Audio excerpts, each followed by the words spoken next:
and Amsterdam I really like too. I love the layout, I love the streams, but Prague, I just love the buildings, the architecture. You know, when I went to Prague, I really realized why the stonemasons became so wealthy. Because you look at all the stonemasonry, the art, like the amount of work just in Prague alone from those buildings is just sensational and jaw-dropping.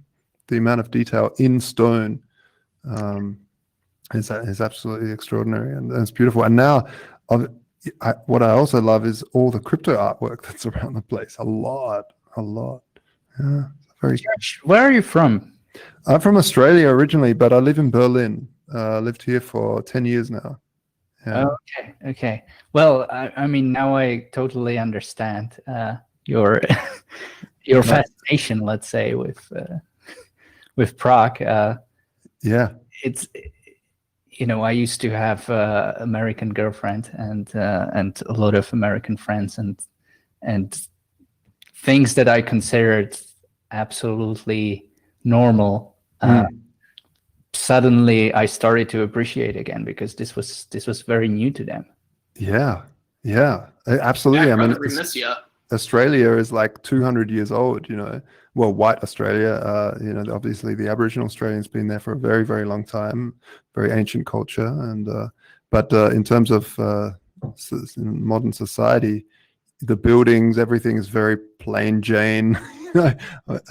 You go to Prague, it's just like, wow. Yeah, I can look at the artwork and it's just stunning. And again, you know, that's you know, a lot of people talked about how the Masons became so wealthy and powerful, and really it's no wonder, because there's just so much money must have gone into the appreciation of stonework in a lot of parts of Europe, but especially Prague. And I'm actually surprised that the communists didn't destroy all that as some sort of bourgeoisie decadence.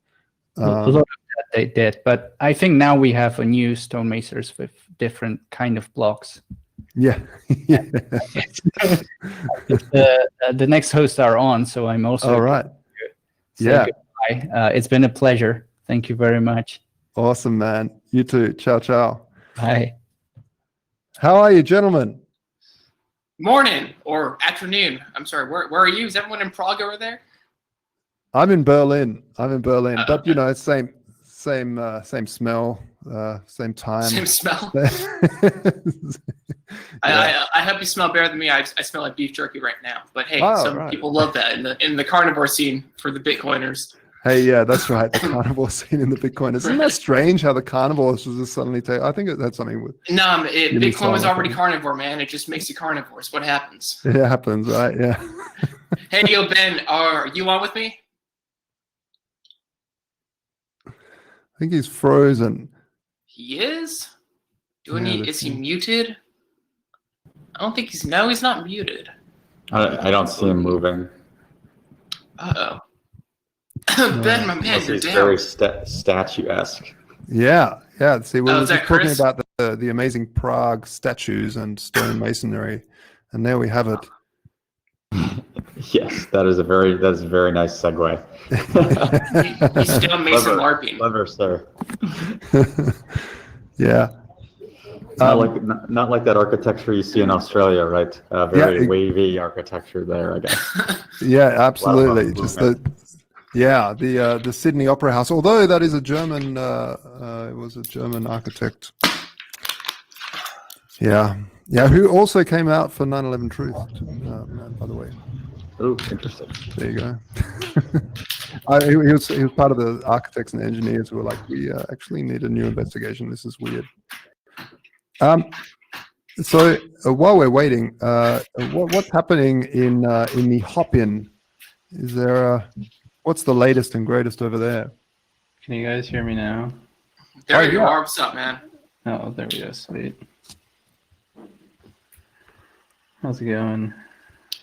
It goes. Where are you guys? Austin. Ben and I were in Austin, Texas. Austin. Nice. Representing. Yes, sir. Cool. Woo! Breaking stuff already. Nice.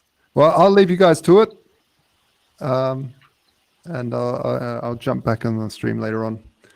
All righty, cheers, mate. Yep, cheers, chop. Call me chump. Nice. You need to start using that lingo. All right, so I'm assuming that's Chris, who's the other fellow Jitser that's with us. Yeah, can you guys see me? I can't see it. No, Really? and it's just like Zoom. So in the bottom middle, if you see the little camera picture, No, I see you. you can clickety doodah there. I see you now, Yeah. Chris. Oh, no, Okay. there. Yeah. Hopefully it's on. Ben, I don't see you actually. You're Yeah, black box. I still don't see Chris. In the bottom Let me right, see. there's like a tile view button, and it makes it so you can see everyone. Yeah, but it's Ben for me. You are black, and it sounds like I'm probably the same thing for somebody else. Maybe there's a bug or something. I mean, I can Well, you're see lucky myself to on have screen. the. Oh, really? Yeah, I can see. Yeah. Can y'all see me? Yeah, I can Yeah. see you. Okay, let me check this out real quick. So Ben's the only one I can't see at this point. Okay. Missing Yeah. out. Well, for you, you're the little gray bathroom icon person. So let me figure that out. Doke. That's in bytes. More actions. Video quality. Stop live stream. Lessons. Lesson settings here.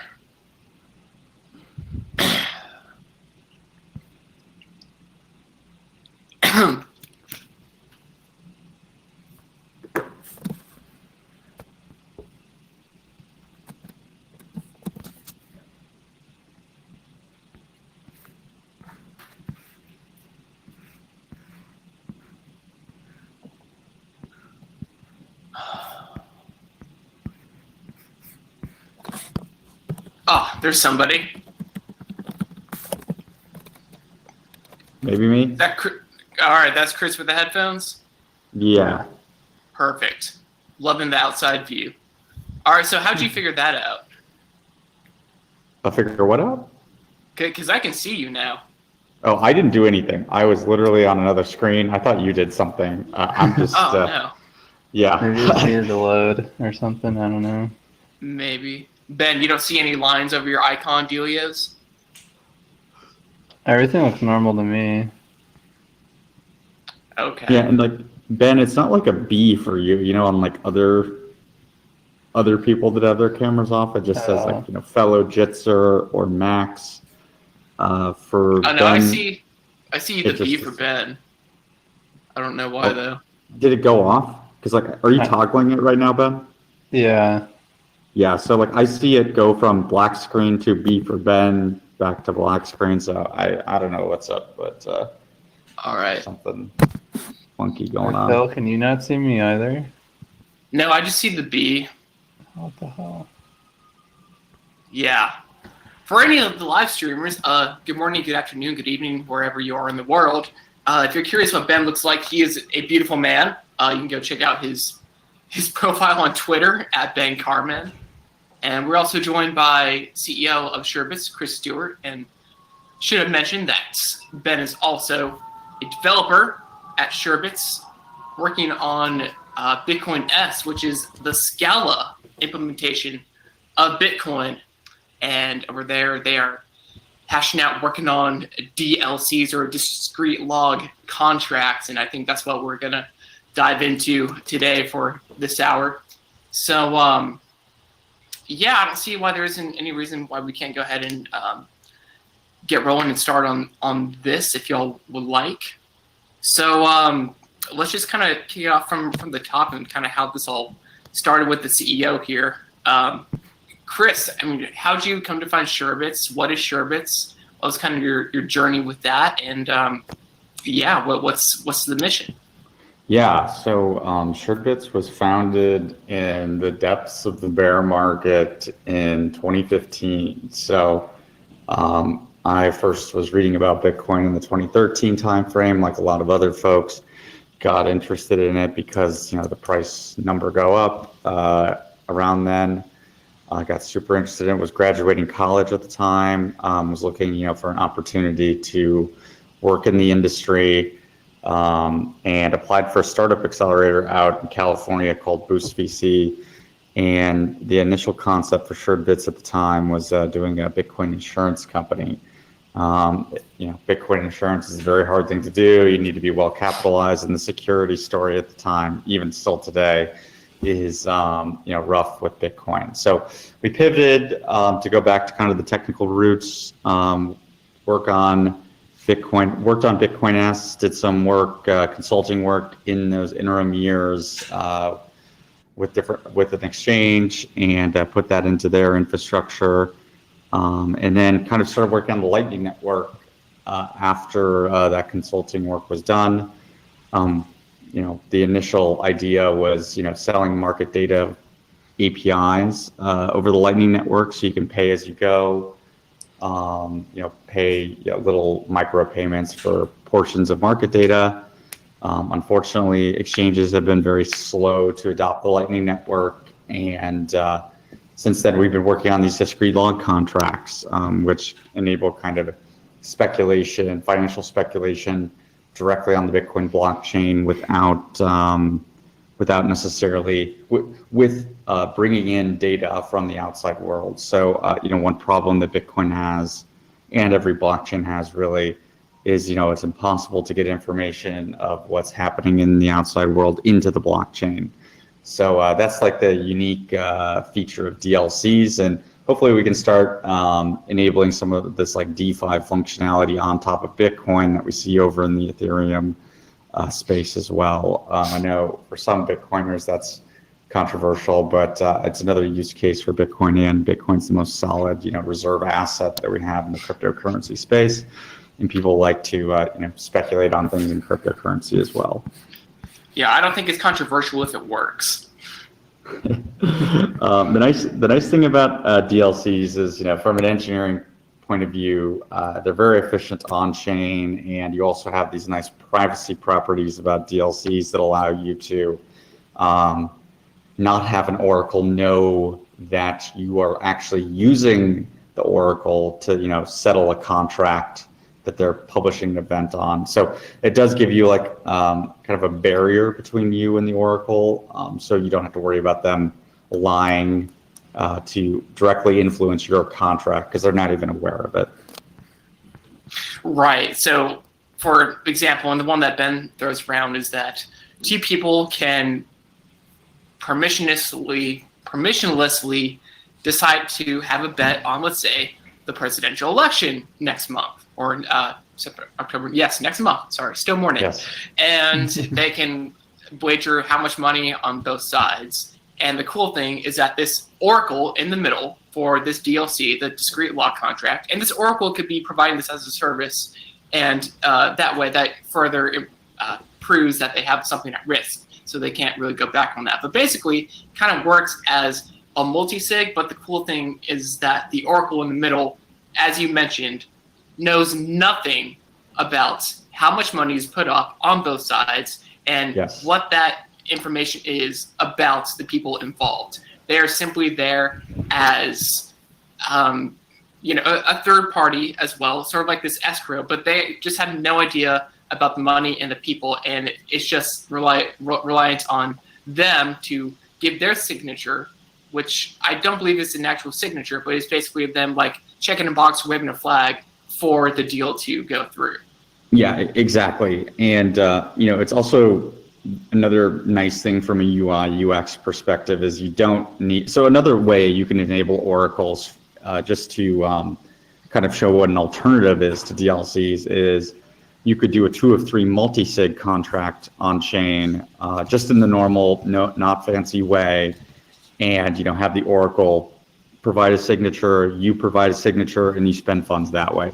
The problem with that is you need the oracle to directly interact with that contract for all of their contract participants. So they must give a digital signature for maybe me and Ben, maybe you and Ben, maybe whoever.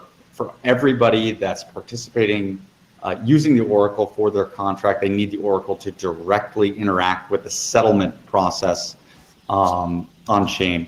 The different thing about DLCs is like the Oracle doesn't actually have to, build the Bitcoin transaction and, sign this specific Bitcoin transaction. All they need to do is put a signature out there into the world. They can tweet this on Twitter. They can put it on their Facebook page. They could fly a huge banner around if they wanted to in the sky. But that's all they need to do is they just need to broadcast this information, and then the rest of the interaction just is dependent upon the party that's winning the DLC. So from a UI UX perspective, and again, since the Oracle doesn't have to interact directly with the contract, they also, like I said, don't know what's happening, which gives you privacy benefits as well. So it's like this interesting kind of confluence of UI UX optimizations, and then these like privacy properties actually being stronger with this technology, which I think is one of the compelling cases for DLCs. I think exactly. Oh, go ahead, Ben. I think one of the biggest benefits too is like this Oracle signature can be used for like an infinite number of people's contracts. So like if you're being an Oracle for the election, it could be for one person's contract, or it could be for every person on the planet's contract. And they still only publishing one signature, so it makes it like a whole lot easier for the Oracle's overhead to be able to, they're just gonna have to do one signature and forget about it afterwards, and then the users will just handle it themselves, which is really nice. Yeah, and it's just one hash that goes on the time chain, so it's really like the ultimate, or at least one of the ultimate scaling solutions as well. Yeah, I mean it's extremely efficient. Technically as well, this can actually work on like almost every blockchain today. The thing is, like, you could also, like, with this election bet that we're talking about, you could be settling bets on Litecoin, Bitcoin Cash, like, whatever chains that you want to use. Like, another very nice perspective of these DLCs is it's chain agnostic, at least for the signature part of it. So that's a powerful thing as well, in my opinion. Yeah, so like the signature, like as long as whatever coin you have supports multi-sig, you could probably do a DLC on it. So they could be doing their signature on Tron or on Litecoin or whatever the hell, and the Oracle doesn't have to care, so it's nice for them. So some of the FUD one might throw around is, well, there's Oracle involved, and everyone's familiar with the Oracle problem. Is the Oracle a problem when it comes to DLCs? How not so? I'll let Ben, you're back. I can see you now. Oh, you can see me now? Who's back? Yeah. I didn't do can anything. You see him? No.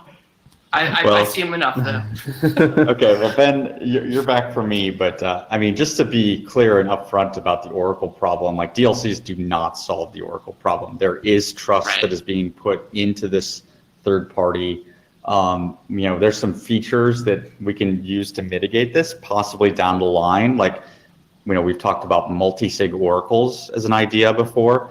But I mean, just to be very clear and transparent, you do need to trust this third party to publish what what actually happened in the real world. For instance, back to the United States presidential election, you need that person to say Donald Trump won if Donald Trump actually did win in real life, or Joe Biden won if he actually did win in real life. If they say that the opposite person won and are consistent with their lie, there isn't really any, there's no way to penalize the Oracle in that case. There are some nice properties though, where like if a Oracle like published two signatures saying like one signature saying Biden won, one saying that Trump won, by doing that, they reveal their private key for their Oracle. So like we imagine people will stake funds under this key, and then so those funds will then be at risk and easily stealable.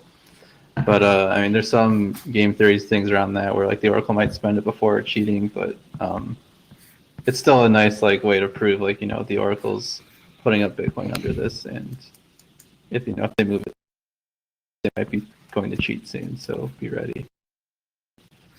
Be ready, baby. Cheat.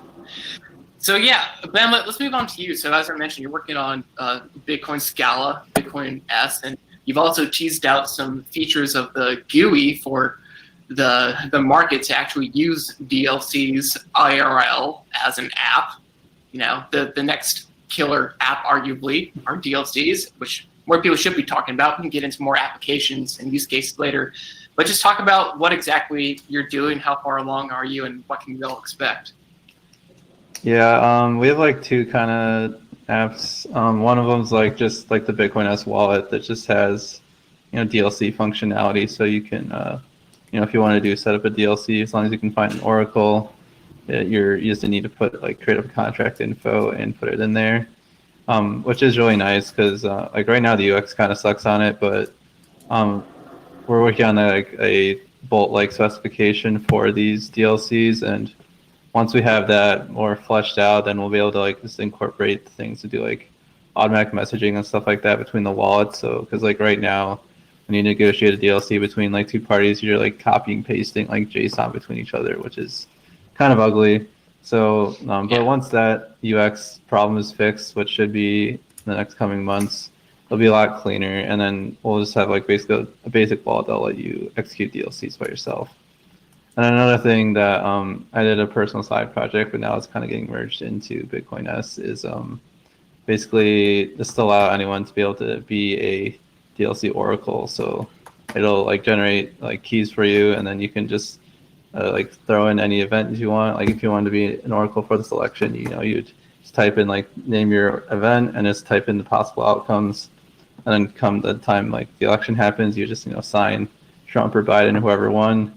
And you can just publish that signature, put it on Twitter or whatever. And the idea is to have a very nice user-friendly app, so anyone could be an Oracle to reduce that barrier. Because being an Oracle doesn't require a lot of overhead, so I figured just try to make it easy for users to do if they want to. Yeah, absolutely. The easier it is, the more people are going to gravitate towards it. And this sounds really rad because it kind of reminded me of when you're using Wasabi, you simply put in your known by or whatever that UTXO is. And it sounds like this might be a similar function in the Oracle creating his own keys and naming them and then sending them to the participants. Yeah, kind of. It's a little bit of a different process, but it's almost kind of same UX flow where you just type in if you're creating an event, you just type in election, and then you type in, or the outcomes, you type in Trump, Biden, other, and then that's it. So it's the idea is to keep it simple, keep it stupid, so it don't become too big of a project while also being functionally useful. Yeah, following that core Bitcoin protocol ethos, keep it simple, have it do one job, and it won't break, hopefully. But so tell me, why did y'all choose Scala? What about that language did you find appealing, useful, attractive to add on to Bitcoin? I understand the more implementations there are, that is beefier and healthy for just the decentralization of the ecosystem. But what about Scala exactly kind of drew you towards that decision? Yeah, at the risk of engaging in programming language wars, which with us programmers always a contentious topic. One nice thing. It's not Pythonic enough. We need a better syntax. Yes. Well, originally that is kind of what Scala was created for. It's an alternative to Java in that sense. So a lot of enterprises actually run on top of Java, and Scala is a language that targets the JVM as well. It also incorporates a lot of kind of nice functional programming features immutability, algebraic data types, higher order functions, and all that stuff is very nice to kind of work with, in my opinion. And also, kind of encourages correctness of code if you structure your code correctly. So you can feel a little bit better about your, refactoring and testing procedures with your library as well. And also, oddly enough, Java doesn't seem to be as big, popular of a programming language in the cryptocurrency space, but really, the entire world runs on Java at this point, and there's large Bitcoin exchanges that use that internally as well for their exchange components, and it's always nice to not have to pull in libraries that are in a language that you're familiar with, or at least target the same have the same target as the other kind of libraries that your developers are familiar with. So those are kind of, I guess, the high-level reasons why to pick a language like Scala. Like I think Eclair uses Scala as well. They're, Lightning implementation, and there's just a ton of. Another really nice thing about Scala is, all these Java libraries that are out there, you can use them rather than, having to write your own library. So for like networking, databases, migrations, like just, all that like kind of boilerplate developer stuff, like, there's a nice, healthy, mature ecosystem that you can pull from, that being the Java ecosystem that can simplify a lot of tasks for you. Very cool. And having it more of like a mutable language is great for working on Lightning, because, when you're on layer 1, you're strict to, like not change the variables because everything has to be typed. But it seems like if you're developing more on Lightning, then you have this flexibility of changing things around as need be. Yeah, I mean, mutability is generally a good idea, especially when you get in these like, highly concurrent systems, because otherwise it's very hard to reason about what the state of something is at a given time. But, at the end of the day, I think, a big influence for me in choosing these things is Jane Street Capital, which is a big functional programming proprietary trading firm here in the United States.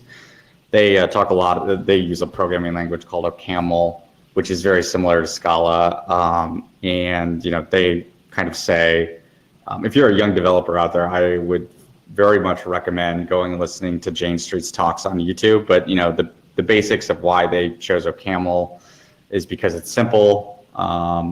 It allows for immutability, higher order functions, and algebraic data types. And then once you get past that, like that's basically what they use. And if you use these tools correctly and rigorously, it becomes a lot easier to start reasoning about these, complex systems. In the case of them, they're dealing with trading systems, but cryptocurrency is also a financial application as well at the end of the day. So, I think these functional programming languages, OCaml, Scala, F#, whatever, Haskell are really useful in at least money handling applications. Definitely. So let's kind of move more towards the privacy aspect of all of this, because that's really one of the crucial foundations of what HCPP is kind of really about. So let's just talk about that in the sense of Lightning and how Schnorr Taproot is really going to help just optimize everything that you're trying to do with DLCs. And I also want to kind of get into the main difference and benefits of HDLC versus PTLC in that application. That's a lot. What should we start with? Let's start with like Schnorr Taproot and privacy. And if we don't get to the other stuff, that's okay.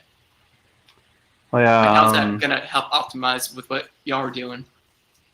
Well, like just Schnorr and Taproot, like just on its own, is just an upgrade to like all transactions, because signatures are slightly smaller, and scripts can be slightly smaller, and so that'll save a lot of room, and like just not having to reveal an entire script and having small signatures means you're having less block space, which everyone likes that.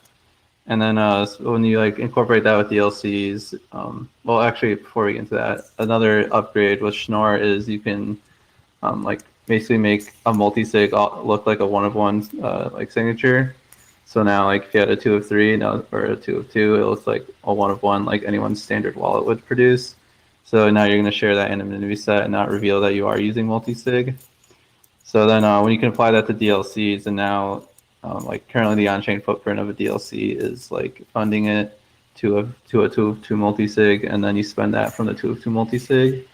But now once we have Schnorr and Taproot, that changes funding to a 1 of 1, or it'll look like on-chain, but it's funding to a 1 of 1 key and then spending it from there, which could be any standard wallet doing that. So once we have that, it kind of really becomes even more private, because now there's almost no footprint that's not like standard wallet usage.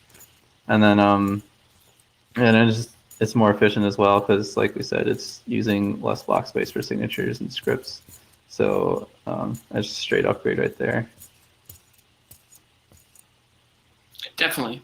So yeah, I mean, what exactly about Schnorr Taproot and its relation to Lightning really kind of drives home the main benefits of DLCs and privacy? Yeah, with regard to Lightning, so with Lightning, we can start doing PTLCs at least a lot more efficiently. Technically, you can do them today with ECDSA, but since Schnorr and Taproot are what seems like very close, people are kind of hesitant to start implementing it when we'll just replace it with like the more efficient version of Schnorr. So with that, with PTLCs instead of HTLCs, there's like a few upgrades where one is taking up less space, and it's going to be slightly more efficient because, like we said, it'll be, on chain now it'll be of 1 of 1 sig instead of a 2 of 2. And then with PTLCs, it becomes more private, kind of through like while you're routing the actual transaction through the network, because currently with an HTLC, like if you're doing like a payment that goes across like 5 different nodes, your payment will be locked through a hash, and that hash will be same across the entire route. And that kind of it can create some payment correlation, especially if someone has multiple nodes along that route. They could there's some like vulnerabilities you could do there where you can steal the fees. But once we have PTLCs, since we're using points instead of hashes, you can basically change the point along the route and just have it make sure it ends up to the correct thing at the end. And by doing that way the participants along the route will all have different points, so they can't tell that they're in the same payment, even though they are. So that will increase your privacy because they can't tell which part of the payment they are in, as well as removes some of the vulnerabilities and attacks where people could steal fees if they do realize they're in the same payment as someone else. Right. So to sum up that last point, if I understand right, that's the other benefit where you can split up and add together those points, but you just aren't allowed to do that with hashes. So essentially, like, this is going to enable you to use different points on that route, cover up your breadcrumbs, and that's like the main benefit over HTLCs. And really, the payment has to like stay the same on a hash along that entire route. So that's why it's less private, and that's ultimately the benefit of Lightning in this case for PTLCs. Yeah, that's one of the probably the biggest benefit is like you're removing those vulnerabilities, but that which is subject because of having like the same hash across the entire route. I mean, the other big benefit is math.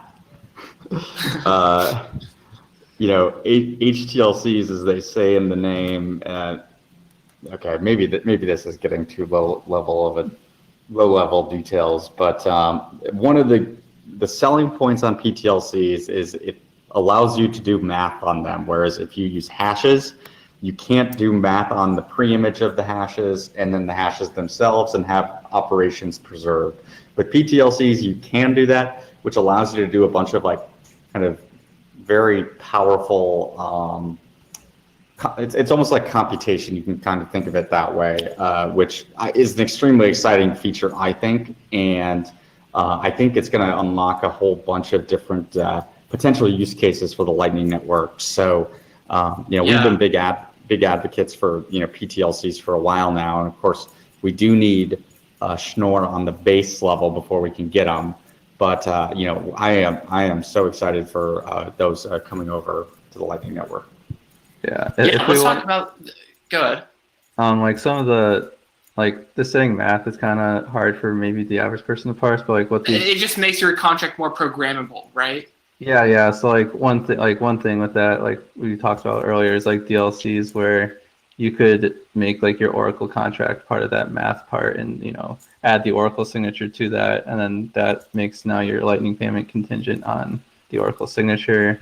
Another thing is like today we have multi-path payments, is where like you can split up a payment between multiple routes, but right now like it's not atomic where you could like accidentally only claim like one of the 3 paths, but once we have Schnorr, you could like make it so you can only claim all or nothing, so then it becomes like a better UX where there's less failures there. So the user might, or the software could like bug and not claim the entire thing. But now if we had a Schnorr and payment points, it would, if they tried to claim only half their payment, it would fail. So it gives people some better guarantees like that.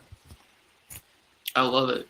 Chris, let's get back to you and kind of talk about those exciting use cases that we could see on Lightning with PTLCs and some other use cases for DLCs. Because, I mean, at the end of the day, users are going to flock to something. So, you know, a lot of people might be asking, like, what's the point? Like, why would I want to use these? Like, what kind of use cases open up? Yeah, I mean, well, I guess it depends on kind of what your predilections are, but, you know, obviously speculation is a huge use case in cryptocurrency. People love to speculate. You can do all sorts of things like that with DLCs. And, you know, if you put DLCs on Lightning, you just get that faster feedback loop that allows people to, you know, do whatever they want to do. So I think that that's the main thing as a company, you know, we're excited about getting PTLCs on Lightning for, but in the interim, until then, you know, you can still do DLCs that do not have any hops on the Lightning network, as in you can't route them across the network, but you can do like not single hop, zero hop, I guess DLCs is what you'd call them. So, you know, that's something that we're kind of working on behind the scenes, is enabling that. But again, just high level, can you explain what you mean by hops?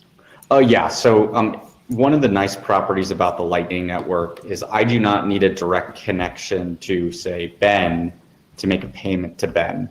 I could route a payment through somebody else to pay Ben at the end of the day. And that somebody else is the hop that I'm talking about. So in reality, it could be, you know, maybe there's 5 different hops along the way. There's 5 people between me and Ben.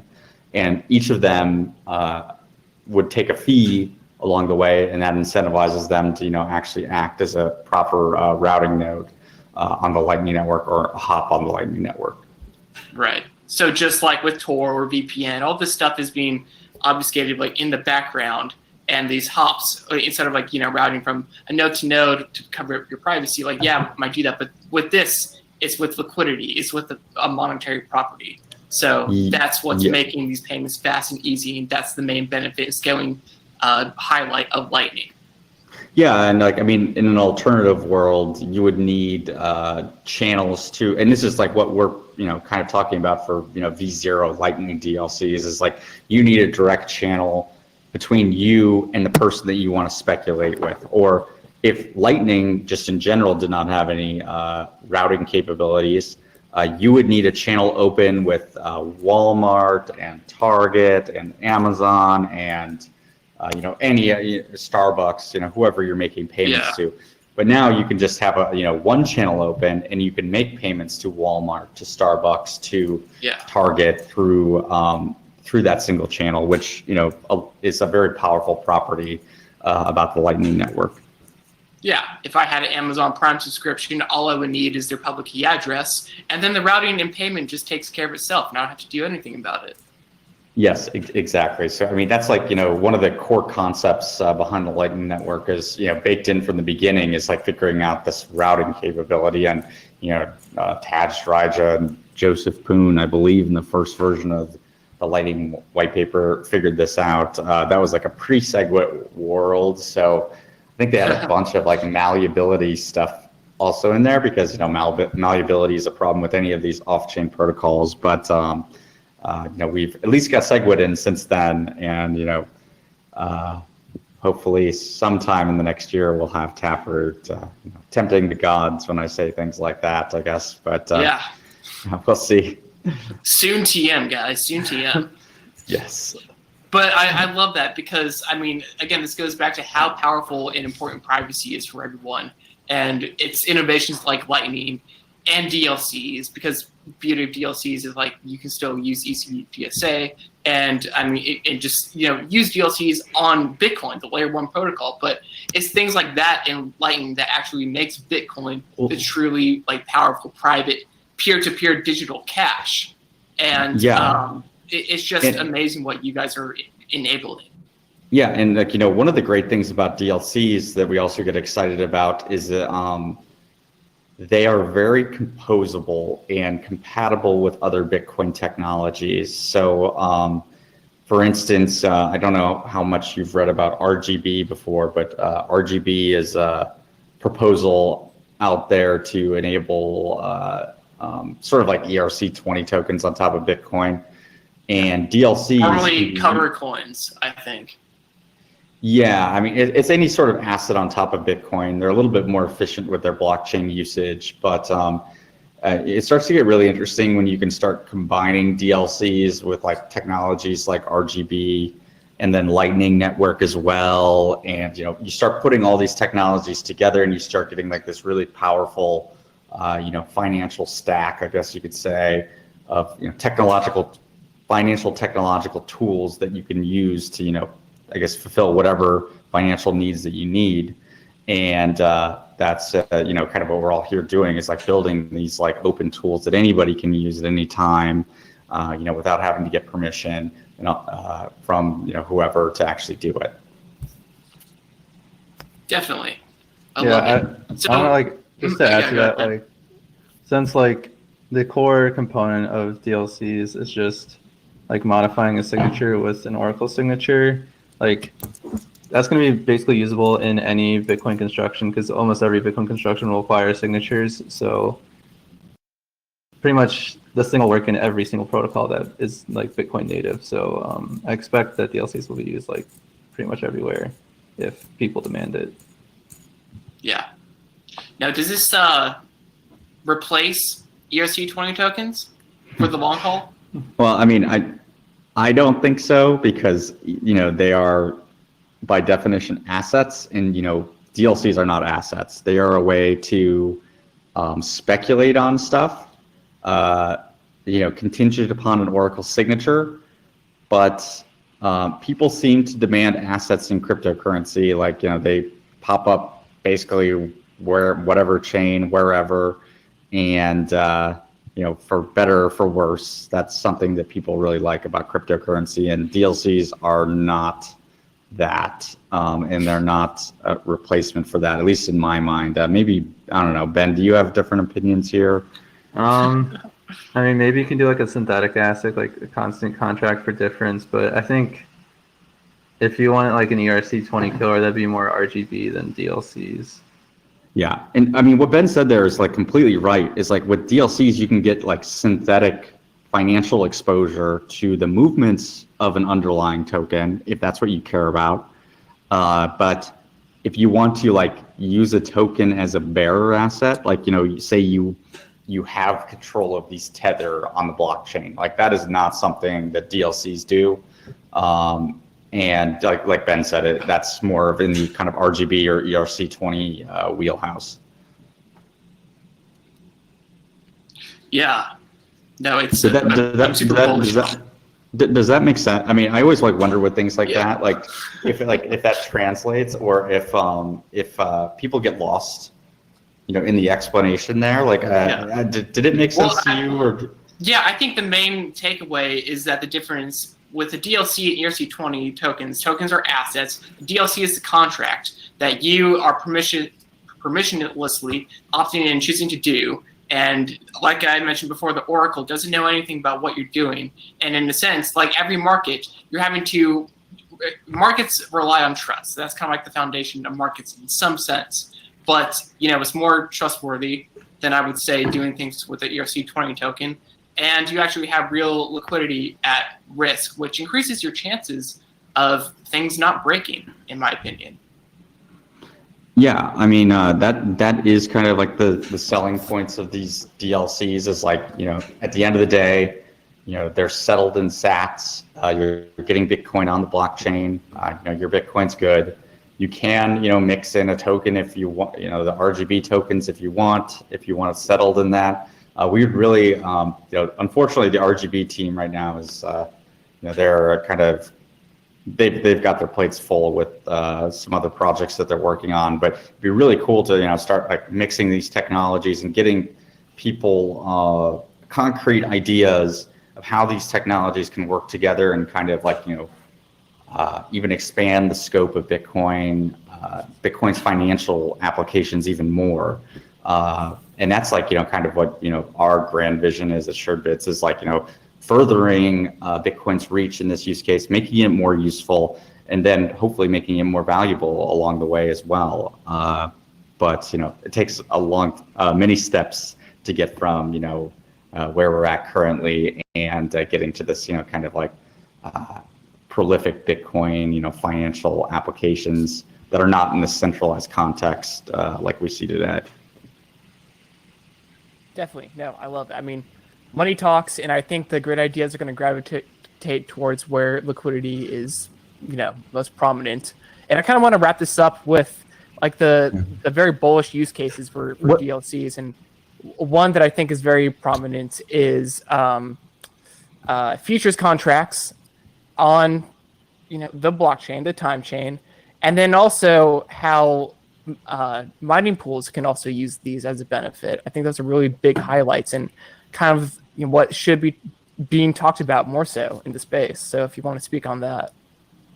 Yeah, I mean, anybody that's a centralized exchange operator currently, everybody has market data that they are, constantly producing, and they also usually have these, financial contracts already available on their platforms.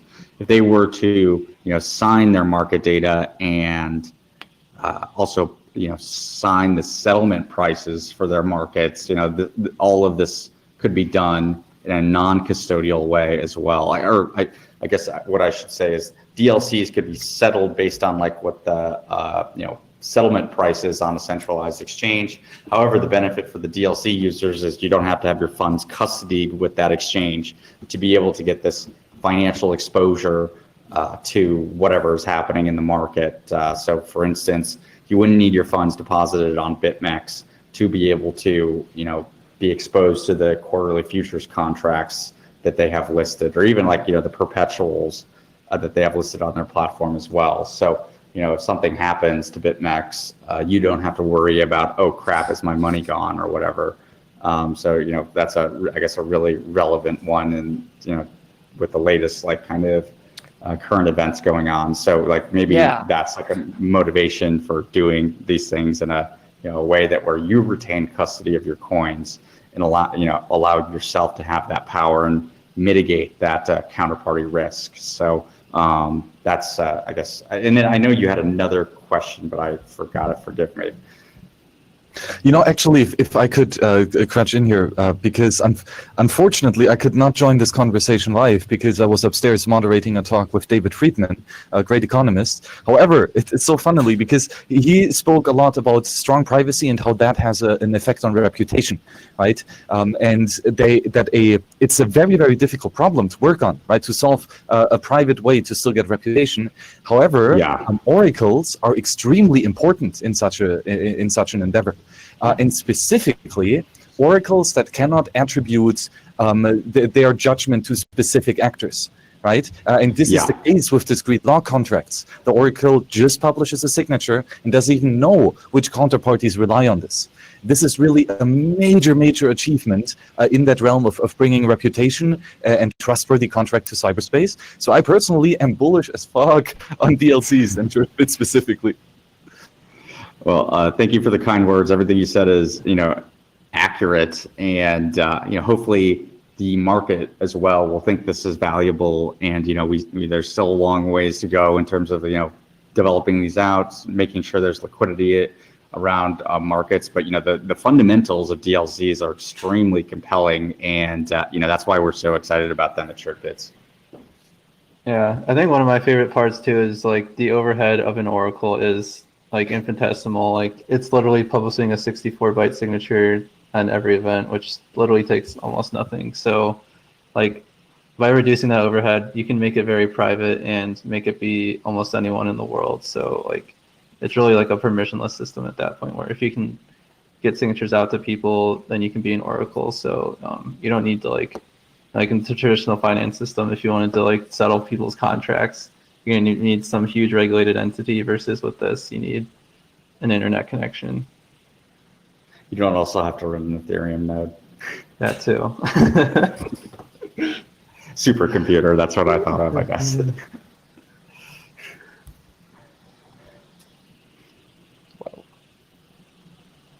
I got a phone call? What is going on? Never mind. Sorry. Technical difficulties. If I sound like I'm in a can, I apologize. But yeah, I think we are just about up on time. So, gentlemen, thank you very much for joining. If you want to give your Twitter handles and all that good stuff and tell people where they can find you, then yeah, we can just sign off here and just tell everyone about Sherbets and how to keep in touch and what they can expect in the near future. Yeah, I'm Chris_Stewart_5 on Twitter, and the company's handle is just Sherbits. And then if you want to read our blog, go to sherbits.com/blog, and we have a bunch of stuff written about DLCs and PTLCs and just a bunch of like Bitcoin technology really on there at this point. I'm Ben the Carmen on Twitter, and I'll show if you want to contribute to DLCs or anything, check out the DLC spec.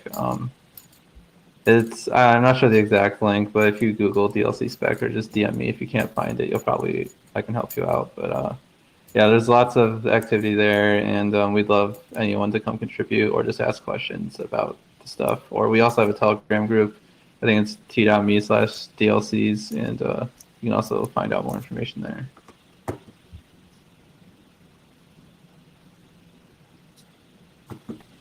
Perfect. Thank you, gentlemen. Much appreciated. Awesome.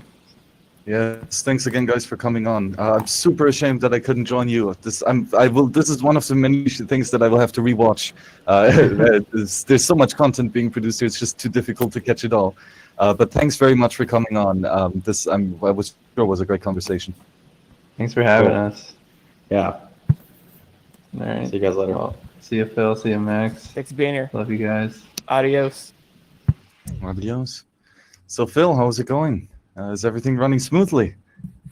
Does it sound like it right now, currently? It does. It does. Smooth. Okay. Smooth mic. I think I'm having mic issues. So I'm trying to fix that. So a little fun behind the scenes gases for the audience. You know that's the thing. When you go 58 hours live, you see everything, right?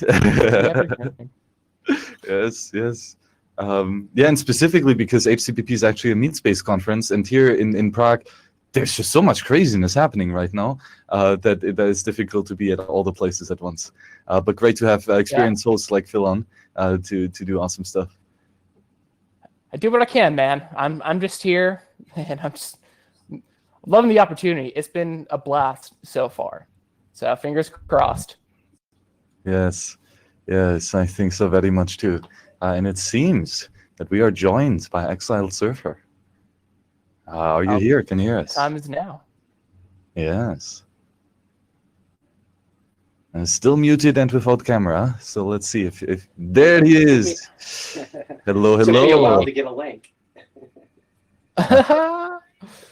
What's up, brother?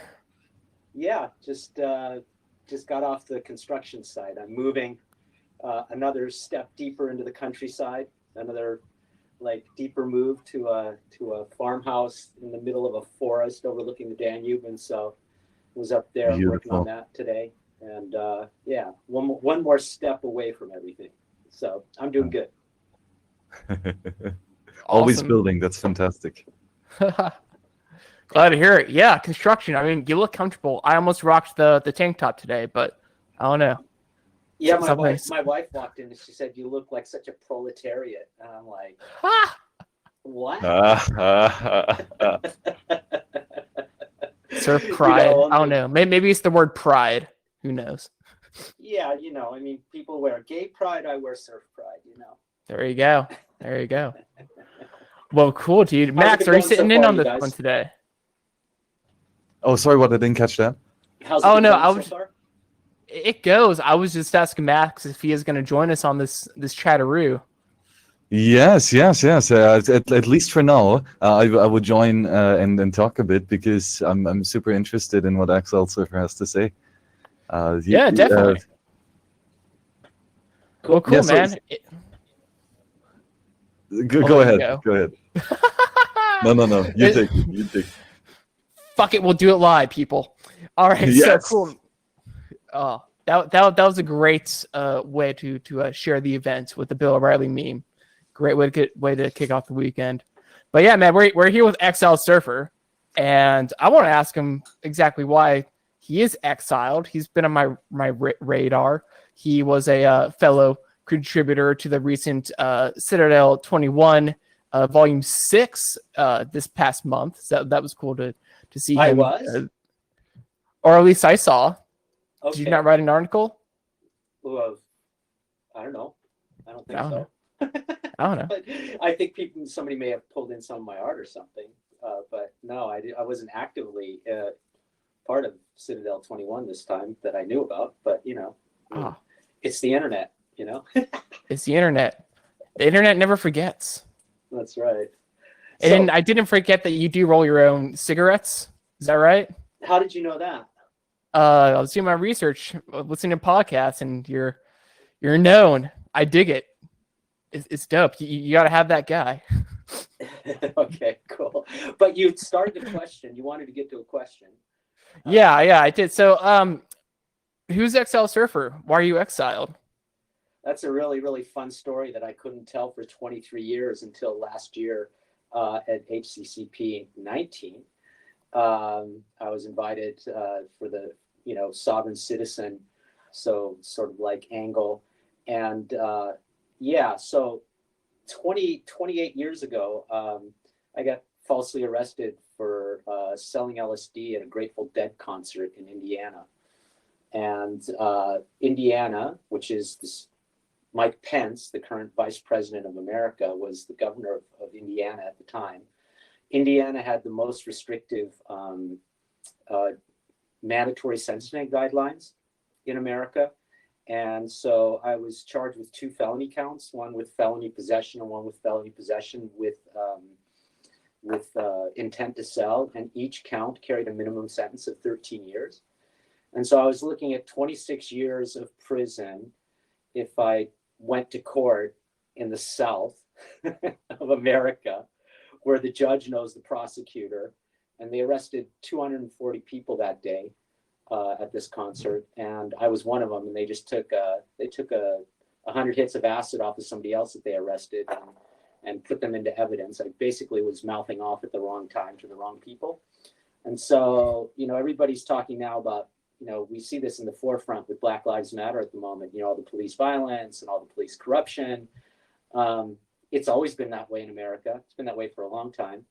And so I'm one of those white victims of, aggressive policing in the South with people that they didn't like, basically. They didn't want hippies in their town. So they arrested a bunch of us and charged us with drugs.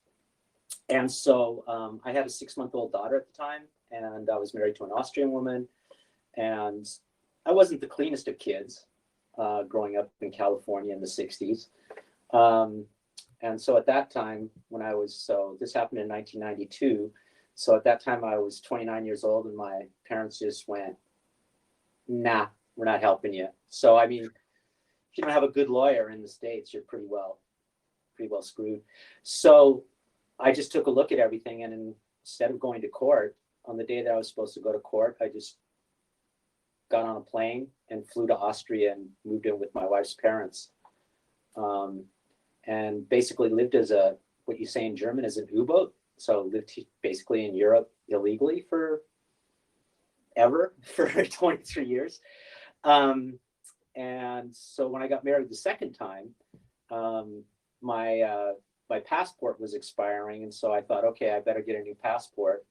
And I had done that twice. I had, one expired after 10 years and I lost one. And so I had renewed my passport twice from the time that I left the States. So I was like, okay, I'll just get a new passport. And so when I went to pick up my passport, the consular officer was there. So not like some bureaucrat sitting behind the glass, but like, the consul general is like standing there, and he's like, are you Miss Prenny? I'm like, yeah. And he pushes over a piece of paper under the glass, and he says to me, I'm sorry, but we can't issue you a passport because you have an outstanding arrest warrant for a drug charge in Indiana in 1993, and we're revoking your passport, and if you want to have a passport, you can have one that's good for a week for one-way travel to America to answer the charges. And I was like, okay. I'm staying there with my soon-to-be wife, and so I'm like, so what happens if I sign this? Can I walk out of here? And they're like, oh yeah, sure. So that like whole thing that you get arrested on, you know, that you can be arrested on embassy grounds, is actually not really true. It's actually only at the consulate grounds. So actually, you know, they have consulates and they have embassies, and I was in the embassy doing the paperwork, and so I was like, so if I sign this, I can walk out of here? And they're like, yeah. I went, okay, cool. So I signed it and walked out, and luckily found legal help in Austria that got me around all of the like precedents of law and stuff. And basically Austria doesn't extradite to third countries where the punishment for the crime is higher than it would be in Austria. And for that crime, it would have been like 1.5 years that you don't even, like 1.5 years of probation that you don't even serve time for. And so basically the legal status was that it would go against my and my wife's human rights to send us to America to face charges where the charges are so grave, 26 years minimum sentence. So I have legal residency and legal working permission in Austria. And next year I'll be able to apply for an Austrian passport, basically. So after 6 years of marriage, I can apply for Austrian SEM. But the interesting thing about the story is actually how it is that I finally popped up on the radar all that time. Hey, but before you dive into that, is there a way that you can like scoot up to the mic on your computer? We're just hearing you. We hear you, but you're just a little low. Cool. Then I'll just let me change my screen here and. Is that good? Say words. 1, 2, 3, 4. Is that better? Not really. Where is your mic being sourced out? Like, is it the one out of your laptop? It's a tablet that I'm using at the moment. Okay. What you can do to make sure is, I believe what you can do on your end is where you see your the microphone icon. Yeah, and not on the iPad. It doesn't work like that. Actually, it just allows me to select the sound device. Okay. Yeah. Let me try and take off the headphones and see if that changes. Is the sound better now? I think it's a little better, yeah. Okay, cool. Then without my headphones, then I'll try that. Cool. Max, how's that sound on your end? Is that any better? Yes, actually, it seems decent. Okay, cool. All right, cool. Yeah. So the interesting thing about this story is less the fake drug arrest, but how it is that I popped up on the radar. So Indiana was the last state to digitalize their court records, actually, in America. And so all the years that I was here, basically my arrest warrant in Indiana wasn't on any sort of national database.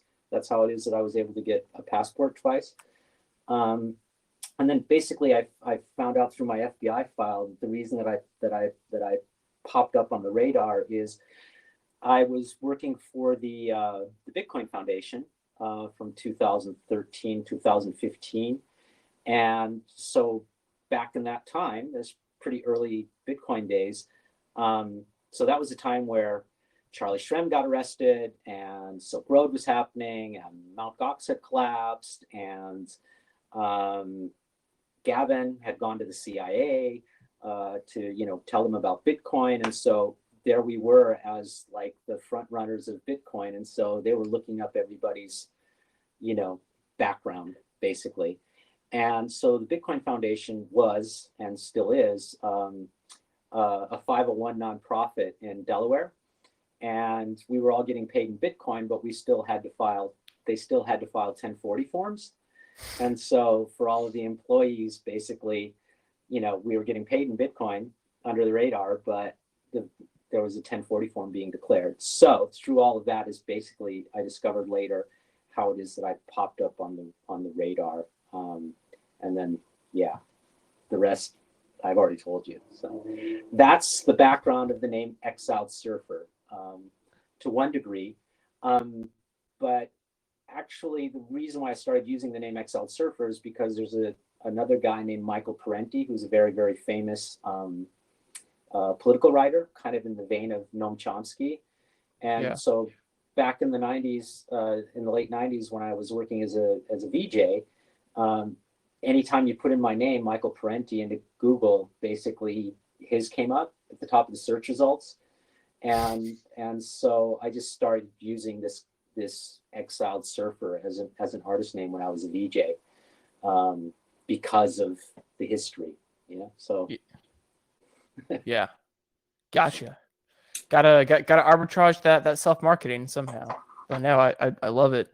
So what is your involvement with crypto and Bitcoin, and what are some of the projects you started to dive into as you started putting your head around Austria and get involved in HCPP? I don't know. How far back do you want me to go? How much time you got? Okay, well, I am interested in some of the early projects you did work on, like okay, Webboot, so, Reboot. So started a collective called Bitcoiners Without Borders. The URL is bwb.is. And that was a collective started together with some local computer programmers and hackers here from our local hacker space. MetaLab was the second hacker space in Europe after Seabase in Berlin, where the CCC is based out of. So the first two hacker labs were in Germany and Austria, and so we heard about Bitcoin very, very early. 2000, when the white paper came out, basically we were mining Bitcoin in the hacker space and arguing over wasting power, something that had no value, and people were going, oh, it's 30 cents now, should I sell? And those sort of like conversations, and the first AMP miners, the USB miners, and all of those things. So a group of us in Austria started Bitcoiners Without Borders, Doctors Without Borders, Reporters Without Borders, Currency Without Borders, Bitcoiners Without Borders. And one of the first projects that we did was a thing called Crebit, which was basically like key fob QR codes etched on a key fob, and our idea was to load them with $1, $5, and $10 worth of Bitcoin, so that you could go into a bar like so Room 77 in Berlin from Jörg Platzer. I guess Jörg's not this year at HCPP, but he's one of the people that speaks there regularly, and that was the first place actually that you could buy a drink anywhere in the world with Bitcoin, was at his bar in Berlin. And And so we did these key fobs together with a guy named Michael Gulski. And Michael Gulski is also somebody who's often been at HCPP, lives in Slovenia, also stateless. He gave up his passport. And Michael Gulski did the first Bitcoin laundry, basically. It was called Bitcoin Laundry. And so together with him and a guy named Yasha Ehrenreich, who's known as Weird Press on Twitter, and a guy named Vinay Gupta, we started this Bitcoiners Without Borders project, doing classic hacker stuff in the early days of Bitcoin. And then so that grew into being the team that handled all the system administration and creative direction for the Bitcoin Foundation from 2013 to 2015. And after 2015, basically took a break. So everything imploded. The Bitcoin Foundation. What's the guy's name? Brock Pierce became the very contested vote.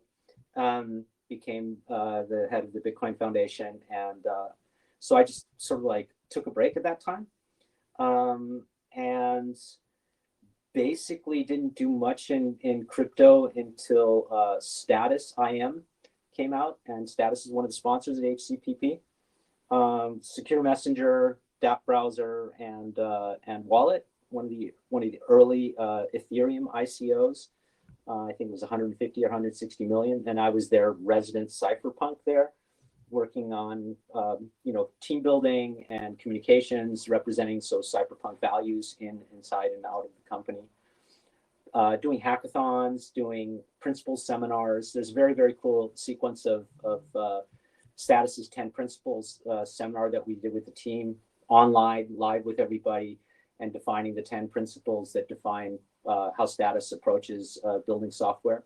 They have a new release recently. So 2 days ago, they have a new release with a lot of updates. Status is the only messenger out there right now that offers security by obscurity using a fork of the Whisper protocol. It's called Waku, written by a guy named Dean Eigenman, and the other guy is Oscar. And so basically, Status doesn't require a telephone number or an email address. You just basically download the application and you can start messaging with people. So it's my messenger of choice, beyond Signal, beyond Telegram, beyond, you know, the fork. What's the fork of Signal be called? Yeah. Anyway, so I worked at Status for a period of time, and I worked together with after Vinay Gupta went on to do the when Bitcoiners Without Borders stopped doing things. Vinay Gupta went on to do the launch of Ethereum as the launch manager, and prior to Status, he had a venture capital company called Hexier Capital that I was working with. And after Status, moved on to another Ethereum project called Trust Lines, which is basically IOUs between people, you know, mapping existing networks of trust onto a cryptocurrency. So you promise to pay people, you know, just like you do between friends after the Trust Lines. I mean, it's basically like crypto credit in a sense, right? Yeah, exactly. Yeah, so crypto credit, and yeah, and so those are the primary projects that I've worked on in the last years.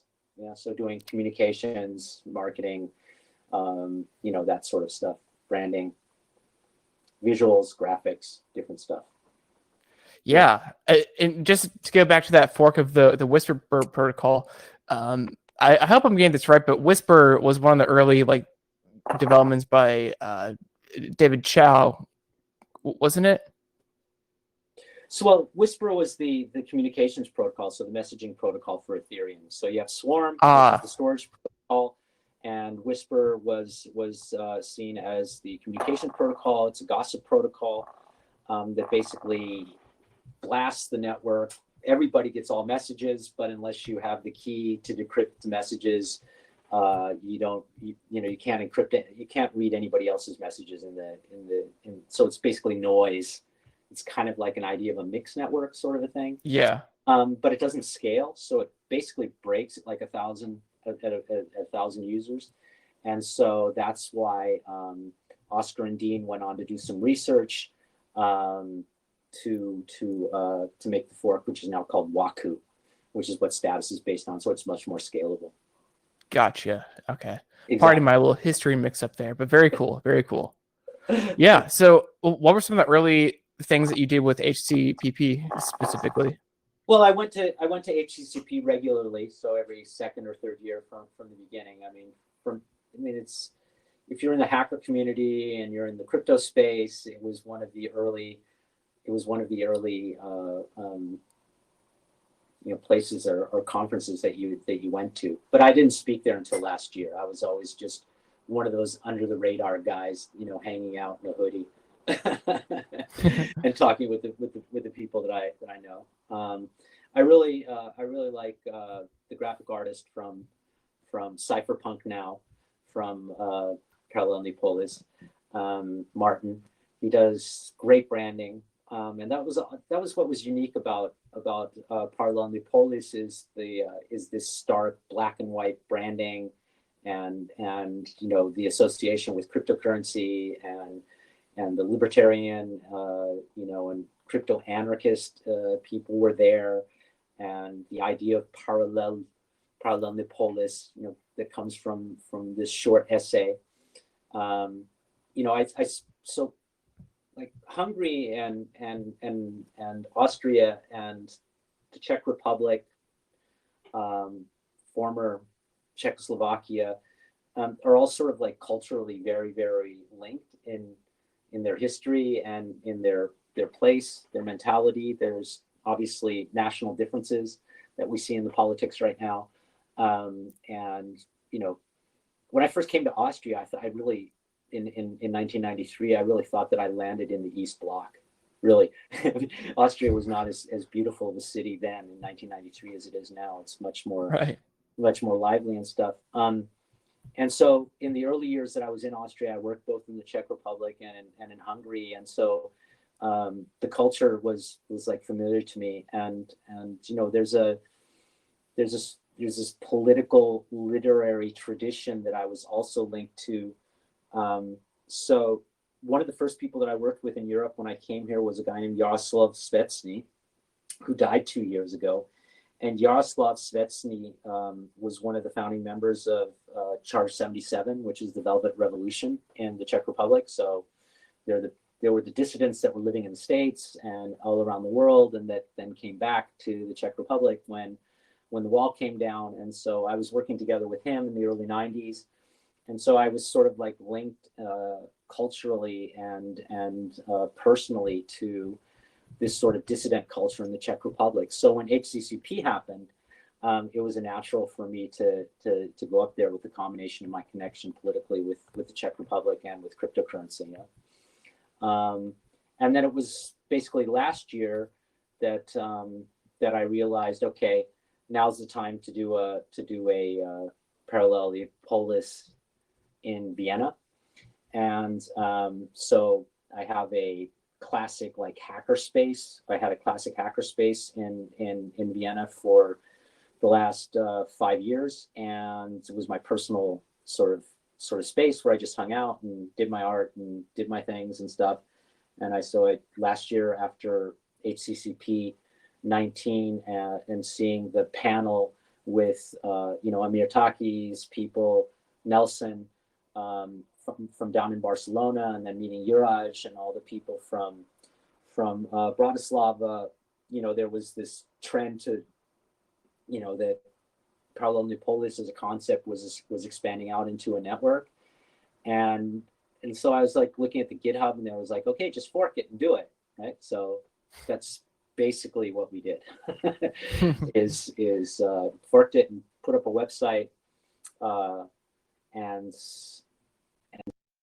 started a local space with some of the local hackers. And that was last year in November. We talked about it, and we basically applied for a nonprofit sort of association so that we can interface with the government and do things legally and not get into trouble for different things. So it's a little bit different than Prague's approach, which is basically to stick their middle finger up to everybody, and they're lucky that they have a space and a landowner and people that support that. And there's also sort of like this history of dissidence in the Czech Republic that doesn't exist in Austria. The state is everything in Austria.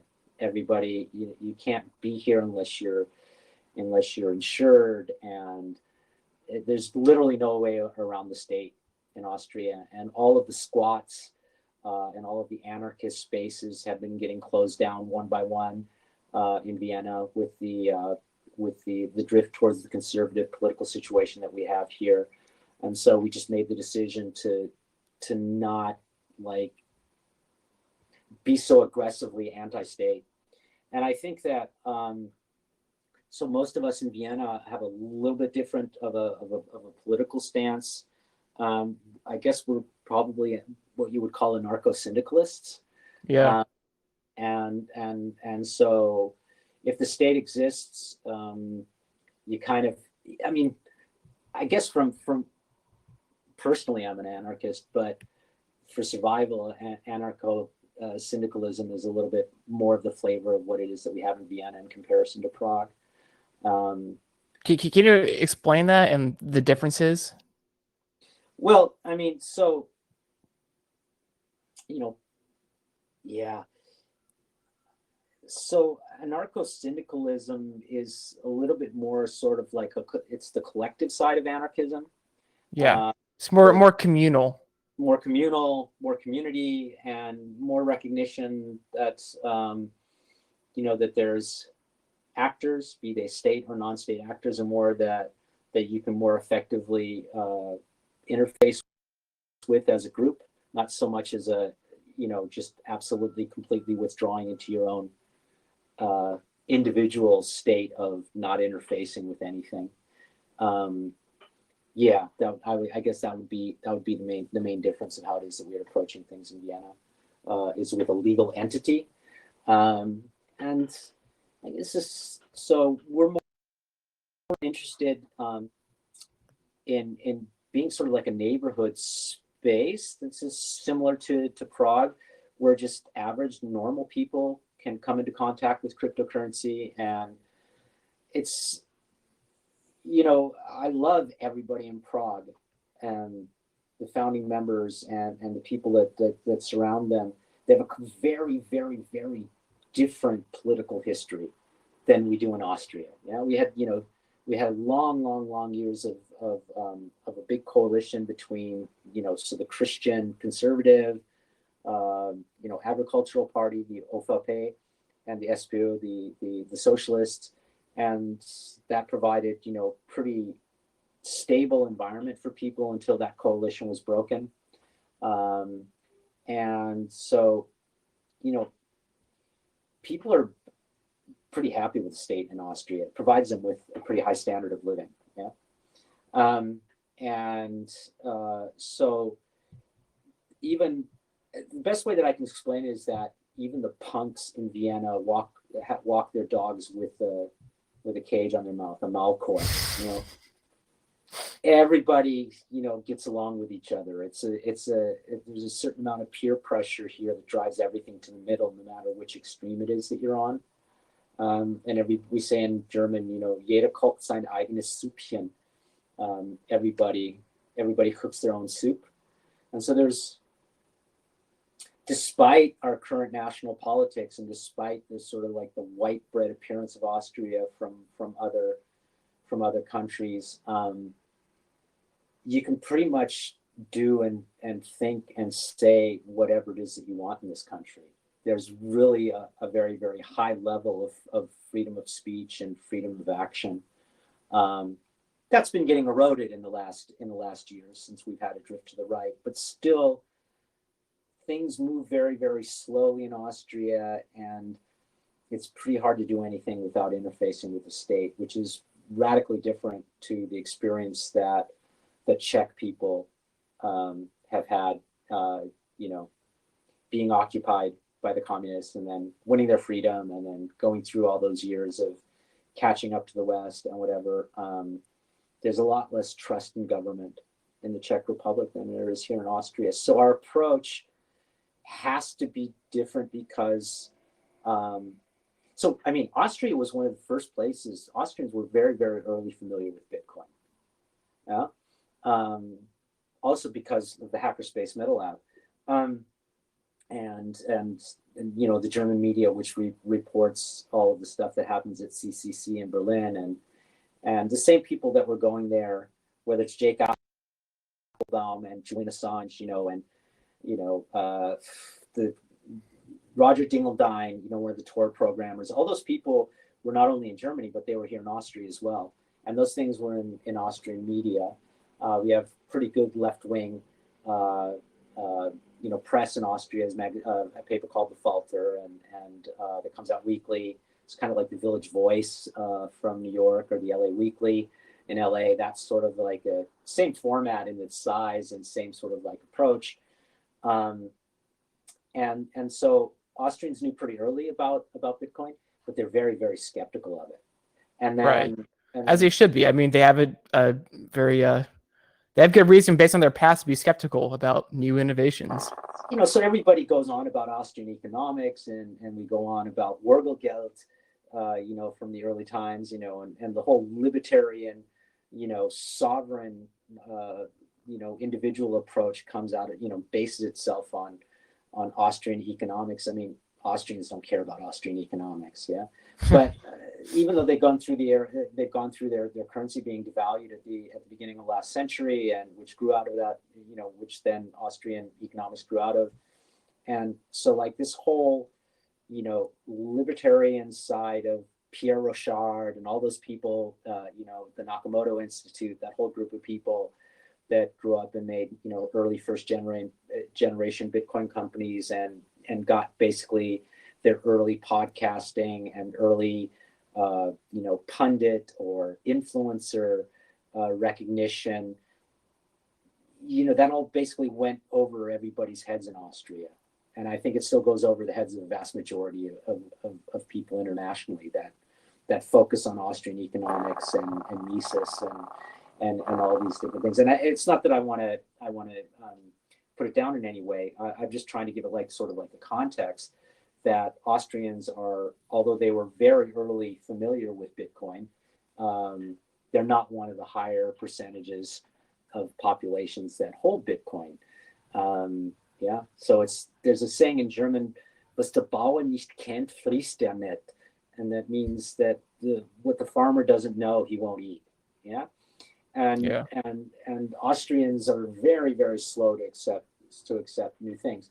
So and then you have all of the publicity, this sort of like black hooded hacker stuff, and Anonymous and WikiLeaks and all of these things, have had huge presence in Austrian media, and also the sort of like effect that it has, that sort of propaganda, that negative image, right? So our approach in Vienna takes all of that into account. So the cultural imperfections or the cultural sensitivities about how it is that we can effectively talk to people about cryptocurrency and crypto anarchy. So we don't really call ourselves crypto anarchists. We call ourselves crypto liberationists, which is similar to liberate from last year. Yeah, totally.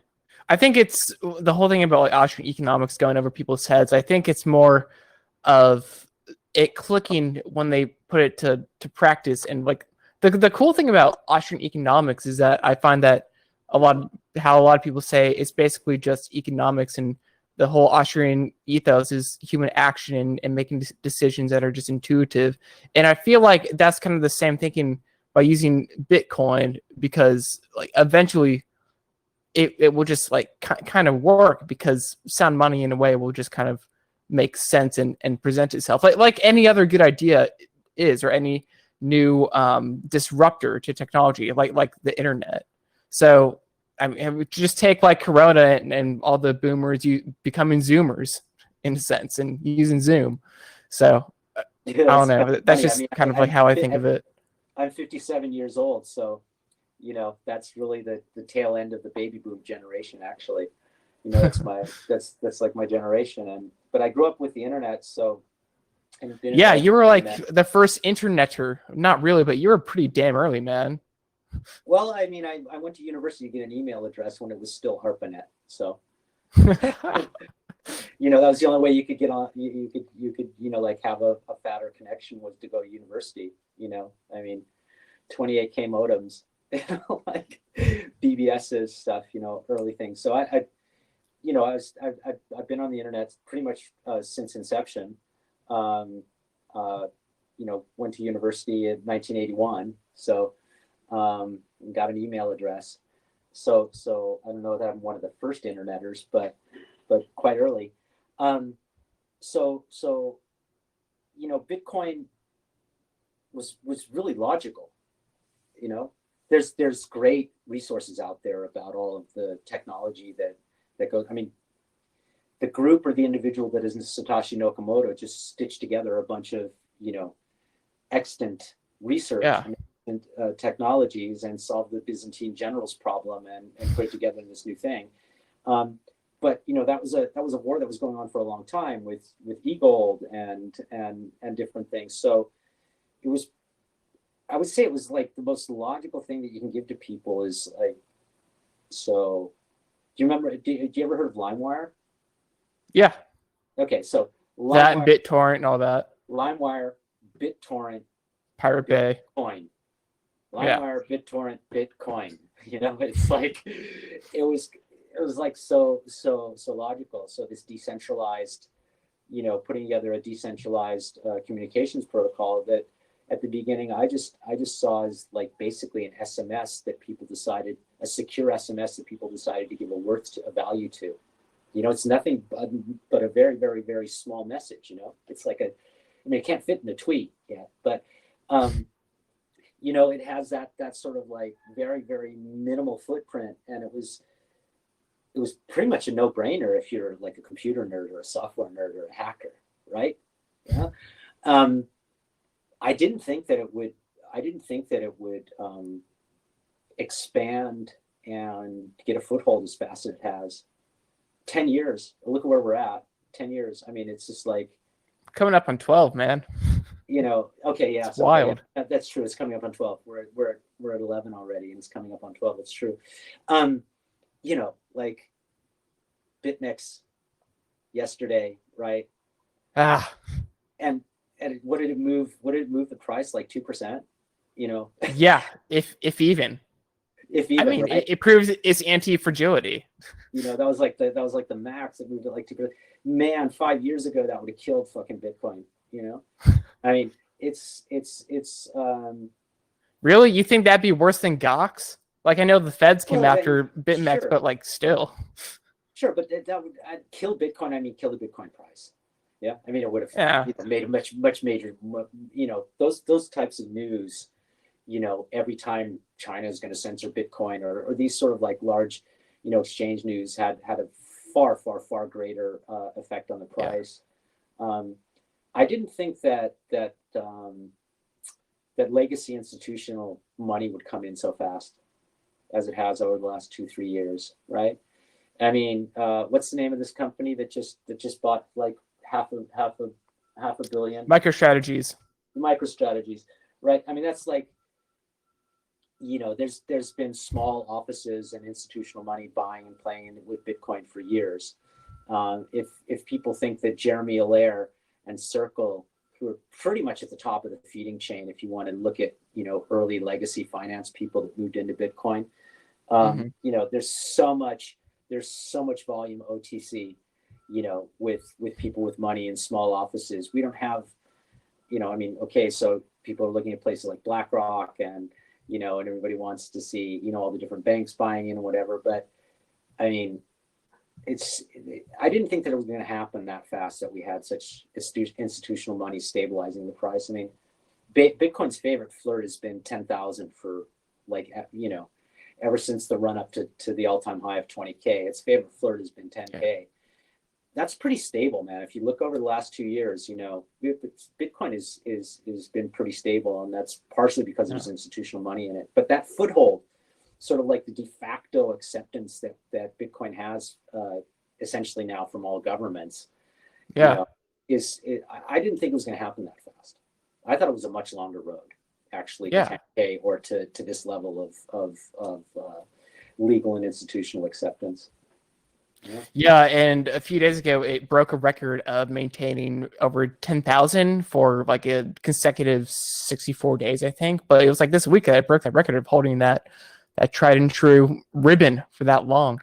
And it's just kind of a testament that, you know, this is actually sort of a threat in a sense, or it's something that I think that's a load. I think that's a load of crap. Yeah, because I heard you say that, and I'm just kind of wondering, has your opinion changed on that at all? Has that moved? Because if larger institutions and governments are looking at this and even putting regulations on mining, it's just kind of like, well, they're doing this because they're looking at yields in the future and they're going negative, and they got to do something. Bitcoin's not a threat to fiat currencies or to states or governments. I've never thought that it was going to be like hyper Bitcoinization. I think is the most foolish meme and most foolish belief among crypto people. The world is not going to live on Bitcoin. It's just never going to happen. Not even in like a century. Nah. It'll be something like it. The distribution is too oligarchic. You know, this is what's interesting about what's happening in Ethereum at the moment for me is the discussion about fair launches and governance, right? That train is basically gone in Bitcoin. I mean, the early adopters are so fucking rich in Bitcoin. Yeah. I mean, really the distribution is so small. we're living in such rarefied air, and the whole, like, getting to the point of like one sat is $1, or one sat is whatever. What is the whole, if all the world's currency, whatever that calculus? If the market cap reaches $1 trillion or like surpasses gold in the stock to flow thing. But I mean, well, to I guess counter your point a little bit, isn't that more of a problem with other coins? Because talk about the fair launch and the early adopters, but to the extent you have the 21 million hard cap, and then with Ethereum there is no hard cap. Yeah, but so it's kind of like you're still living the cancel-on effect. Yeah, Ethereum's never going to flip Bitcoin, and Bitcoin's never going to. Well, it doesn't have to be Ethereum, but the next major CBDC or whatever, if that takes over, and then they have to abide to Bitcoin or something. But like Bitcoin, you don't have the quintillion thing. I don't think Bitcoin's ever going to go away, and I think it's going to. I think it has established its place as the most secure network on the planet. Proof of work, in terms of securing the network, is 10 years old, and replacing that first mover advantage is pretty hard. I don't think that's ever going to happen, and I don't think that anybody would ever attempt it. I do think that we could reach stock to flow numbers of $1 trillion if Bitcoin, but that doesn't mean that it will be the go-to currency for the world. I mean, it can be a store of value, definitely. Right. At least it's going to reach that. At least I believe. It's already. I mean, come on, man. Look at Bloomberg. It's mentioned in the same breath with gold on Bloomberg. That always blows my mind. Just like, I mean, it's already won the store of value. So even with its volatility, it's still my favorite. So long time preference numbers are year to date. What price is Bitcoin? Year on year, right? First year, $1, 30 cents, $1, $6, $200, right? Don't you think that's too small of a scope? And I mean, if anything, you should kind of look at like the 4-year like halving cycle and stability in pricing. What I'm trying to say is that if you look at Bitcoin year on year, it's done nothing but go up in value. So if you have a long time, if you have a long time preference, which most of us early Bitcoiners do, right? Yeah. I've had to spend way too much Bitcoin because I've lived on it since 2013. So I mean, I basically exited fiat, as an earning in 2013, and I've been earning in crypto pure since 2013, basically. And I have a local trader where I can move into fiat. It's not really a problem for me, but so if you just look on that year on year, Bitcoin is both with its security and its price is it's proved its early. Its early concepts or use cases, and I think that's going to continue. I just don't think that it will replace extant systems. I do think that we're due for a reckoning on fiat. I mean, my hope. I mean, the only way that I see, there's only two really ways that I see the world changing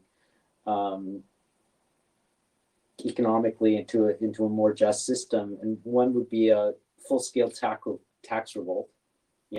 People just basically say, okay, we're just not going to finance the governments anymore that repress us, or a collapse of the dollar. I mean, basically waiting for the collapse of the petrodollar. So we're moving into future energy sources. Bitcoin's model of proof of work is far more efficient for basing a currency on than the petrodollar, and what the petrodollar allows. We have all the and might be that new source of energy model. Yeah. So I don't think that Bitcoin will replace what's excellent, but I do think that it is a model that if trading blocks, this whole central bank digital currency thing that's coming down our throats right now. I mean, America is likely to drop helicopter money as a result of the pandemic, and as a result in combination with Fed printing. I mean, we see pretty strong signals that there's going to be some form of CBDC. Yeah. Japan moving incredibly forward with it. China moving incredibly forward with it. Europe toying with it. Those things are coming. Stable coins, CBDCs. Those are surveillance currencies. They're not. They don't have the. I think that that's more interesting to governments actually than anything is the ability to granularly look at every transaction. Mhm. What I do think that CBDCs and stablecoin so concepts will enable in the future is far fairer taxation. Actually, you will be able to have the granularity of choosing potentially, so like in the utopian vision, right? You would be able to choose where it is that your taxes go on a granular level, and vote with your currency. With actually, you just, you a Tobin tax of 0.1% on every transaction, and you can potentially like say, okay, this is where it is that I want that to go. I think that this type of technology enables that. So smart contracts, when we get that on Bitcoin, that's coming out. RSK Smart, people are starting to work with RSK Smart much more. These. I guess my favorite example would be Apple. Look at governments like Apple. Apple has created nothing new. Apple has done nothing but take excellent technology and package it into a user experience that a vast majority of the people can and want to use. And at some point, governments are going to have to, and economic blocks, whether it's like the whole of South America or the whole of Europe, or trade agreements, so the petro, what was that, Venezuela, right? Is the petro? Yeah. Yeah, early thing. So what I want to say is that at some point, we like to think that governments and people that run them, because they're so corrupt and they don't serve us so well, that those people are stupid, but that's not the case. No, the they're SEC, very smart. They know exactly what they're doing, the SEC, or at least the ones that are mostly pulling the strings, for lack of better words. But the SEC is full of very, very smart and well-educated people. Yeah? Whether their agenda is different than what it is that we, or the same that we would like to see is another question. But Ethereum, with its programmability, that we don't really have on Bitcoin, and Bitcoin, they're the models. At some point, somebody's going to adapt those models into a functioning system of digital currency, which is fungible, meaning without the friction of surveillance. Yeah. So cash is basically the most fungible because it's the most private, right? And so we all talk about that, how money is the foundation of privacy and freedom. At some point, decades away, not going to happen next year, not going to happen in 5 years, not going to happen in 10 years, that friction will be removed out of the system in the same way that, digital media, where that friction has been moved out, right? So things like LimeWire and BitTorrent, people are very, very comfortable with Spotify now, right? Why are they comfortable with Spotify? Because people don't really care about getting things for free. They care about the user experience and having access to what it is, what they want, when they want it, right? So the friction has been removed, and so people use Spotify. They use Apple Music. Everybody uses Amazon because the offer is there, right? Because it's so easy to use. So extrapolate that forward with currency. At some point, Bitcoin wins because it's more efficient, but that doesn't mean that it's going to be called Bitcoin or specifically be Bitcoin. There will always be an on-ramp and an off-ramp in and out of Bitcoin because it was the first. It's the mother of all chains. Yeah. So that's why I don't think it's ever going to go away, and why I think it's going to increase in value. But I do not think it will be the currency that states use, other than maybe holding some of it, because they're diversifying their portfolio and things like that. right, very reluctant to do so. I think with the privacy innovation, I just actually had a chat with the great guys at Surebits with discrete log contracts, and how just super amazing and that is, and radical, and actually making this possible and helping out with the bullishness. The tail end of that, yeah.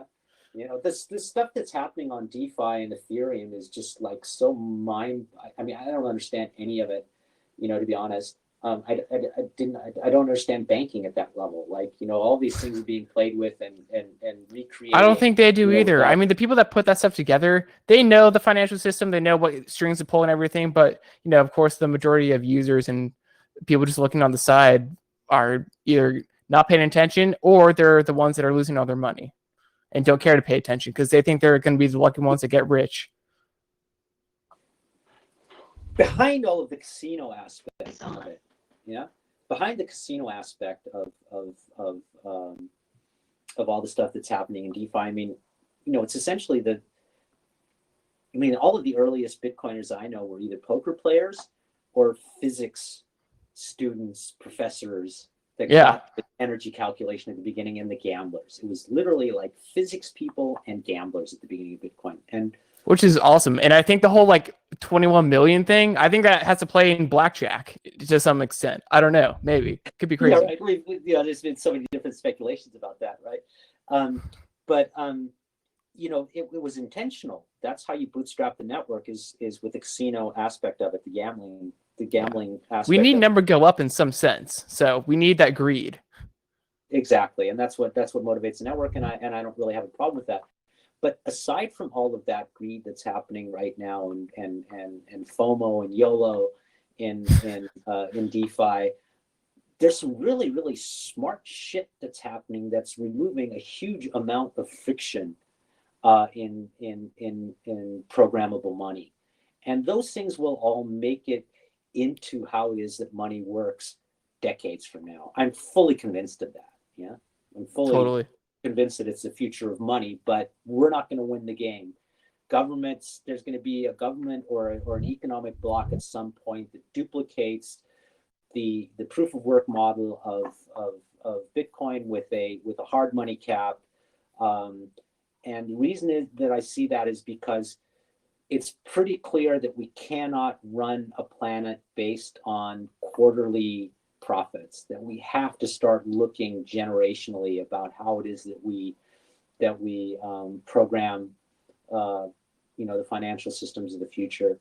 I mean, just look at the pyramids, right? What a huge social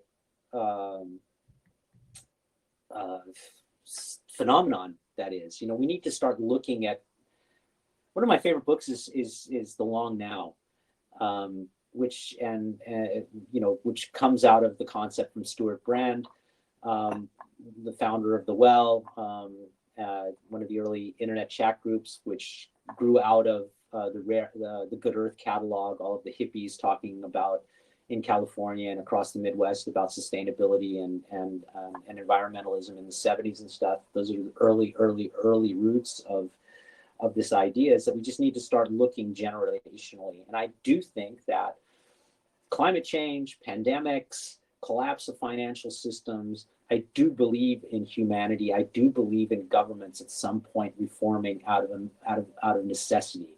And when they do, they will build on the models that it is that we're playing with: Bitcoin, Ethereum, Zcash, and there will be a successful long-term hard cap, hard money, because it's efficient and the world will need it, not because us crypto anarchists are pushing it on everybody.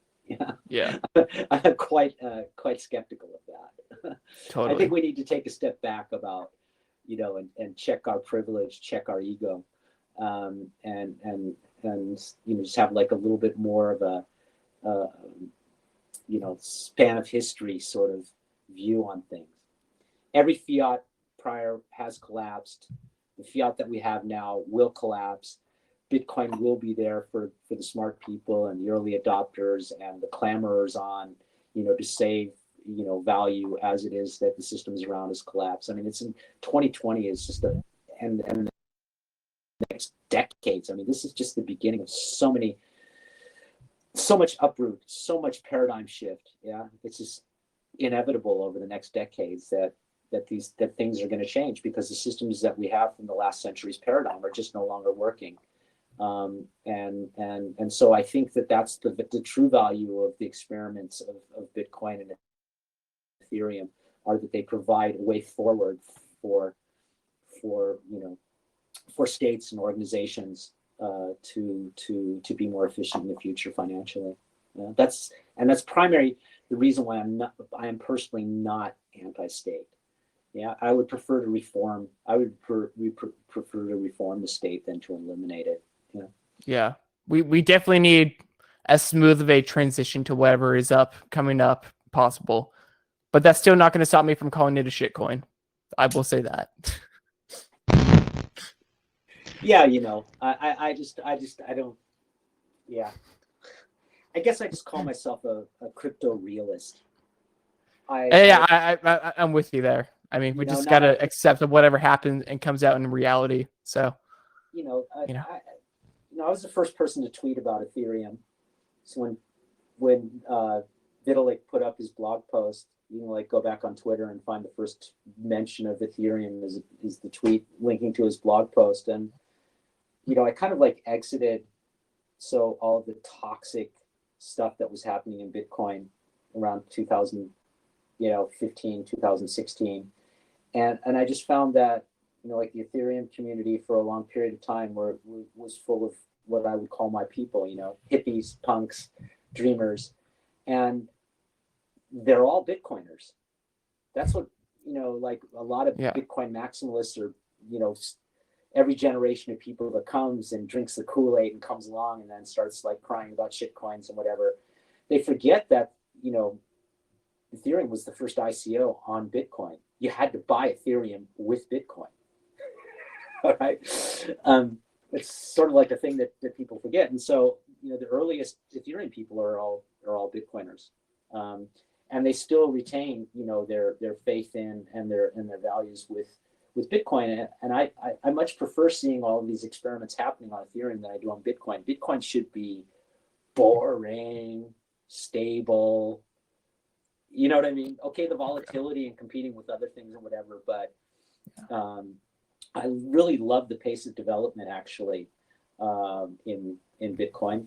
Looking forward to Schnorr signatures and Taproot, and it's really cool seeing, more and more companies starting to support devs. I mean, there's a lot of great stuff happening in Bitcoin, but it's very, very slow. And I like this move fast and break things sort of attitude with this. We need that out there. We need those people that are willing to be reckless and play and experiment. And then whatever happens, it'll, be pushed into whatever thing that people need it at.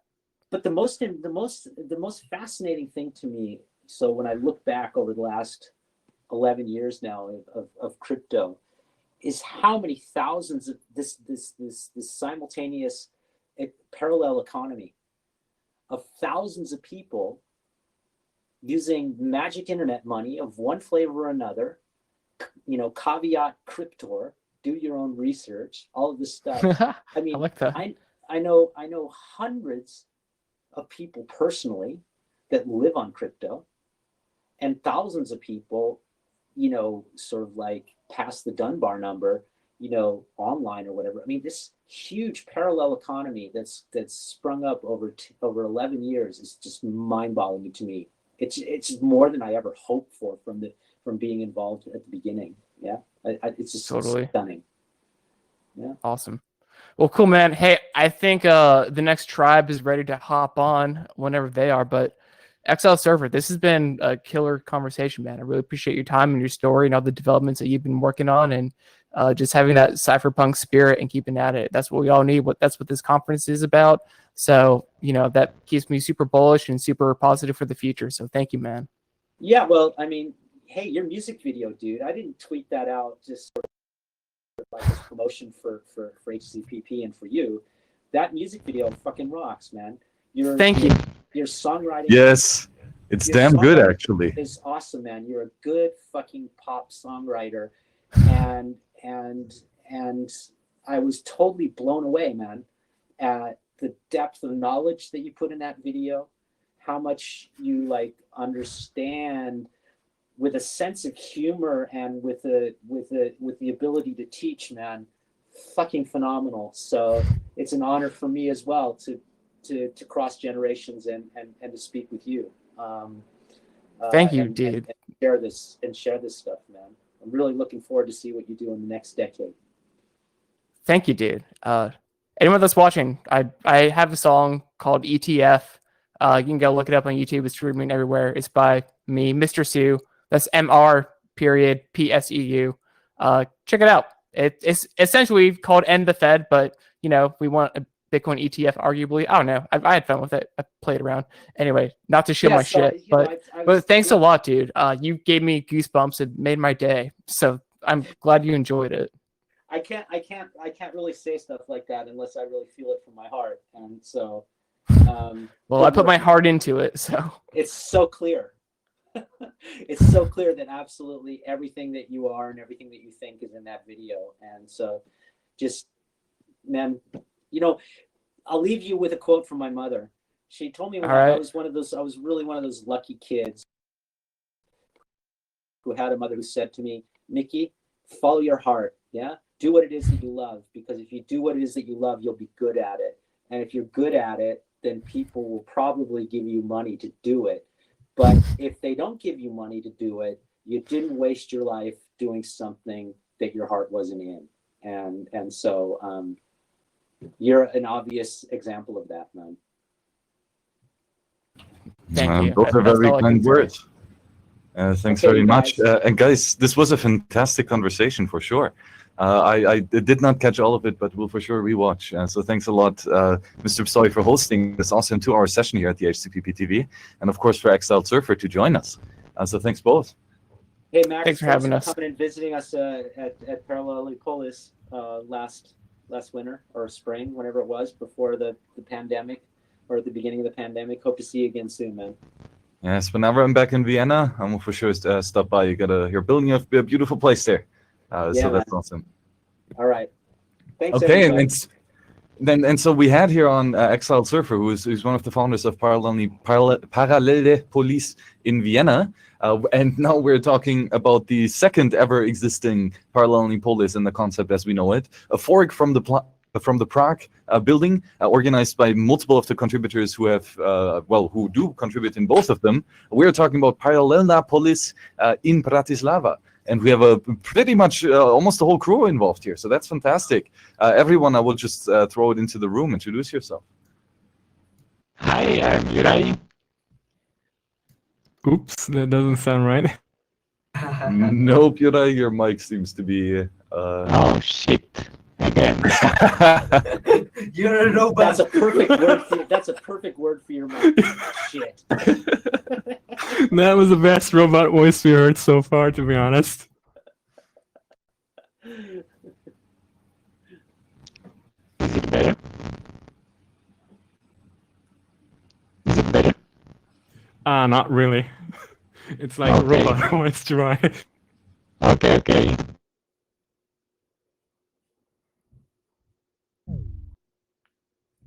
I'm gonna peace out, guys. But have a great chat. Thanks See for you, having man. me. Me too. Peace out, man. I'll catch you guys on YouTube. Adios. So yeah, I think we can get started slow until Dry somehow unmesses up his microphone.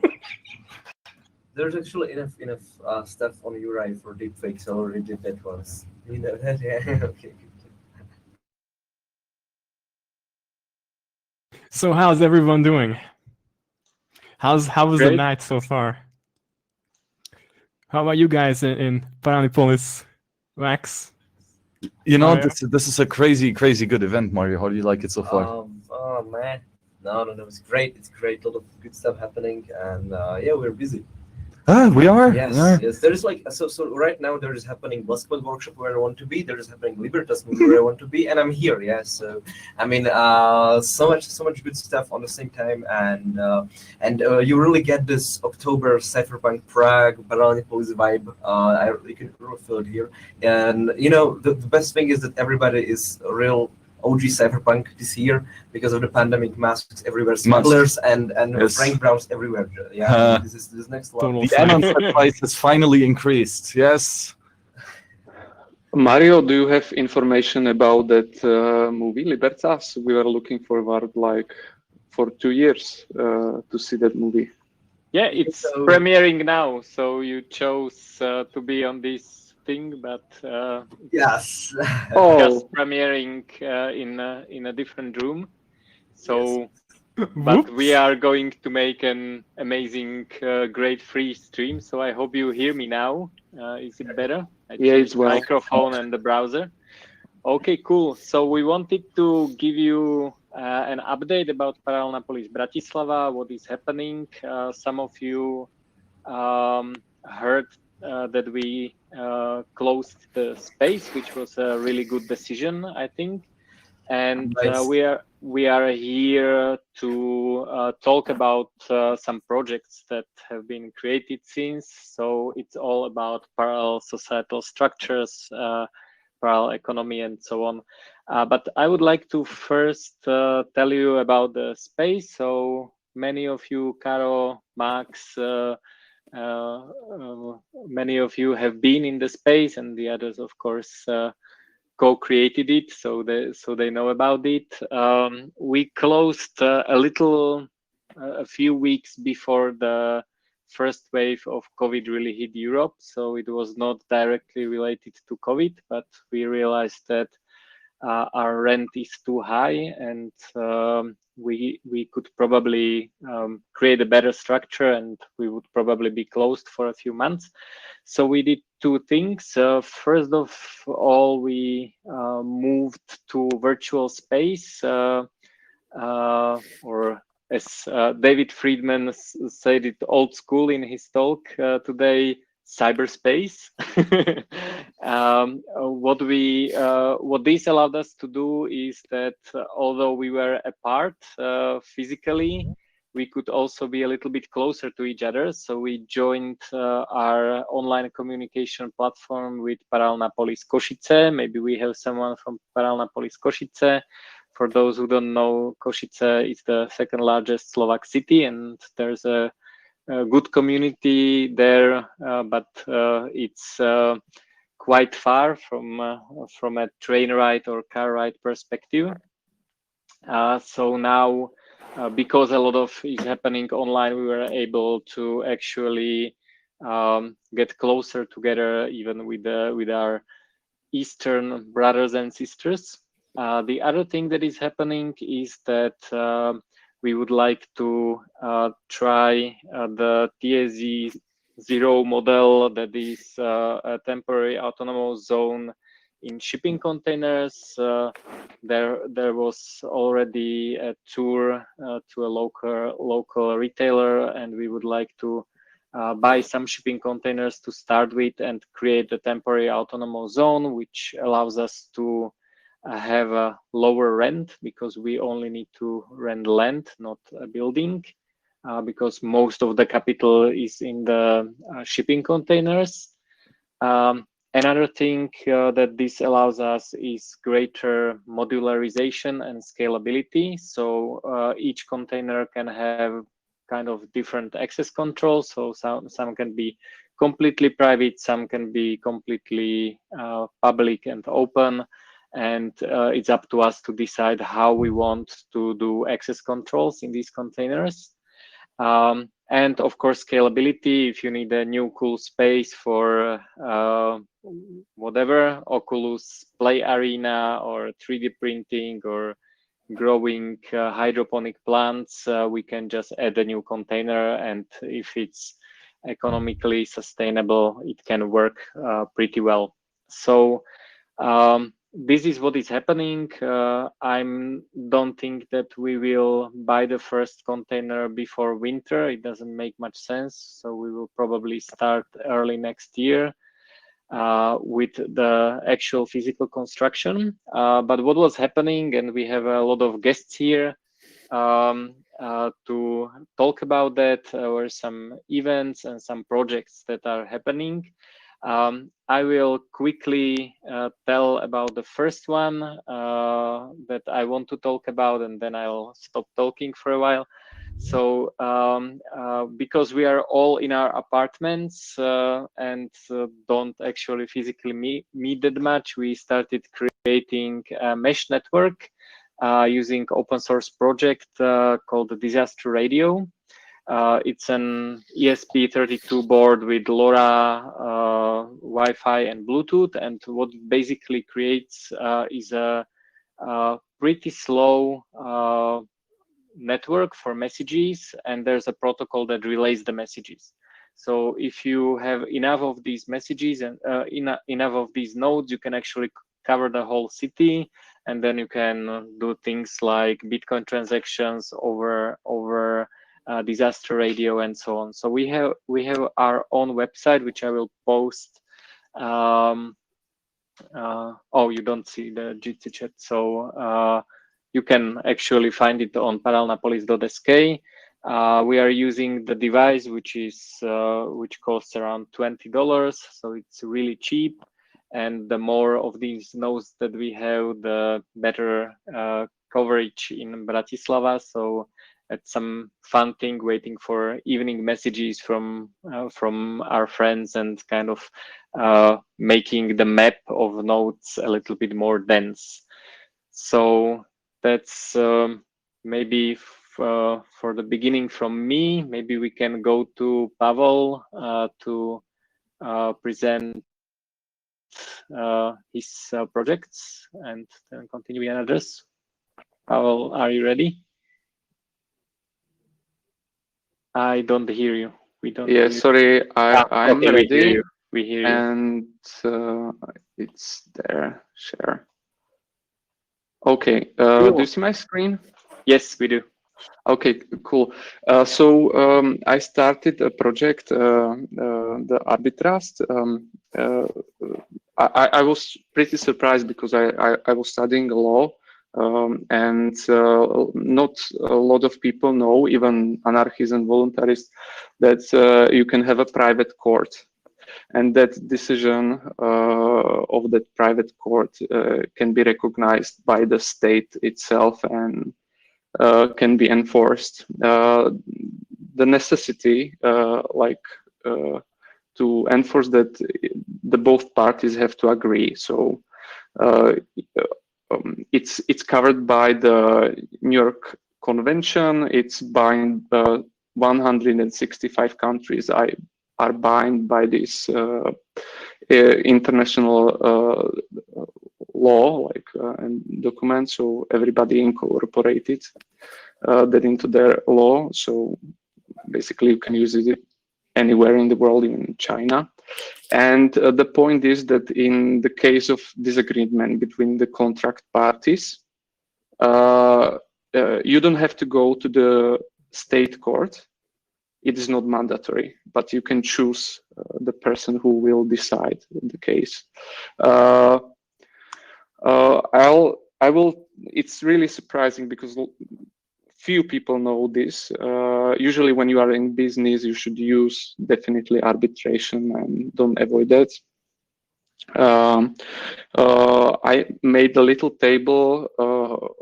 What's the difference between the options? If you go to the state court, it can cost 300 euros in Czech Republic, but I would think that the average cost is around even 5,000 euros, even more, because it can take really a lot of proceedings. You can go to the court like multiple times and can take even 10 years. First proceeding is ordered usually in 300 days, so you can imagine the delays.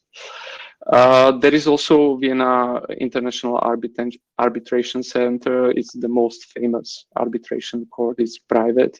It's in Vienna, but the minimum cost for that is 5,200 euros. So you see that most of the costs will be spent on the fees. So and it takes 1 year usually. But you can appoint your own arbitrator. It really depends. In Czech Republic, there is court, which private court, and you can appoint arbitrator for 300 euros. Decision can be made in 2 months. There are advantages and disadvantages of this, but mainly I think I really believe that if you have commercial dispute between 2 businesses or 2 consumers, you should definitely go to arbitration. It's quick, it saves you money, time, and a lot of stress. we built the project. The problem with arbitration is to deal on the beginning who will be the arbiter and find somebody impartial, not involved. Because usually when you find arbiter, you are somehow know the person. So we found. I propose that it can be randomly selected. So if you have a pool of arbitrators, the blockchain based on nonce and very simple mathematical operation, you can select the random arbitrator based on nonce modulo sum of arbiters. I developed the system where the documents are timestamped, everything is saved in the blockchain, not the document itself, but the hash of the documents. But when the project was finished, we found out that the lawyers are not able to use that because it's too geeky and they don't know even how to buy Ethereum or Bitcoin. So it was really difficult to get to that point. So now we are in a state that we are looking for arbitrators. You can register on the arbitras.org, and you can become one of the arbitrators in Arbitrast. This is the phase where we are looking for arbitrators, which will be in the pool and randomly selected for the cases. And the second point is to make the UI and user experience with the application like cool. So basically they will communicate through email, but they will have also proof in the blockchain itself, but they will not have to touch this technology, but the proofs will stay there. I was really surprised with this experience, but we know that we have to push the complications with the technology out of the real use. So this was a big lesson for me in creating Light app. And email is quite a good solution for, disputing parties. They're yelling at each other angrily via email anyway, so they already know how to use it if they're in a dispute. Yeah. And still they will communicate through the third party. So it's somehow managed this thing. So this is from everything from the arbitra. So the key message point here is that if you are going to the dispute, every time go for arbitration. If you create contract, think about the arbitration first and include arbitration clause inside the contract and avoid state courts. You don't have to go to the state courts, use private courts, save money, stress, and time. So this is the key message of this. So this is everything from me. Okay, are we going to have something about the private crypto weddings? Yeah, sure. Simona, you are here, so you can unmute yourself. Hi, Simona. Hello, do you hear me? Yes. Hello. Yes, we do. Fine, great. We should see in a while our presentation.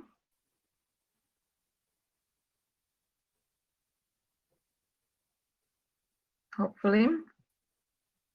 Yes, okay, we great. see it now. Yes, thank you. So my name is Simona Urinova. I am a lawyer and attorney at law. I specialize in IT law, and I cooperate with Parallel Police on this special project that I'm going to introduce to you. I'm really happy to have this opportunity. Our project is called Tame Me, or we call it Tame Me, but don't worry, the name has nothing to do with any BDSM or other stuff. Of course, simply it's an idea from the book The Little Prince by Saint-Exupéry, as our project is devoted to closest human relationships. It means partnerships between two people who either cannot or on whatever reason do not want to enter into marriage. I guess we don't have time to go into any details. So basically, our project is currently absolutely unique and the first of its kind in Slovakia. The original idea comes from Pavel Travnik, and I have brought it into existence in a way we will see in a moment. So what was the motivation and the reasons behind the project? The most basic reason was and is the current legal situation in the Slovak Republic, which is unfortunately one of the last 6 states in Europe that don't legally recognize same-sex partnerships and or heterosexual partnerships other than marriage as well. Unfortunately, this status results in long-term partners not having recognized their mutual rights or their rights towards public authorities. Simply said, in front of Slovak law, these people are almost strangers. That's why it is, in our view, necessary to take the matter somehow into our own hands and regulate relations between partners with all possible private legal tools currently allowed by law, and without waiting for the state to take any, merciful actions sometime in future, in ever. So that's why and where our project comes in. In terms of its structure and activities we do, at the moment it has 3 main parts. The first part includes preparation and making available online basic legal documents for partners. Yes, that's it, the first one.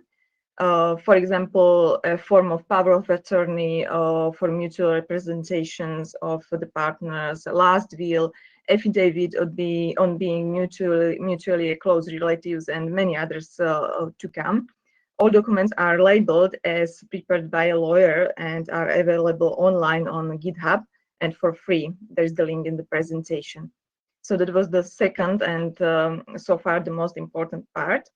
The second part now is about public lectures we hold regularly on how and what to do, focusing on practical side of everyday situations and advice on how to use our documents.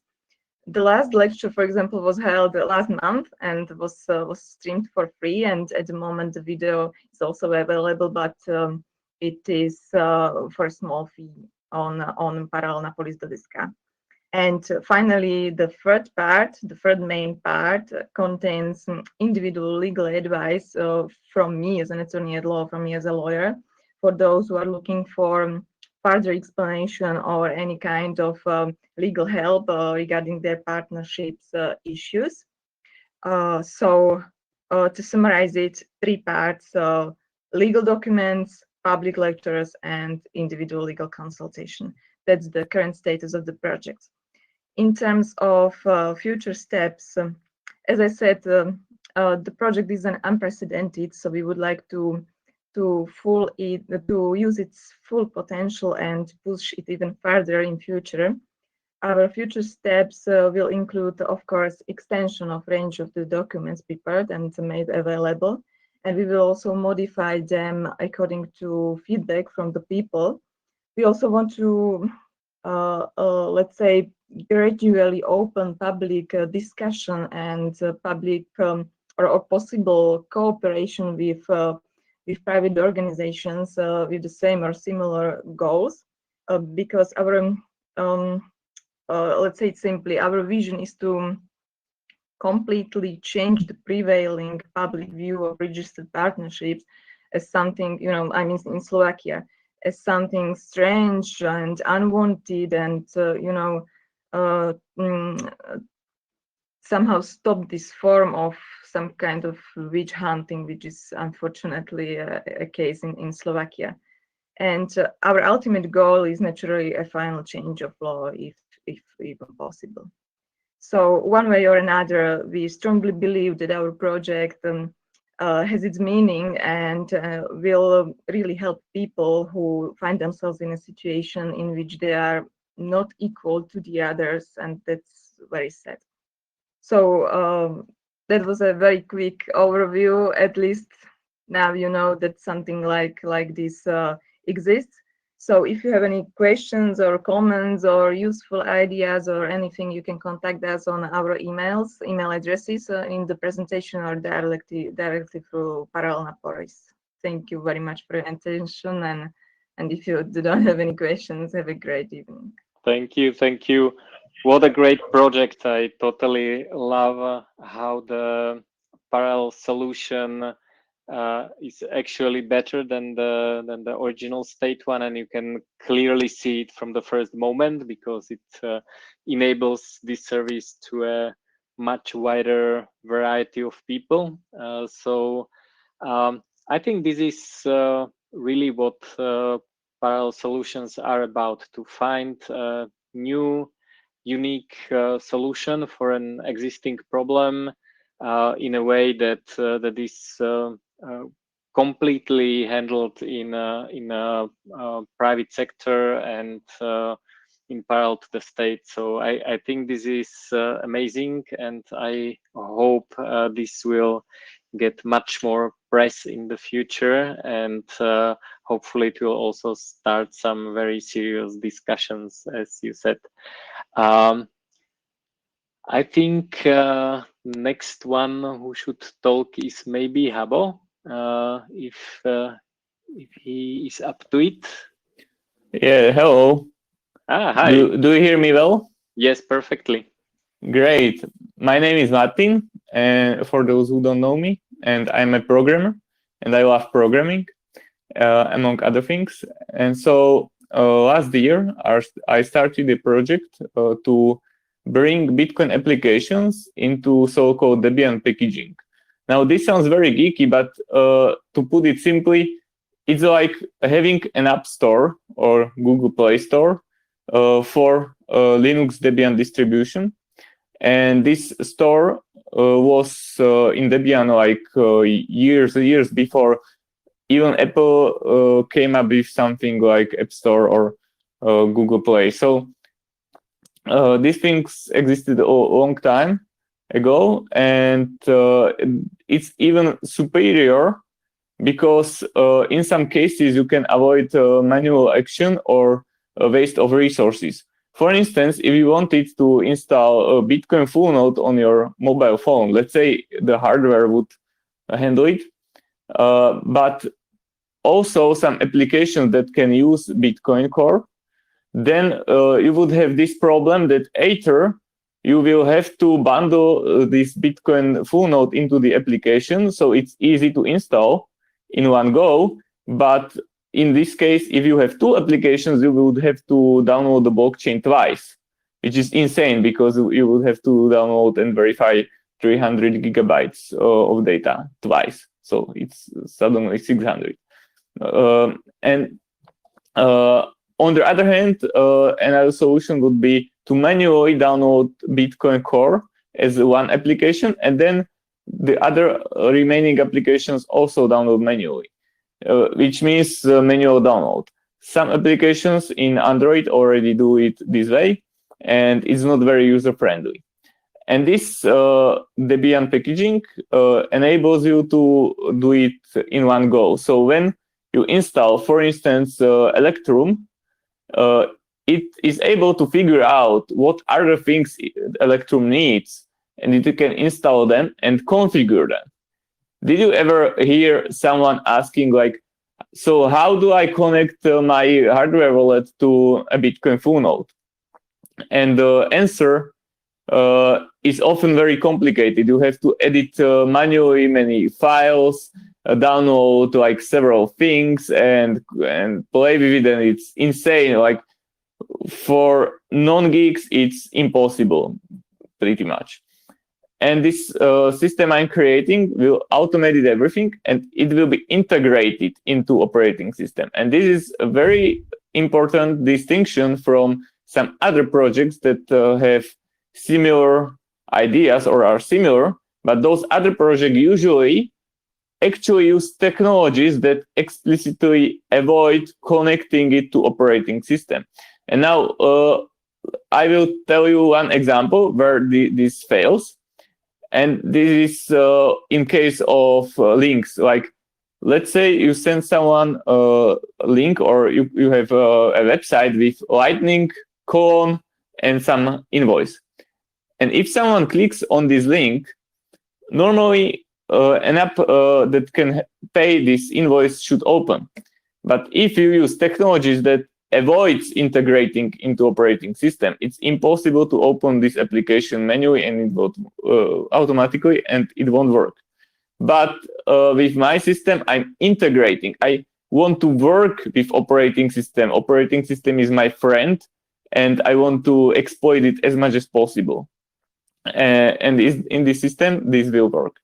And there is like many kinds of these integrations that you may or may not be aware of, and many new will come.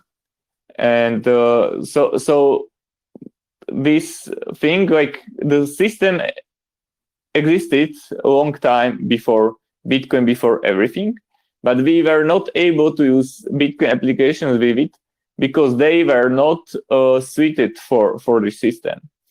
There is a lot of work that needs to be done in order for it to work, and this is what I'm doing, and what I'm trying to achieve. Currently, I'm focusing mostly on server side, but I want to like create a user-friendly server experience, so everyone will be able to use it. And later, I will want to also focus on the user side. And I have also some ideas in my sleeve how to bring this same experience outside of Linux to Windows and to Mac users. So stay tuned. So this is like my general idea. I was writing some code for it even like 10 seconds before this call started. So I'm like 200% focused on this project. Wow. So I don't know if anyone has any questions. Yeah, like, do you plan to make like a full GUI for it? Yes, make that's it super easy for noobs? That's exactly what I'm working on right now. So that's really cool.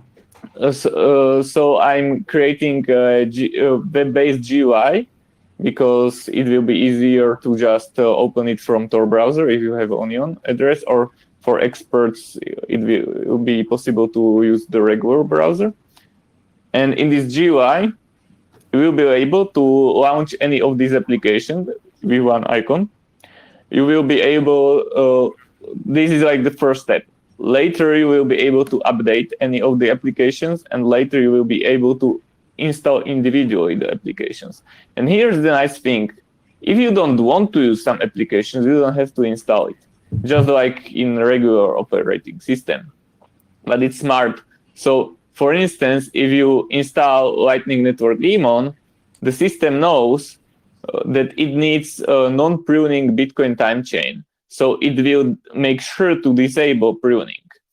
And it will configure like everything else for you. So you don't use what you don't need. Another difference between, for instance, the BTC Pay Server Docker is that it's more secure. In BTC Pay Server Docker, BTC Pay Server, the application, has the rights to access all your nodes and with admin rights. So, for instance, if there was a critical vulnerability in BTC Pay Server, then someone could attack it and steal your coins from Lightning Network Daemon. But in case of my project, this will be impossible. So that's another idea. And finally, Caro, since you are here, I remembered your issue a long time ago with installing BTC Pay Server. And the issue was with Nginx. I remember it. And I think that the exact reason for this to happen in the first place was because BTC Pay Server Docker does not want to work with operating system. So in my case, when you install any application, it just inserts itself into Nginx correctly. So there is like a registration system where each application can register, and then the web access can be delivered to this application. So problem like this cannot happen. So that's also one of the nice things I was thinking about. Wow, That's cool. Yeah, sorry, Carol. Yeah, like with like 2 questions more. Like, how do you plan? Like, can you like isolate this with Tor? How do you plan to do the isolation? Yeah, so right now Tor is used mostly for bridging purposes. It's not like 100% private yet. I would love to make it private later, but it will take some work, and it will be quite difficult. But like the first layer of privacy is not maybe that hard, but the second part of it that I would really like to achieve, I'm not sure if it's feasible. Like it should be possible in theory, but it may be super expensive. And that is like if an application inside your node gets compromised, then it would be unable to tell which machine in the world it is. Like something like Unix. I'm not sure if this is like really possible on user level because I'm not using virtualization like Unix does. But if it is, I would like to achieve it. It's like sandboxing all the running application and services within packages. Yeah, the applications are already sandboxed. Even more like what's happened regularly. For instance, most software has like full access to your full node, which means, among other things, spending money from your full node. But almost nobody uses this wallet, so let's ignore this. You can stop the full node, which also is minor annoyance, but there is one dangerous command for all full nodes, and that is to mark a block as invalid. And this could be abused to cause very serious consensus problems. In like, you could, for instance, stop seeing incoming money, and maybe with some good preparation, an attacker could double spend you basically. And this very dangerous call, among others, is sandboxed. So like almost no application can access this. So this is another nice feature. Sorry for a second. Max, are you there? Max, Studio, are you there? Because you guys have a file to download. Sorry about interrupting you guys. I just continue. Yeah. So thank you, Habo. This is really interesting, and I think what I'm trying to convince people these days is that I think the time has finally come when everyone will, or most people will have at home at least some kind of sovereignty node. Doesn't have to be Bitcoin, can be email or NAS or BTC Pay server with WooCommerce or Tor Relay or VPN endpoint. But I think that these applications, also Nextcloud and of course Bitcoin, these first of all make sense if you run them on your own hardware that you can physically control. It's not on some hard drive in a data center wherever in Ireland or something. But of course, it's your data, and you want to have it properly secured. With Tor, we are able to. I think one of the nicest features of Tor, which is really underrated, is that it is the easiest way to go around network address translation.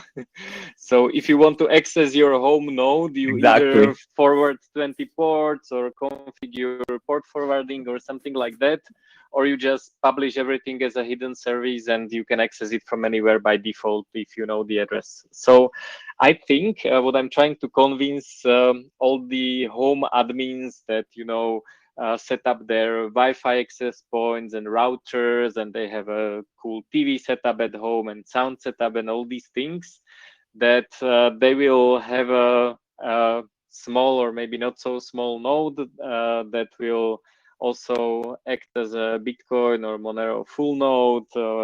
It will contain a network attached storage for files and movies and Nextcloud and everything. So I think this is very exciting that so many people are working on these nodes. I think also BTC Pay server, I've seen a tweet from Nicolas Dorier from BTC Pay server that they're also doing some way to deploy BTC Pay server with everything in the Dockerized environment. So the support is easier from the point of BTC Pay server. You have Nodal, MyNode, Raspberry, and infinite amount of these cool Docker projects. Come on. We have on Parallel Police. We have deployed it in Docker, and it's not so good. Come on. I have it in Docker, and it's amazing. It's I have so what is the easier first and what I love the most is I want to do +1. What Martin was talking about his repo. I'm running like 3 instances right now, and I love it. Wow! And it works. And it's real nice. So do that. Do cryptography, the repo. What I'm doing is that I'm running it on my old laptop, which has good hardware, and you put their SSD, and you have their pure Debian, and just run your Bitcoin and all the magic things. And what you mentioned also Nextcloud and whatever you want, what you're able to deploy, or what is Martin able to package. So yeah, if you know Debian packaging, let's help Martin to pick favorite software. I want to spam him with some shitcoin nodes package. Maybe be some Ethereum node in your repo, and I want to open up a pull request to that. Would you manage me that? Don't even review it. Don't waste your time. Don't. All right. It's a waste of time, but you know, you are your own owner, so I will not tell you what to do and what to not do. Anyway, I will post the link in the chat, so you can find it, and later you can ask questions directly via GitHub or something else. If you need something. Right now, there is not too many users, which is great, because if you use it, you will get like almost perfect support. Like if Mario has a problem, like it's solved in an hour or something like that. Yes, I just read to when anything is solved. Like just do a sudo apt update and you go. Yeah, exactly. It's like the most beautiful thing is like how everything is like one command away, and I think it should be possible to work with graphical interface. I just don't do it because I like almost forgot how to use graphical interface. So also it's impossible in Qt. So I have this SSH server, and there's everything running what you need. It's fun, and what you have Thunderhub, you have BTC Pay where you manage stuff, and it's what you need. I love to run false, so it was a pleasure to see you, my Bratislava guys. Hope to see you in Slovakia. I posted the link into chat. You need to post it in YouTube chat. This is internal chat among the broadcasters. Good point. Good point. We have one more person that we would like to talk to. Sorry, Tomáš. Mute yourself, Habo, please. But before that, I also wanted to share that we are doing a list of merchants, either online or physical, in the area of Czech and Slovak Republic that accept Lightning Network. So if you're around in Slovakia or Czech Republic, please create pull request or write us to edu. We want to promote merchants that accept Lightning. Now I would like to ask Tomáš from Parallel Polis Košice, if he's online and can hear me, to tell something about Košice. Tomáš, can you hear me? Hi, I can hear you. Oh, perfect. So how is it going? You had a visit from our friends in Bratislava, so someone actually traveled a long way. And I've heard that you had a blast, so tell us what you're up to. Yeah, it's always perfect to meet people with similar or even same ideas and discuss and hang out and have a good time. I think it was an important meeting because now in these extremely complicated times, it's perfect if you see someone in person and not just an online meeting. So great thing to spend time together, talk important and unimportant topics as well. And I think it also boosted the morale of the team. We were at some point, which was quite good with the building, but now everything is postponed. So we digged up the question again, and we were thinking about maybe something smaller, but still ours, and a place where we can meet, more like a hackerspace than like a full-blown parallel police with everything. But if this is what the community needs, I think that's sufficient. So that would be for the short meeting, one weekend meeting, and the boost we got from Pavel and Kato. Good. And really you've done also appreciate it. some project. I've seen that you were beaming slides to a wall of Financial and Tax Authority of Slovakia, and I've also heard, correct me if I'm wrong, that there were also some people in uniforms trying to interact with you. So how did it go? No one got beaten or arrested? I think this is a beautiful coincidence, and it's always nice to feel secure and safer when the men of the law are around. Yeah. Certainly helps. Interestingly, so the location was chosen by Paolo. I remember thinking this would be a good place to put the beamer out somewhere in the park. Later in the evening, when we started the presentation, we realized that it's the wall of the Financial Institute of the Republic.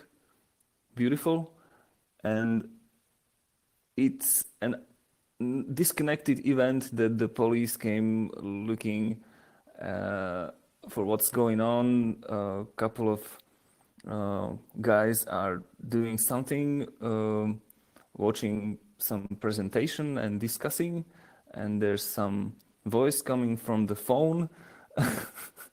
So it was interesting, but I think the situation was covered perfectly. I was amazed how good it was taken by the officers when Paolo told them precisely what we are doing, to the point. And I don't know if they couldn't absorb, or it was just unexpected that they would get the full detail of what we are really doing. So they left us and wished us a nice evening. I remember when we were opening Parallel Police in Bratislava, we also got a visit from the police because of some kind of reported noise.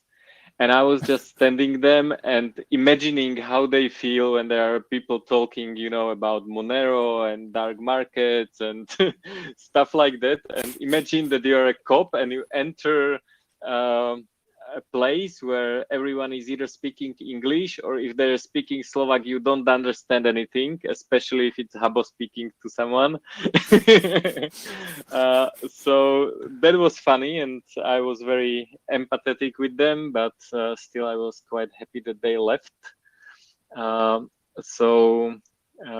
Yeah, we don't like our interactions with the cops that much. I think that we are quite, I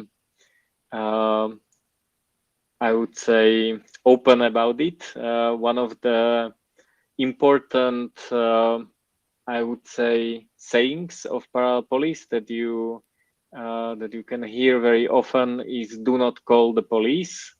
So if something happens, you solve your disputes using an arbiter, like Paolo Travnik told us, which can also be simulated in reality.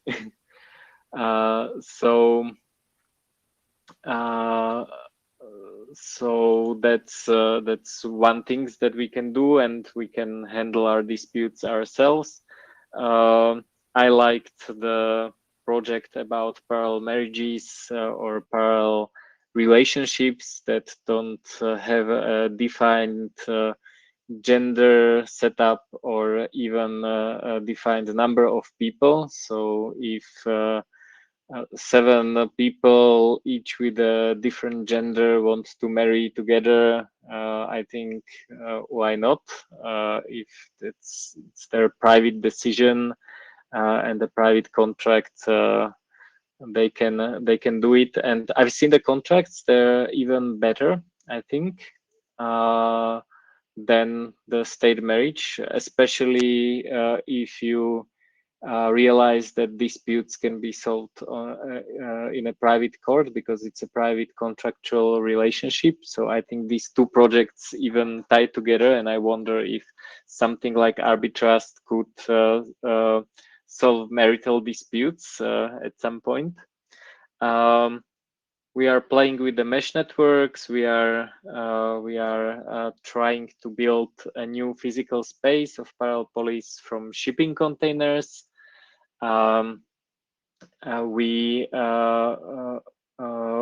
We try to organize ourselves and keep the community working online. We are still very active and still communicate together. We are doing many interesting projects together and have some discussions. One of the recent developments is when we are talking about the financial authority, is that we realized, and one of our members actually hacked the system. There is a electronic financial surveillance system of shopping behavior, because the cash register now mandatorily upload all the information about all the purchases in Slovakia to a central state database, including the name, what you're buying, sum, and so on. So GPS coordinates and so on. Some other things that we are doing is actually reflecting on this new state of financial surveillance, not only based on this data collection, but on many other things. There are new KYC bullshit regulations being introduced and so on, and we have to reflect on all these topics, and ideally, if we have a better solution, we should provide it and share it with others. So I hope you liked this short session about Paralelná Polis, and I think we can slowly give the mic to the next speaker, but until they come, do anyone you can keep going. I'm gonna give you 10 minutes because the other one took a bit more time, because it's my segment, so I'm still here, so you can just keep talking for the next 10 minutes for sure. Somebody want to do a presentation or something? Okay. Do you guys want to tell something. Maybe Paolo can tell us how it went with the trip to Košice from his point of view. I'm really happy that HCPP is happening. I think this has been a very boring year. Everyone is at home. Nothing is happening. Stuck in the house, yeah, basically. So for the total nerds of us, nothing has changed at all, right? So it's I think very interesting, and a lot of people are quite sad that we had to close the space. And I was sad for a while because I had a lot of nice experiences, and I enjoyed the physical space that we built and what was happening there.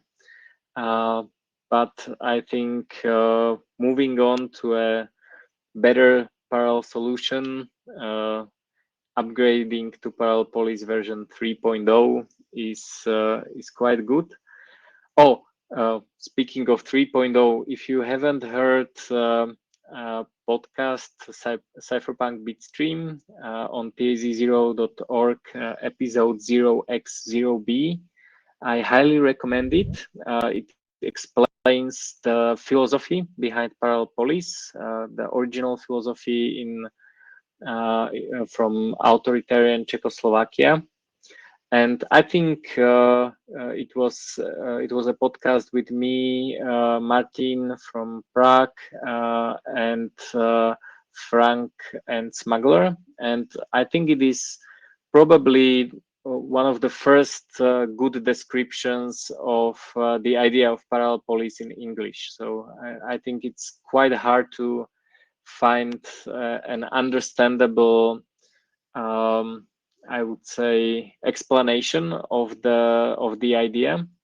And I think the idea works quite well. There are many parallel societies now in the world where we live in. It's not only us that name ourselves Parallel Police, but there are many different interesting communities that create these parallel structures that are slowly replacing the state. And I think yeah, I think that's about it. I think you have your guest here, Caro. I think so, yeah. I don't know if Hi. Fluffy Pony arrived yet. So Yeah. Hi, thanks for Fluffy coming, Pony. guys. Thanks for your talk. It was amazing, Fluffy Pony, and looking forward to hearing the next part. Thanks to Parallel Police Bratislava and Košice and to Caro for making this happen. So No problem, guys. It was fun having you guys all. yeah. Thank you. Bye. Bye. See you guys. Bye bye. Bye bye. So let me change my image. Hey, Ricardo. How's it going? Hey, not too bad, and you? Too much going on about here. How was the presentation? It was good. It was, I mean, it's always weird doing it like virtually and not physically being there, but yeah, other than that, it was great. I enjoyed it.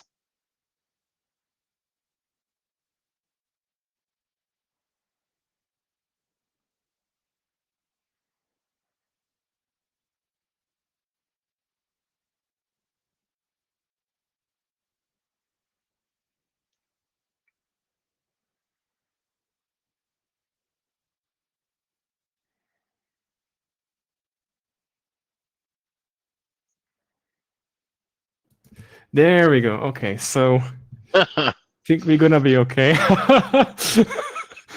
We had this fun thing that maybe we should have this combine episode because Bex kind of forced you onto me, so I kind of feel violated.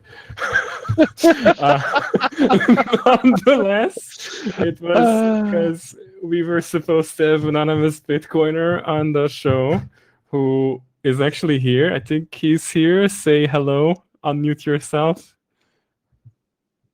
I don't know who the hell it is anymore. But since Ricardo is here, he came up with some really interesting topic that I actually really interested in, like how we verify the supply of a the privacy coin, because that's always a heated debate. And just gonna wait until the other guest kind of pops up. And let me just ask.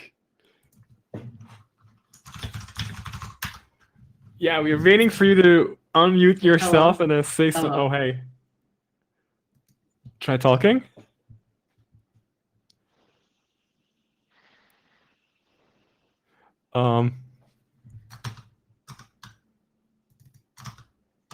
Hello?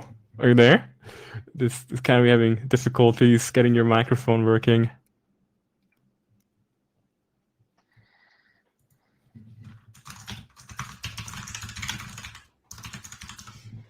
Oh, damn it. Okay. Maybe now you can. Yeah, you can hear you. Yeah, we can hear you. It's working. But it's really choppy, to be honest. Can you fix your mic or something? Maybe I can switch to mobile. Try switching because it's not working.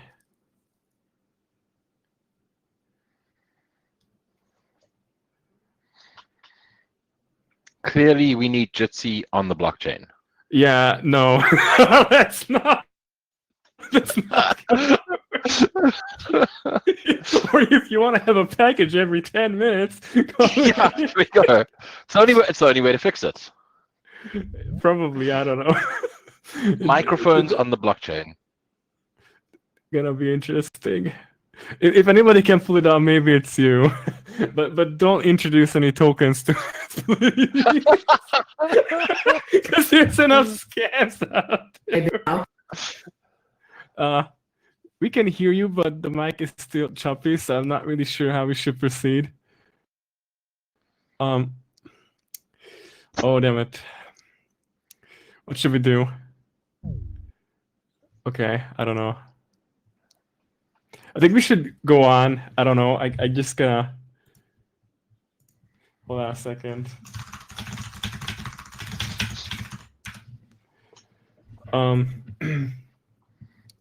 Okay, well, I think we can start with Fluffy Pony until we figure out this microphone issue.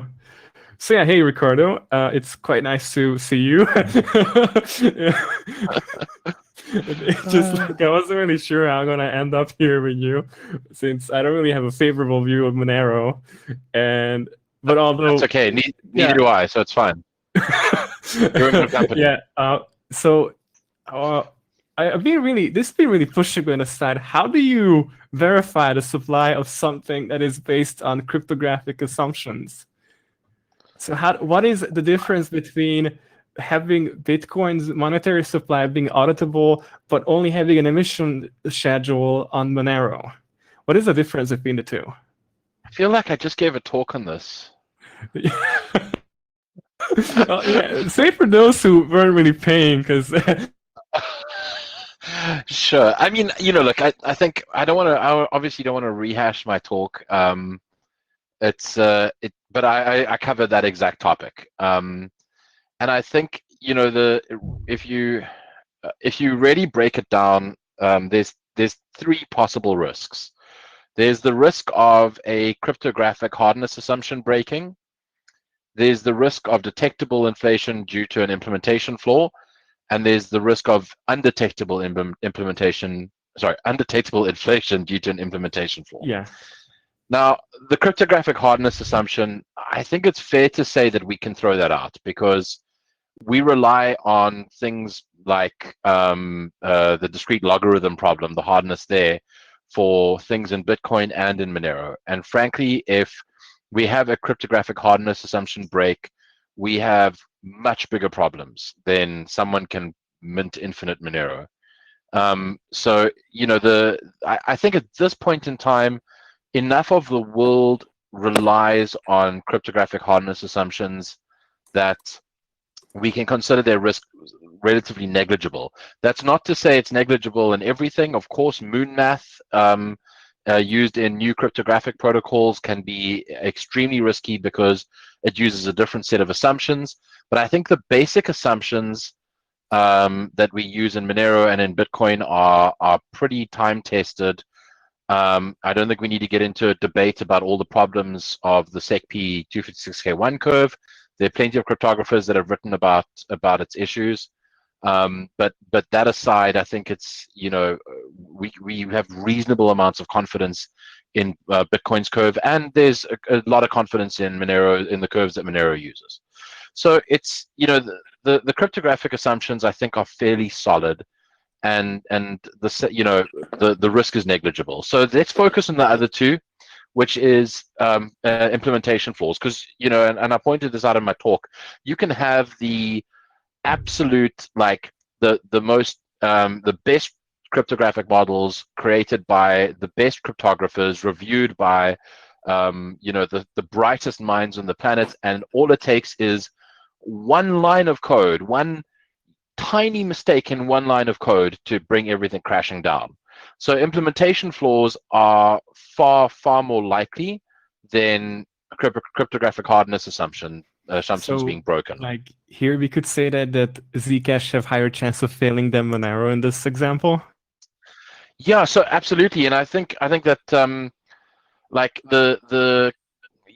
if you look at the list of cryptocurrencies that have been affected by, that have had actual infinite mint or whatever, double spend, whatever we want to call them, let's just call them supply auditability bugs in the past. Yeah, and that includes Bitcoin, it includes Monero, it includes Zcash. Those are the three big ones that have had actual supply auditability attacks in the past.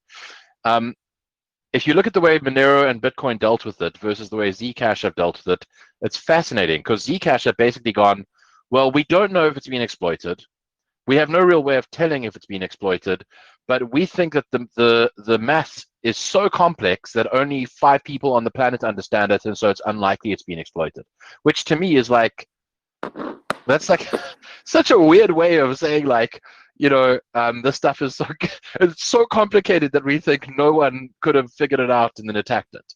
I fundamentally disagree with that. But that aside, I think that the complexity does increase the risk, because it's not only a new set of assumptions, a new set of cryptographic assumptions which are not as well established as the ones that Monero and Bitcoin rely on, but you've also got this like implementation complexity that is like, it just doesn't have the same level of visibility that Bitcoin's code and Monero's code has. Okay, so let's step back a little bit. Well, have you seen that IRS and the DHS put out basically bounties for tracking Monero? What is your take on that? So it was interesting because the bounties for tracking Monero and Lightning. So I consider that to be the, from their perspective, those are clearly the big threats, right? Which is great, because it means that both Monero and Lightning are moving in the right direction. Yeah, basically. I think, like it wouldn't be a privacy enhancing technology if there weren't attackers trying to break it down, right? And privacy is not a state that you achieve. You don't go like, well, I've written this piece of code and now it achieves privacy and I can walk away. It's this constant battle. It's this constant cat and mouse game of like iterations on small improvements to get a little bit more privacy out. And then the attacker's like, oh, and we found a slight weakness here. Obviously, sometimes there's leapfrog improvements, but generally it's just iterative. And I think that's really the only way that Lightning and Monero and Tor and I2P and all of these technologies will defend themselves is by continued iteration, continued evolution, and feeling the heat on your back from people trying to break it all the time. And it's not just the IRS, the DHS, the CIA, the FBI, the NSA. It's not just 3 data agencies. It's 15-year-olds in Poland, and researchers at universities in China. It's people from all sorts of walks of life and areas of expertise and interest that are trying to break these things, sometimes out of curiosity, sometimes out of malice. And I think that just as people working on, as engineers working on these systems, it really behooves us to just feel that heat, feel that pressure to constantly make the system better. So do you think this has some role in it, that basically Monero been gaining more headspace in the dark markets these days? That's why it's becoming more targeted by law enforcement these days? So I'm not I don't follow a lot of the darknet market stuff. I was very curious about it at in the early days. Nowadays, it just seems like there's been such a plethora of exit scams that that I think even figuring out like what darknet market to go to must be an exercise in and of itself. But I think, yeah, like certainly that absolutely is something that would attract the attention of law enforcement. Kind of the way I think of it is with any privacy enhancing technology, with self-sovereign technologies, you end up with like different groups of people that are interested in them. You've always got those early adopters, and we've seen it in Bitcoin. It's people who either want to use it for let's call it illegal purposes or purposes that are morally reprehensible, and other people that are speculating, people that we might not agree with because they're only in it for the money. And then there's this other group of people who are genuinely interested in self-sovereignty, people who are genuinely interested in the technology, and people who really need it. So people in Venezuela are not buying Bitcoin because they're speculating. The people in Venezuela are not shorting Ethereum on BitMEX. They're genuine. They need Bitcoin. They have an actual use for it. They rely on its technology, and it's not a joke to them. So that's sort of the way I view Monero, like Monero's user base as well. There are people who will use it for things that I do not agree with. There are people who will use it because they think it'll make them rich. But there is a group of people who have a genuine need for it, and those are the people that I care about. So there'll be a lot of talk about tumbling through Monero. Do you think it's possible to somehow make Monero feasible for creating a new type of coin join mechanism and like merging more Bitcoins through Monero in a atomic swap, for example, in a way that the IRS wouldn't notice it or something? Because then the easy can end up in a situation, it's not number go up or number go sideways, but number goes Guantanamo. Something like this, basically.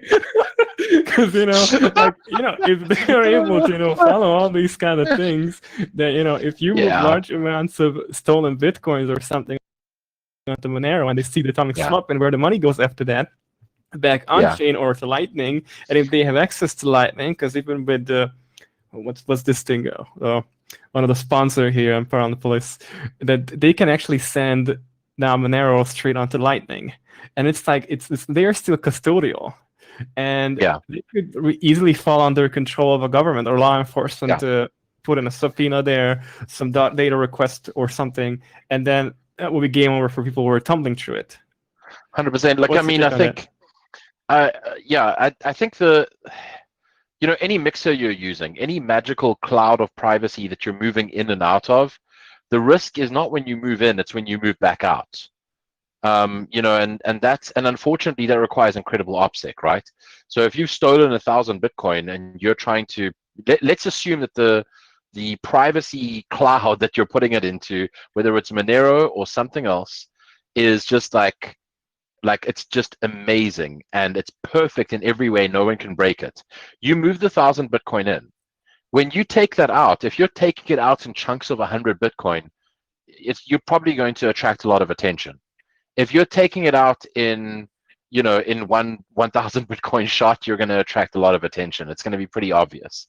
To actually have the OPSEC required to take it out in small random amounts matching common spending patterns, most people do not have the patience or the OPSEC for that. And I think that's really the complexity with any sort of mixer or tumbler. And it doesn't matter what the technology is. Monero is not a magic bullet for that. What I will say is if somebody who is using Bitcoin wanted to benefit from Monero's privacy, they'd probably be better off taking a small amount of Bitcoin, like no more than they'd keep in their normal wallet. If you walk around with 100 euros in your wallet, then you could take 100 euros worth of Bitcoin and put it in Monero and store it there and spend it directly from Monero. Whether you're using XMR to TO to pay a Lightning invoice or to pay a Bitcoin invoice, doesn't really matter. because the origin is coming from Monero, and it's just the amount of money that you'd normally keep in your wallet. So you use it to buy coffee or whatever. That I can imagine as a totally feasible scenario.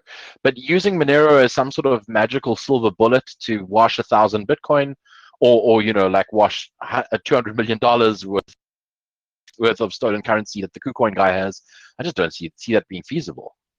Yeah, like last time I was not sure how much I can talk about this thing, but I was following like $500,000 worth of Bitcoin that was stolen from a Kraken client, and every single one of those sets were basically tumbled through Monero over BISC in a way that it basically appeared like they were trying to acquire Monero in really large quantities. And then what happened there was that just money started going back into places, shady places like KuCoin or whatever else.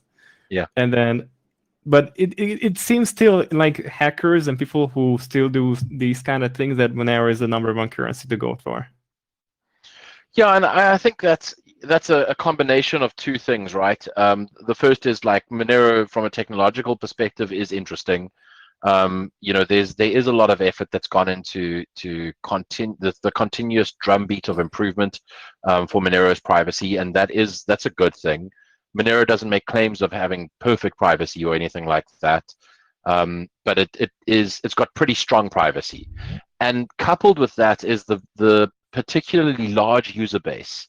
As far as privacy enhancing technology goes, Monero is like right up there. It's one of the larger pools of users, and that's great because it means that if you want to get lost in the crowd, Monero has the biggest crowd, and that's really where you want to be. From a privacy enhancing perspective, I do think that I'm very hopeful on privacy coming to Bitcoin, and that was one of the points I made in my talk as well. Is having these discussions about supply auditability is not to try and turn it into a Bitcoin versus Monero debate. It's more to try and explain why privacy should come to Bitcoin, and we should throw out arguments like no privacy on Bitcoin because of supply auditability, which is a total garbage argument. And I explained why in my talk. Because I think that privacy is critical. Cut you here because this is really interesting. I mean, you are actually right in a sense that it's only valid to a point that we can assure without a reasonable doubt that we cannot inflate Bitcoin. Nobody can inflate it. So there's no inflation beyond emission. Or this is one of the options that's possible, so that you cannot undo the privacy benefits of that privacy enhancing technology on Bitcoin, and then you cannot inflate it. These two basically could be a sufficient technology for Bitcoiners. But there are those others, like I know somebody at IE basically who keeps saying that they don't see unable to audit the supply, and then people are going to bringing in rehypothecation. But I don't really agree with that. But the other part that is more the other route, which is if you guarantee the three possibilities that you can audit the supply, prevent the inflation, and with a unreversible privacy, basically. But that seems like just a dream right now, doesn't it? Or is that possible to achieve somehow? Okay, there's lots to break down there. So firstly, let's talk about supply auditability on Bitcoin. Yeah, sure. Let's take a look at like the 2018 CVE on Bitcoin, which was effectively a double spend bug for transaction outputs. Okay, now it wasn't exploited; it was fixed. Fantastic. But let's imagine it was exploited. Okay, so now you are a genuine user. You withdraw 500 Bitcoin from an exchange into your cold wallet. An attacker double spends or spends that 500 transaction output and deposits it to an exchange. Now you come along and you want to go and take your 500 Bitcoin out of your cold wallet and actually spend it, but now it's already been spent. Okay, so now there's a transaction output double spend issue. I'm obviously using a very contrived example, but at that point, only at that point, would the inflation be discovered. And at that point, what do we do?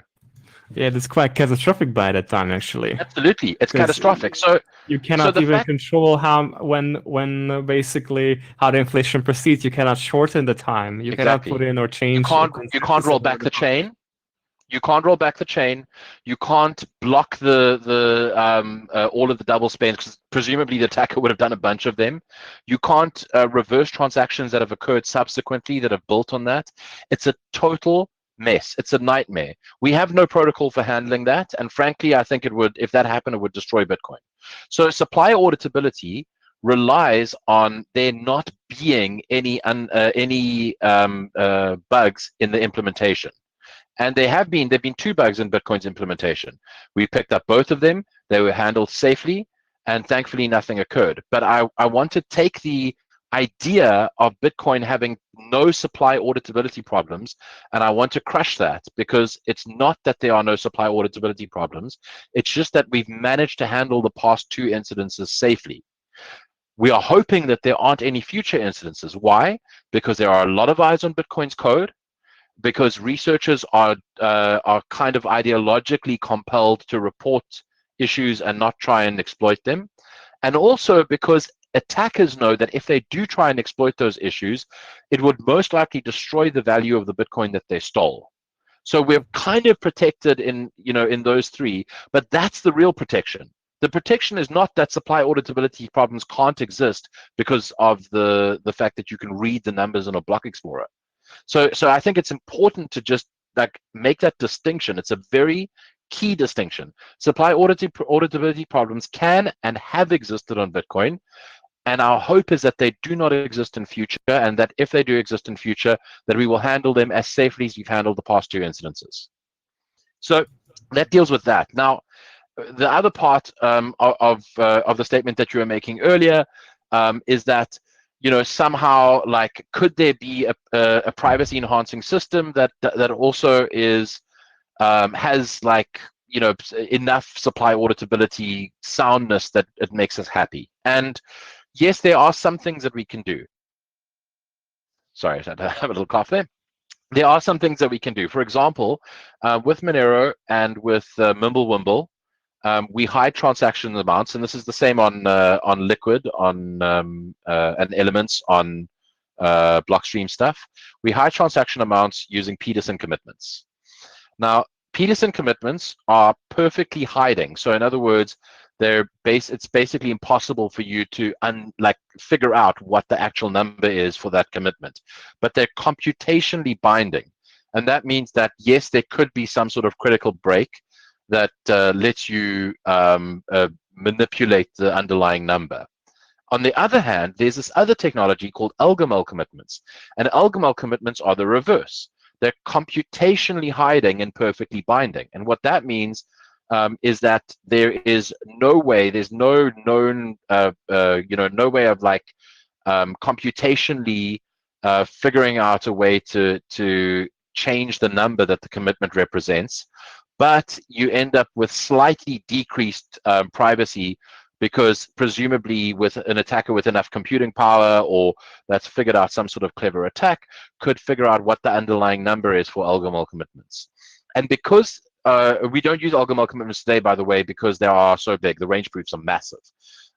Whereas with Peterson commitments, they're pretty small and compact. And once you add bulletproofs to it, they're even smaller and more compact. Now, could Monero or Mimblewimble or Liquid or Elements switch from Peterson commitments to Elgamal commitments in future? Absolutely. And in fact, Grin has the system called switch commitments, which is designed for that purpose, that they can actually lob a hand grenade in and switch everything over from Peterson commitments to Elgamal commitments in one fell swoop. So there are ways of getting more unconditional soundness, or well, not unconditional, but more soundness out of the monetary system while still retaining privacy. It's just that we're not really there yet. I mean, we don't it wouldn't be a fantastic currency when transactions are massive. And there's other, when they're slow to build and that sort of thing. But it is absolutely possible to have much stronger soundness guarantees while still having privacy. That's very interesting. Yeah. What else wanted to ask? Do we have our other guest in here already with the microphone working, or did he drop out? Oh well.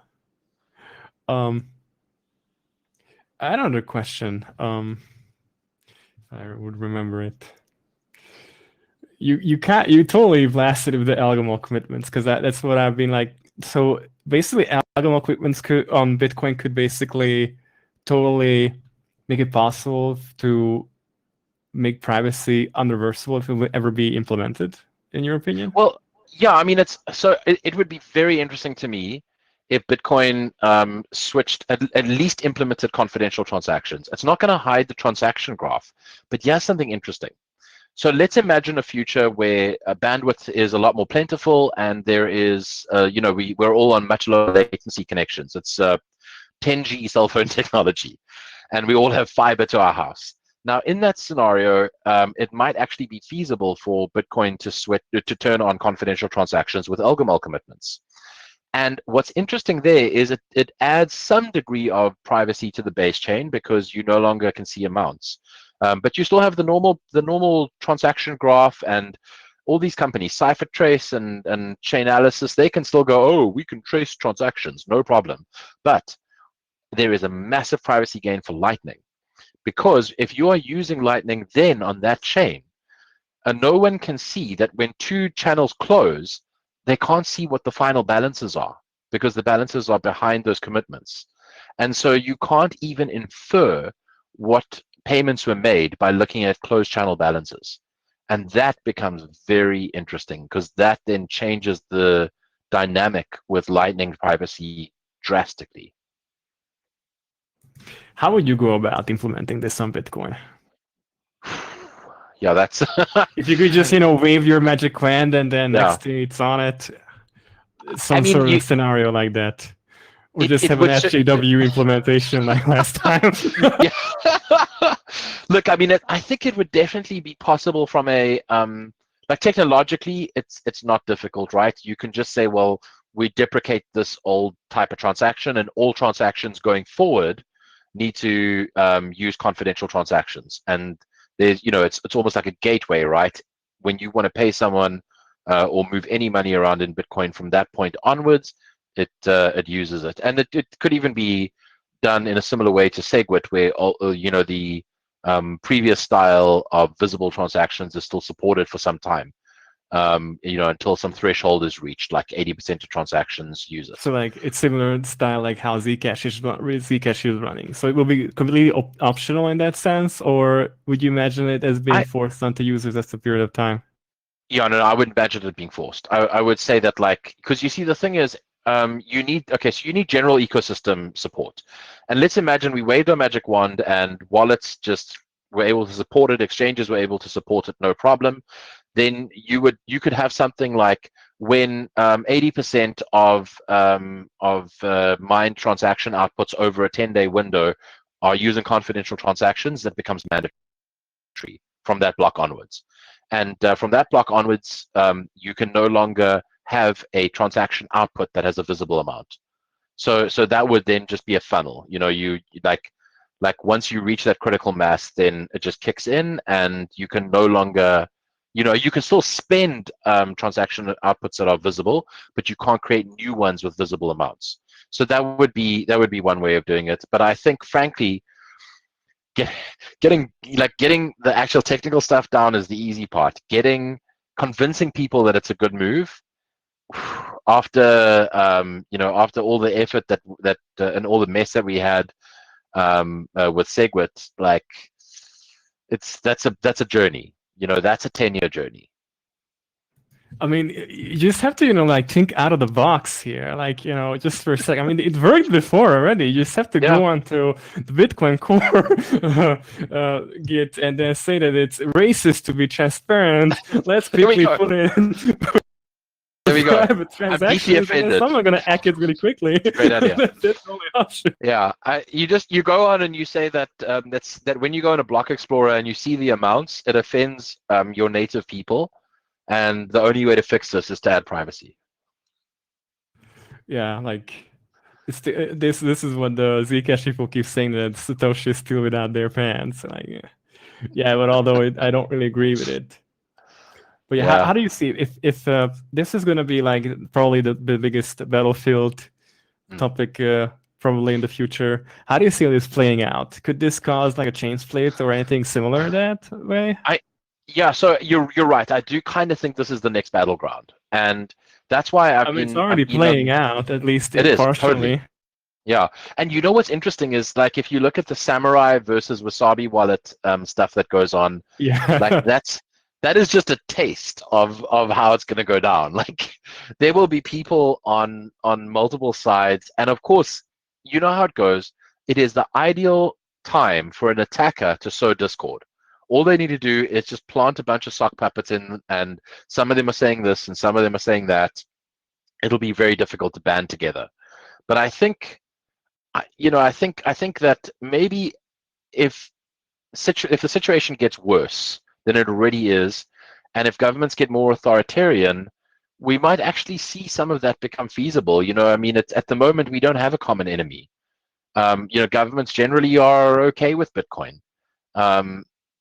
They're even generally okay with Monero. I mean, yeah, they might not like some of the stuff that's going on, but they don't like some of the stuff that's going on the internet. They haven't banned the internet. They don't like some of the stuff that's going on Tor. They haven't banned Tor. So I think they're generally okay with the stuff.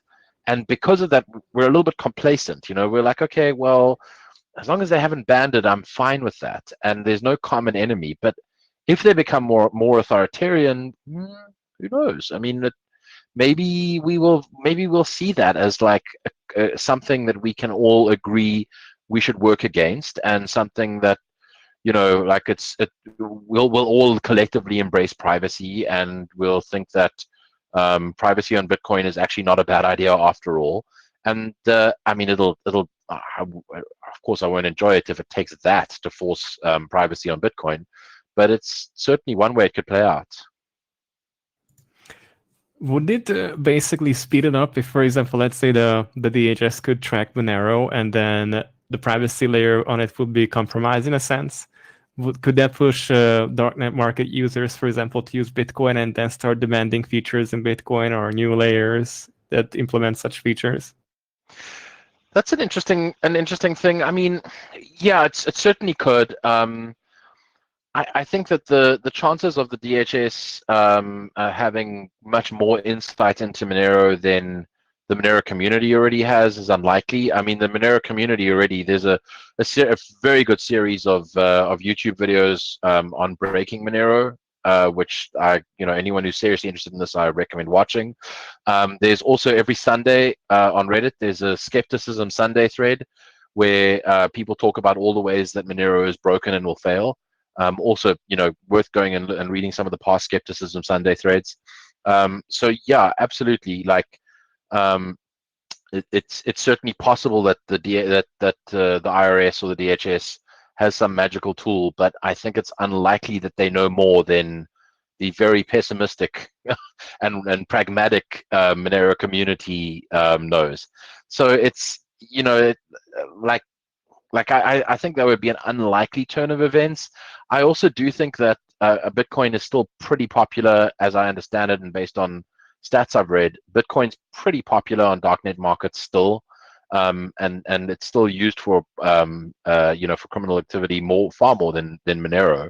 I mean, it's the biggest ransomware demand is Bitcoin by orders of magnitude.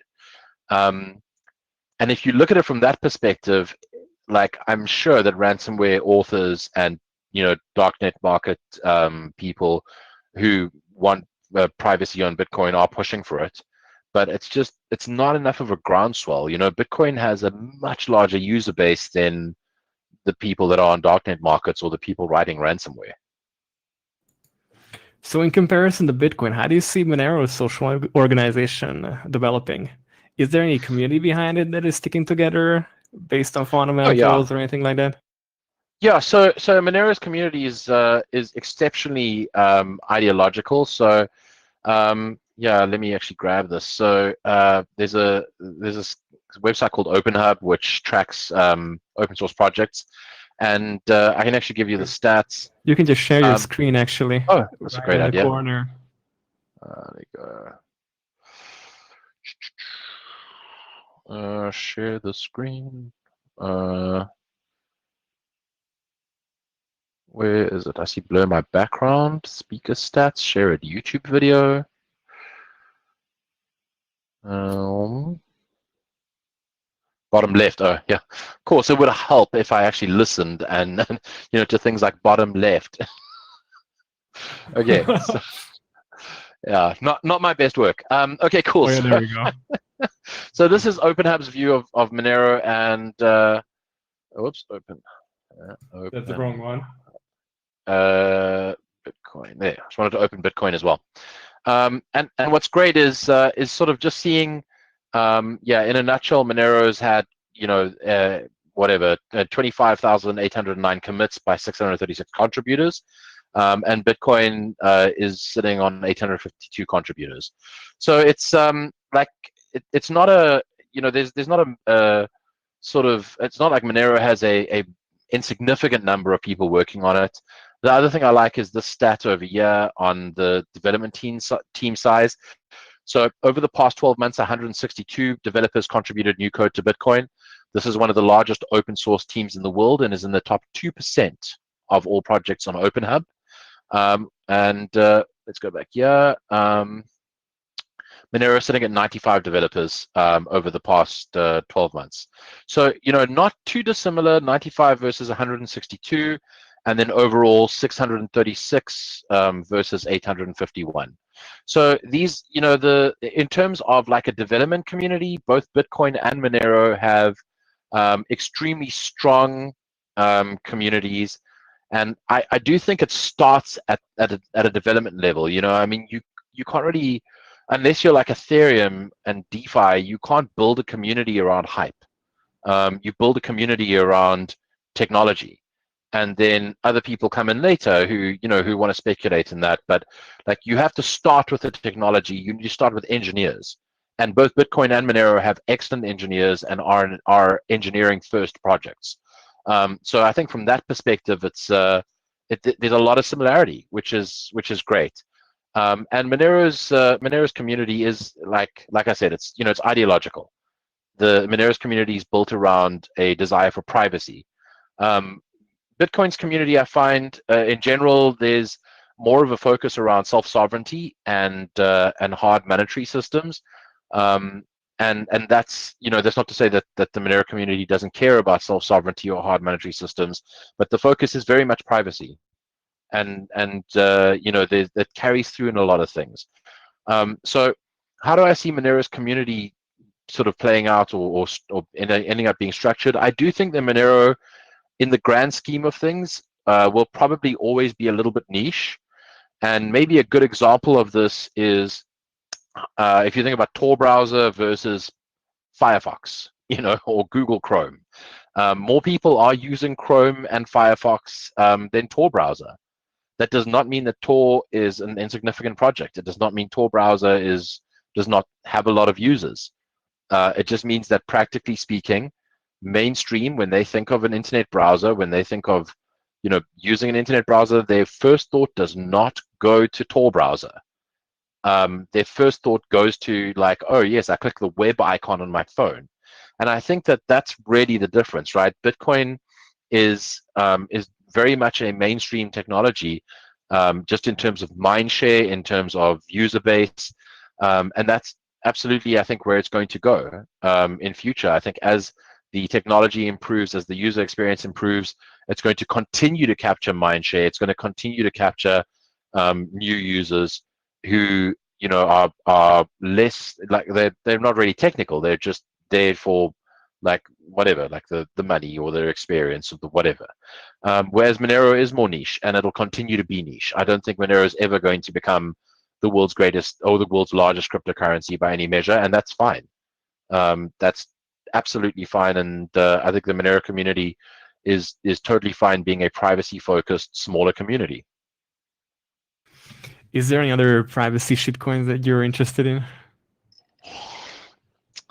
Yeah, Dash is great. I'm kidding. I can't say it with a straight face. I tried really hard, but I can't say it with a straight face. I have a line of questions also still.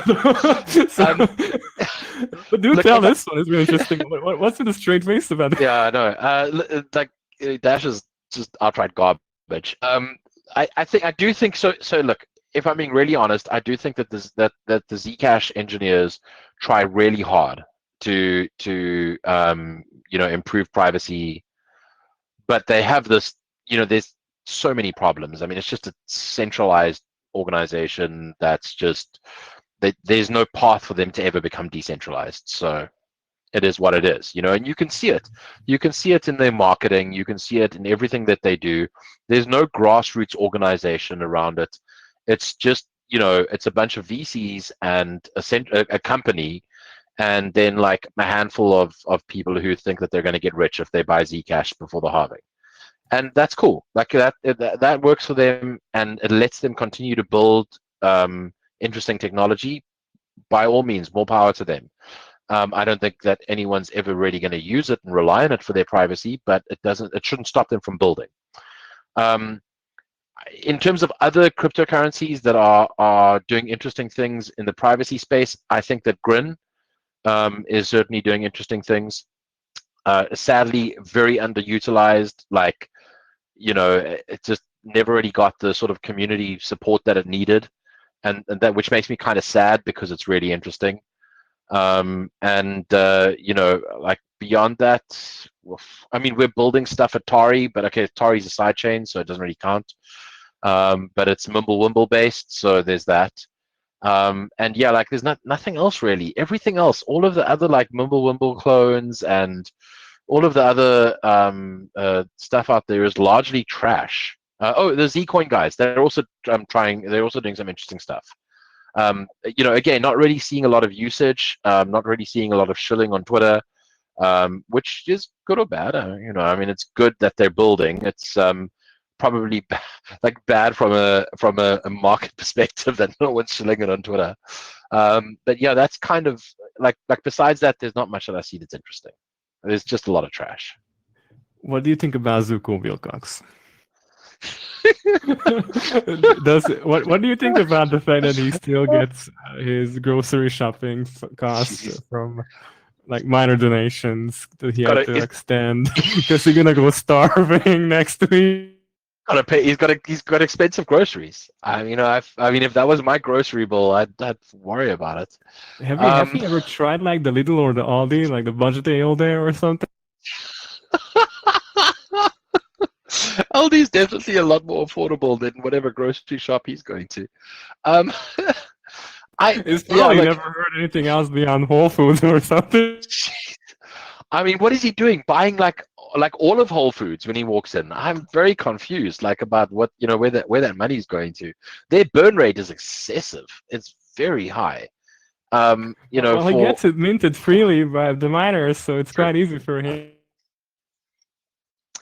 I mean, to be honest, I'm a little bit jealous. I mean, if I had miners throwing money at me like that, I'd be sitting pretty. I'm doing it wrong. You could always just, like Hartford Monero or something, and if you want a miner tax or something. I couldn't even convince the Monero community to embrace ASICs, much less pay me money. I'm obviously doing it wrong. Jeez. Yeah. So my favorite Zuko story of all time was Consensus. Like a few years ago, I walked into one of the boardrooms to get interviewed. It was one of the press rooms to get interviewed by, I don't know, it wasn't Cointelegraph, CoinDesk probably. And Zuko was in there getting interviewed already, and Jimmy Song was there too. And when Zuko saw me, his face just dropped, and he was like, he was so cold, and he got up and walked out. And I was just like, wow, okay, I've clearly I've made him pretty angry. I should probably stop trolling Zcash on Twitter. And he said afterwards, I heard that he called me a bad actor, and I take offense at that because I think my acting is pretty good, and I'm very offended that he said I'm a bad actor because he's never even seen me act. I don't know how he can, what cheek to call me a bad actor. Bad actor. So that's my Zuko story. My ones are really crap because when I met him in person, I was like, he was just like, shooting the whole fact that he was on the cypherpunk mailing list that Satoshi was on, and that was like his whole opening story when I met him, and it was like, just to aid the noobs or something, or the investors. Well, but what do you think about this whole thing that there is a mining tax? Do you see like any point to it? Because I understand that shitcoins have a really hard time getting people to contribute,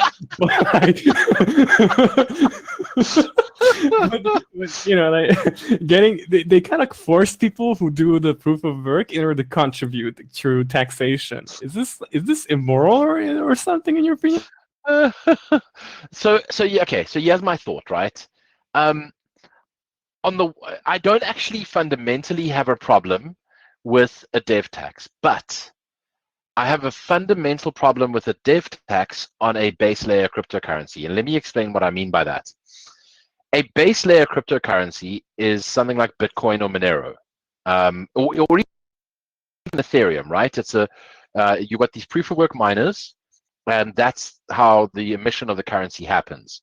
The thing is, it needs to be like that base layer currency needs to be sacrosanct. It needs to be treated with care, because the emission, if you start messing around with the emission, then you're destroying the monetary system. So if you take a look at like Ethereum, who have revised the monetary system 17 times, and no one can even tell you how many Ethereum will eventually exist, like that destroys fundamentally the social contract. Whereas with Bitcoin and with Monero, there is a fixed emission curve that was set at the beginning, and it has not and will not change. So I feel like that's so important, because it is, it's critical to the soundness of the monetary system. Now, if you had to do like a side chain, so let's say Counterparty, for example. Counterparty did proof of burn, but let's imagine that Counterparty did something different, or Namecoin even. Namecoin's merge mined with Bitcoin. I would not have a problem if the Namecoin developers said, you know what, guys, we're going to take 10% or 20% of block rewards, and it's going to come to the Namecoin Foundation. We're going to use that to develop Namecoin, because there's no reliance on Namecoin emission being sacrosanct or being sound. It's, their security model relies on Bitcoin. And so they don't need to worry about the soundness of that security model, the soundness of the emission curve. The problem with Zcash is like they're claiming to be a money, they're claiming to be a hard money, and yet like their claims about the emission curve haven't been thrown out. It was like, here's the emission curve, here's the bit that the Zcash people, developers, investors, founders, scientists, whatever, are going to get. And then after 4 years, when that ran dry, they were like, oh, we put it to the community and they decided to give us another 4 years. Like, no, okay. And he actually lied about that before, because exactly. I was there at ZCon 1, and he said that they're gonna double down and put all the money in, and then they just not gonna go for the extension. And not even a month passed, and he started backpedaling on it, basically. Yeah, it's total garbage. It Theatric, really is. basically. On Yeah, his no, side it is. also. It is, and half the conversations in the community are between Zcash people. So, like, it's like how to buy a community and have them vote for you, and I feel it's disingenuous, and I also feel like a dev tax should never exist. A dev tax and a pre-mine should never exist on a base layer currency. Simple as that. If you want to stuff around with dev taxes and pre-mines, no problem. Just at least be merge mined so that your security model doesn't rely on that. Then you can do whatever you want. I can create a merge mined currency tomorrow and give 100% to myself. Like, that's no problem at all, because the fundamentals are not. The fundamental security model is not relying on what miners earn, and it's just like I don't. It actually boggles my mind that Zcash didn't think to make it merge mined with Bitcoin. Like, that alone would have made it like I would have less to complain about. Interesting. So I have a last question here from this guy who didn't manage to talk to us. He's asking you, because he'll be wanting to ask you a question, and I'm gonna read this. Sure. I wanted to ask him on what he thinks about Litecoin and his future. because it's more used crypto on payments at Hackers Congress. Interesting. I didn't know that. So, I mean, look, I'm friends with Charlie Lee. So let me preface definitely we know that. I like Charlie. I've held very little Litecoin over the past the past sort of 8.5 years that I've been in crypto. I did very early on. I mined Litecoin, but I also mined the things that preceded Litecoin. So yeah, it's like I don't find Lightning. I mean Lightning. I've not found Litecoin fundamentally interesting until recently, because I do think the Mumble stuff is interesting, and I'm very curious to see what that looks like. I don't think it's going to provide a model for anything on Bitcoin. I don't think Bitcoin's going to take the Lightning. I keep saying Lightning. I don't think Bitcoin's going to take the Litecoin Mumble stuff and try and apply it to Bitcoin. I don't see that as a path, but it is interesting to me, just technologically. I don't think that means I'm actually going to go and like buy Litecoin or use Litecoin, but certainly it's, I'm interested to see the development there. And that's like, apart from being buddies with Charlie and being interested in the Mumble development, I don't really have much more to say on the topic. Last question. So what do you think? Is Bitcoin Core the problem that's blocking Bitcoin's development? Frankly, I think Bitcoin Core's gatekeeping is the thing that's protecting Bitcoin development. And I know that might be controversial, but Bitcoin is an incredibly large financial system. Not only is it a very large financial system, but if anything happens to Bitcoin, everything else collapses.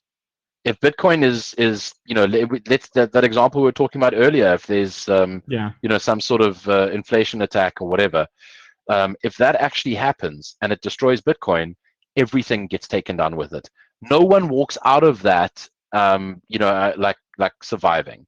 So I look at it from that perspective, and I do not envy the pressure that the Bitcoin Core developers must feel to get things right. And yes, it means that things take time. But frankly, having contributed to open source projects for a long time, open source projects generally are kind of, messy, and they take time. There's no real way to make them go faster.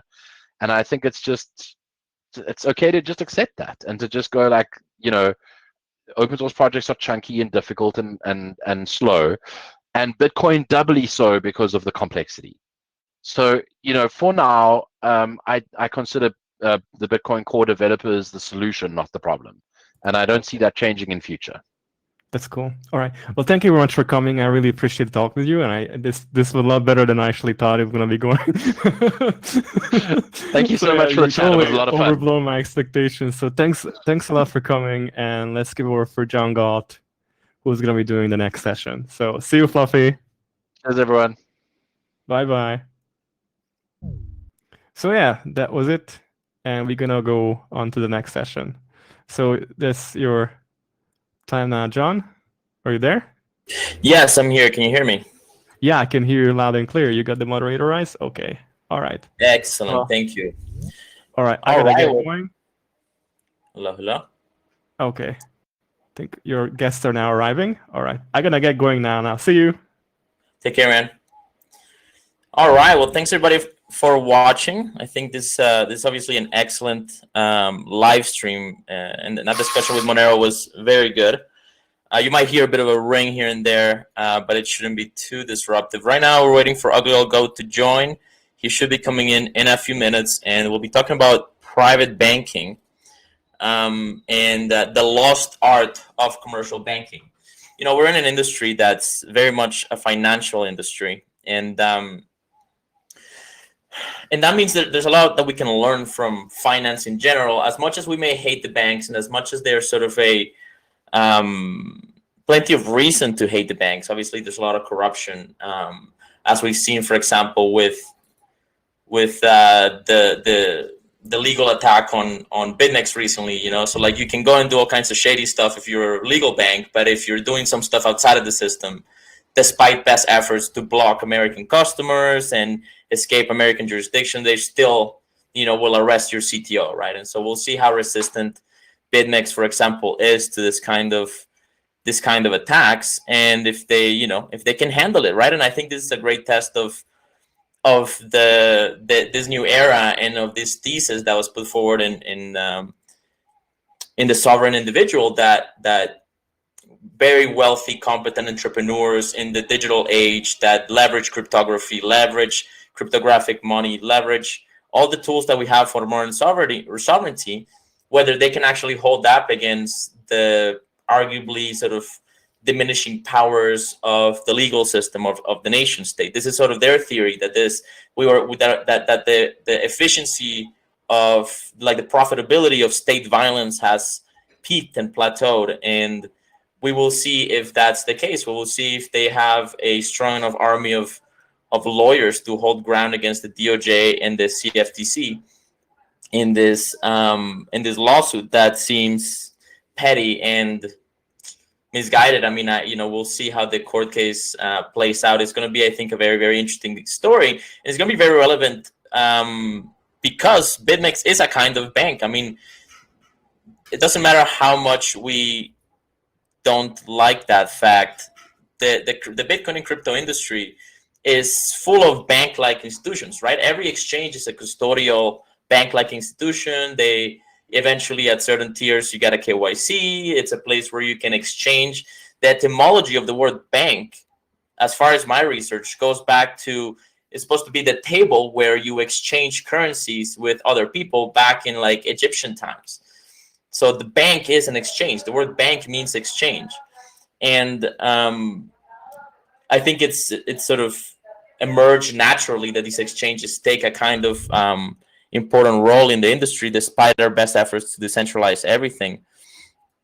And so that is the way that things are playing out, and we'll see how they continue to show up. I mean, I'm kind of monitoring here. Ugly's a little bit delayed, but he should be showing up soon to tell us some of the theory of private banking and how Finney actually talked about this. One of the first comments he made when in the Bitcoin talk forum, when Satoshi, when that conversation started, he said, well, this is really great technology, more or less, to paraphrase him, but obviously it doesn't scale, and you might end up having to scale it with private banking. And he mentioned an economist whose name escapes me right now, to talk about that talked about free market private banking theory. He said that it had been solved, right? Now the problem with having it being solved is that it doesn't account for the fact that every private bank that goes against American financial policy basically gets hit by the Pentagon or by the American legal system. And so it doesn't seem like it's quite as solved as economists or libertarian economists like to say, but because you have to be able to defend and hold ground. So if you're not in a free market, then free market banking theory isn't really going to work. And that's sort of where I have some serious skepticism about the viability of private banking and private custodial banking in the modern age, because we're in a hostile environment instead of in a pre kind of regulatory capture free market banking environment, as was the case 1800s, where this document where commercial banking really kind of emerged. And I'm going to see if I can link. I don't know if you can post links. I'm going to send this link to Max right now, because maybe you can drop it in the comments. It's called The Lost Art of Commercial Banking. It's a PDF by E.C. Hardwood, I believe. Yeah, by E.C. Hardwood, who's Ugly Old Goat's mentor. And this guy is obviously a brilliant economist and sort of academic, well, a thinker. I mean, I don't know if he was an academic. And he sort of kind of tries to bring back that theory from the history of how private banking actually emerged before it got captured by 19th century, well, 20th century kind of Federal Reserve, capture and nation state monetary policy. So it's a very interesting theory, and well, let's see if Ugly Old Goat can make it.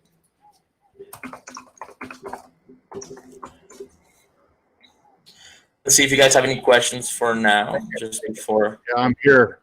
Hey, Ugly, good to see you. I just listened. Yeah, you had a good homily there. So we've been busy Thanks. here today. I do want to kind of guide you youngsters to study E.C. Howard. I don't know if you realize it, but he founded the American Institute for Economic Research. And who is Tucker, the guy that has the cufflinks and the bow tie? Jeffrey Tucker. He's now the director of that institute. And they're in Great Barrington, Massachusetts. Colonel Harwood was a student of economics, and he was basically a behavioralist, and that's where his thinking comes from. So the lost art of commercial banking is really just a description of the development of free market banking that actually evolved on the gold standard. And it was finally, it worked so well. Of course, they nationalized it first by creating the central bank. And for at least the first 6 months, it didn't take them very long before they were able to, begin to inflate. And I don't think he was really ever against central banking so much per se, because he as a behavioralist, as long as it works, that's fine.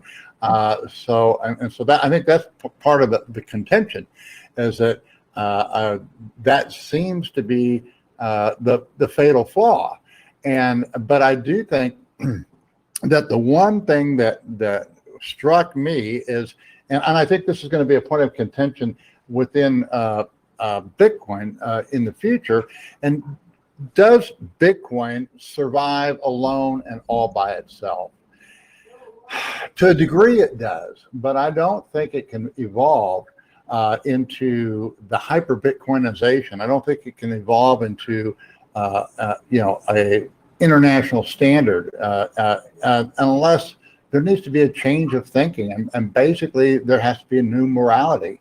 And when I asked him what he would like to put on a 1 ounce gold coin that had his likeness on it, he said, "For integrity, there is no substitute." And I think that's what, it has to go hand in hand. As Bitcoiners, one exchange at a time, we find each other. Oh, I think that's our call. We're going to be interrupted today. We're really busy. Let me interrupt this program and announce that we have a crypto candidate running for president, and that is Brock Pierce. And that's another one of my businesses. So we will be promoting that. And I'm kind of getting more excited about it. Well, we're helping him. That's my specialty is reaching out through robocalling, and also through peer-to-peer texting now. So anyway, hopefully I'm sure I can get behind that one, but. Well, I can get behind a crypto candidate. I mean, he's not going to win, but I think if we can at least bring that I'm going to promote it in that sense. I'm not a big fan of Brock Pierce, because he's basically a shitcoiner, but I do think it's an interesting. I think that this is something that I can kind of get behind. So I'm hopefully you're going to be schooled here. Well, it's certainly a sign of the times, that a crypto multimillionaire like this character can actually run for office and not get entirely shut down. Yeah. And I think what you were bringing up, it really hit home, with this thing, the fact that the United States government brought criminal charges against the BitMEX executives, I think is just a travesty. And it has some extremely serious consequences. And I think that this is kind of the first battleground we have with I think it's the opening salvo of the government's trying to shut down Bitcoin, because Arthur Hayes, I mean, regardless of what you may or may not think of him, he's one of my heroes. I take my hat off because I'm very familiar with the futures market. I used to be a Series 7 securities dealer and commodities broker. And the innovation that he's brought to the futures market is just incredible. And if you're at my age, I understand that. And you guys, I think, just kind of take it for granted because it's kind of all that you've ever known.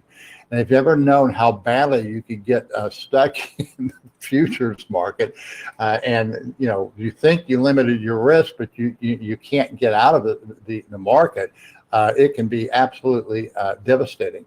So I thought what you were raising was really good. I think that the lost art of commercial banking, if nothing else, it'll open your thinking, because it's really a description of what happened and how it evolved. And that basically gold was used as gold never really circulated as cash. It didn't circulate as money. The gold standard did. Everything was priced according to the gold standard. And you know what? Most people didn't know they were on the gold standard. One of the problems we have now is we can't say, well, you know what? Maybe most people don't need a bank. My view is that the next big push in Bitcoin isn't going to come from banking the unbanked, because where it's going to come from is the innovators and producers. It's going to come from entrepreneurs. And there's only two kinds of entrepreneurs, guys. There's entrepreneurs that have Bitcoin and those that don't have Bitcoin. And it's going to be that switch that's just incredible. In fact, you saw that with Michael Saylor. I mean, that switch, that was kind of the sign.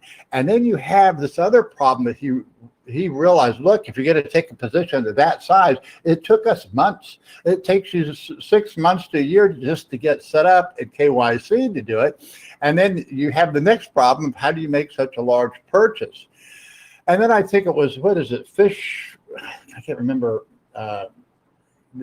There was a really good halving thing by, I think it was Bitcoin magazine had, or it was, anyway, it had Breedlove and a guy by the name of Fish. And he thinks that the biggest danger, and it's not really to Bitcoin, but to the financial system, is we just don't have a way to onboard into Bitcoin. And when all of these financial systems want to make that move, it can't be done. The closest thing I've seen to that was in the 1971 when we had the hyperinflation under it was under Nixon when he closed the gold window. And then it turned, actually the hyperinflation occurred in 1973. And the futures market, they had limits then, and the market would literally go limit up or limit down for 5 or 10 days at a time, and you couldn't get out. You couldn't trade it. And this is the real danger, that I see coming ahead. And so, and I don't think there's a solution to that, because I don't think that we think that we have the technology that can keep the markets open. I'm not so sure that we do, because they've always been tested and they've eventually made it. But I wouldn't be surprised at all where you have a move where Bitcoin just suddenly, you can't buy it, you can't sell it. All of a sudden, it's just a different price, and it happens all at once. Yeah, I mean, I think that's the difficult part, right? I mean, can Bitcoin scale without some kind of third-party trust? I mean, as much as I would like to see a world where people are competent in their ability to handle this technology, and as much as I like to see the UX of these services evolve to the point where it's easy enough to do it, the reality is that most people are just not technically literate enough to handle. Even people that are competent in Bitcoin lose money in Bitcoin because of security issues, because they don't back up their keys properly, or they forget their password, or this or that. And a lot of this stuff needs to be solved. And I think the way that I've looked at my job as a kind of educator in this regard for the past few years is that there's going to be central custodial services that are going to bring the scale, and they're going to bring the masses, and they're going to be centralized. And my job is to make sure that the gate out of these walled gardens remains open, and that the tools to keep that sovereignty remains open, that it is possible to escape the walled gardens, because that's really important to the value proposition of Bitcoin as a whole. But what do you think of BitMEX? I mean, obviously, BitMEX to me is a clear example of a modern age Bitcoin bank of sorts. They're not really, I mean, they don't provide payment processing in the sense of, I guess, some modern banks today, but they provide, it's a futures exchange, which provides hedging and other valuable services, including exposure to the asset. And when you're leveraged, I mean, you can put one Bitcoin in and leverage it up 10x up or down, and you're benefiting accordingly. So what do you think about this? This. I mean, I look at it as an attack, but this accusation from the DOJ and the CFTC against BitMEX and the arrest of their CTO, right? How does this affect your thinking about sort of the future of Bitcoin and the applicability of commercial banking? Look, I hope it's a wake-up call, because I think this is the opening salvo of a government attack on Bitcoin. And you need to understand, I consider this on the same league as Assange and Snowden. These guys have committed, they have brought criminal charges. And hopefully it's a wake-up call to American people, because what most people don't understand, we've already lost our freedoms. Right now, they've got these arrest warrants on these guys. And look, I've done 11 years in prison. I went through the system. I saw how corrupt our courts are. And what's very important now is that the U.S. government cannot get their clutches on Arthur Hayes and the rest of them. I think they're very smart guys. I think they're smart enough that none of them were in extraditable jurisdictions at the same time. That's why they could only get one, and probably the government recognizes that. So I do think that the game right now is we really have to get behind Arthur, and we need to hopefully he's in a safe jurisdiction where he can't be extradited, because the first thing they're going to do if they get him, they're going to lock him up and basically throw away the key. He's going to be denied bond on the basis that he's a flight risk. And yes, basically the right to bail was taken away from the U.S. citizens decades ago, and people just don't understand it. But because in a lot of states they don't. If you commit a crime in most of the states, you can bond out, and while you're awaiting trial. Not so with the feds. The feds have total control over you. They have this little thing that if you're a flight risk or a danger to the community, all you have to do is have a few people say, "Oh, he's a danger," or a flight risk. And if you want to read some, once you're stuck, you're stuck. You can read some. I was just reading the case of Joby Weeks and how he's desperately appealing to try and just get his bond so he can get out of custody so he can defend himself. And guys, you don't have that anymore in America. You need to wake up. If you think that you have basic freedoms in America, you don't. Even what we thought was free press now we're finding is quickly disappearing. So this is really a battleground. And I really think the fortunate thing that we have is that BitMEX and those executives have been able to stockpile Bitcoin, and they have a war chest to fight this thing. I didn't when I fought this battle, and so they've got the money.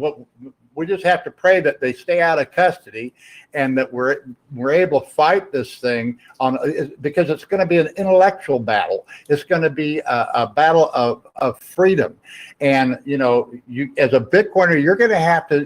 Is this the hill to stand on? Well, I think it is. I think this is the hill. If this is the first Bitcoin hill I'm willing to die on, I think it's critical and important. I think it's in the league of Snowden. I think it's in the league of Assange. Wow. Probably even more so. Yeah, I completely agree. I think this is a real test of Bitcoin's ability to hold ground and hold its own jurisdiction.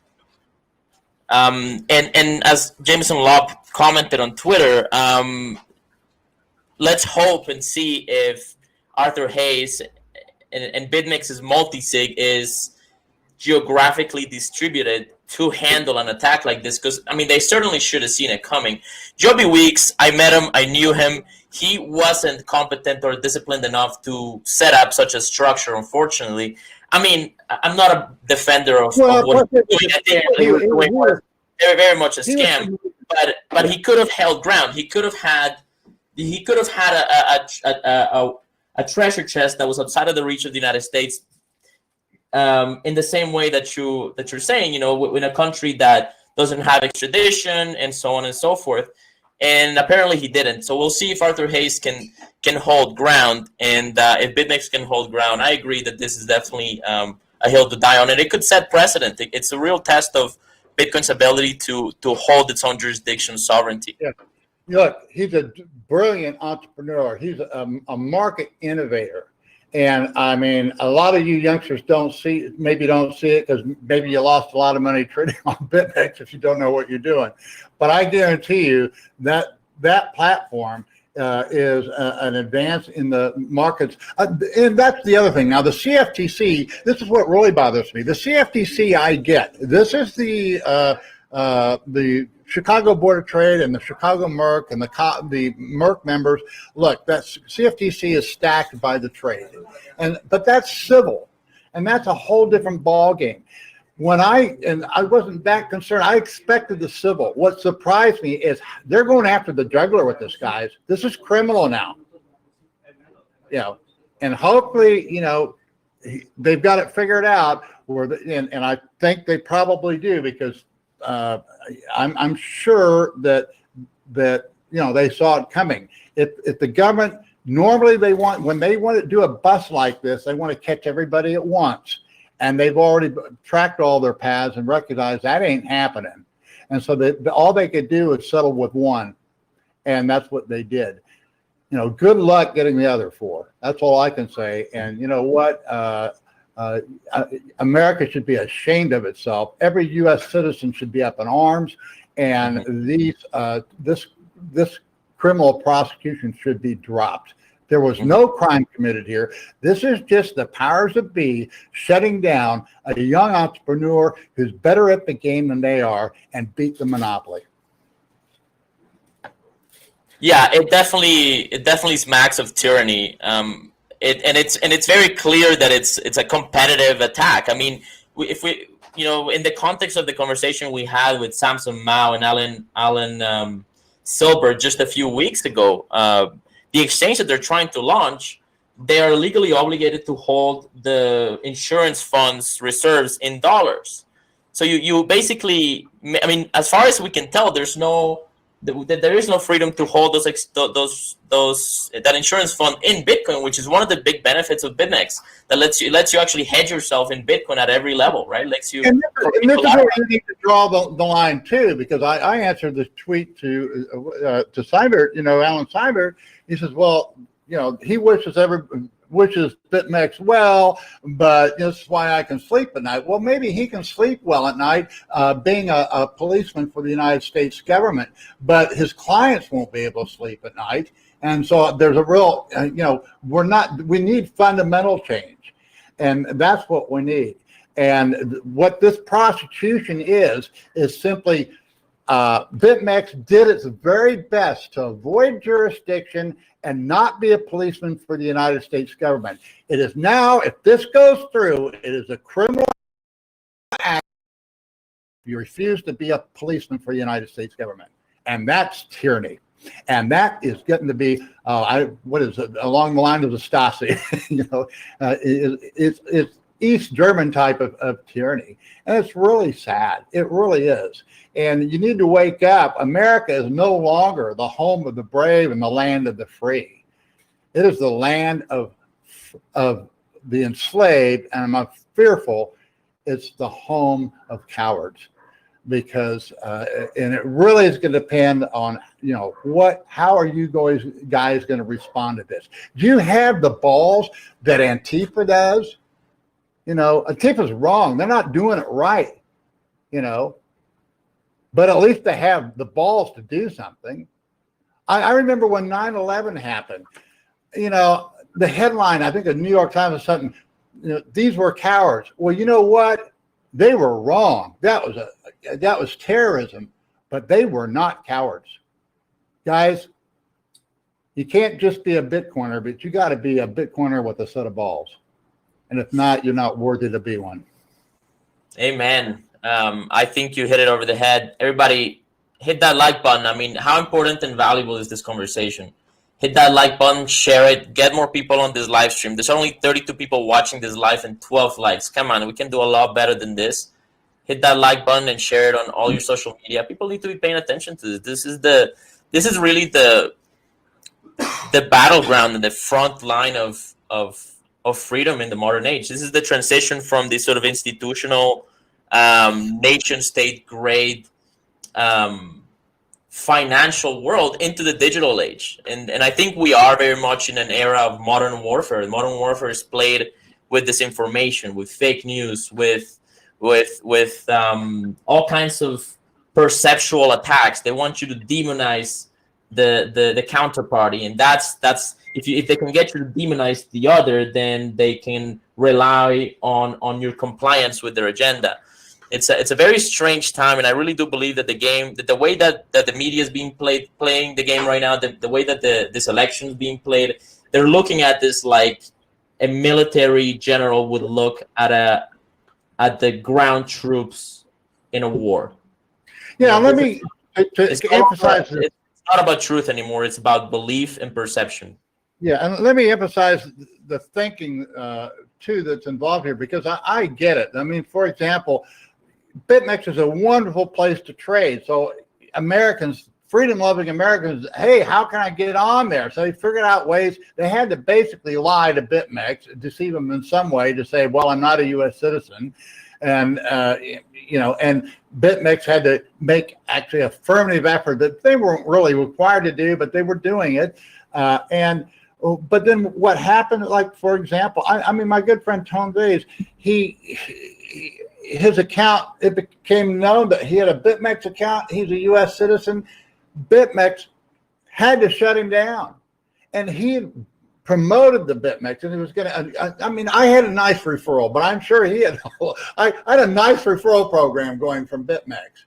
And when I signed in, from the U.S., when I just with a suspicion that I was a U.S. citizen, I got closed down like that. And so did Tone, and he was hurt because, well, how can they do that? Well, you can't blame BitMEX. You got to blame, if you're a U.S. citizen, you got to blame yourself. You have to blame your government. You have to start being proactive politically. You have to contact your congressmen, your senators, or whatever else needs to be done. And overcome this stuff, because it's not BitMEX. They didn't want your business because they didn't want to fall under the thumb that you're under.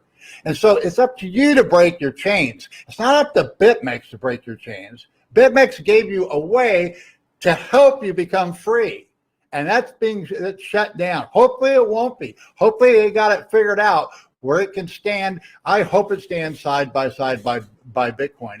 This won't hurt Bitcoin, but it will limit Bitcoin. It will hurt the entire economy. We're not going to accomplish a transition, a relatively peaceful transition, without total chaos and revolution in the world.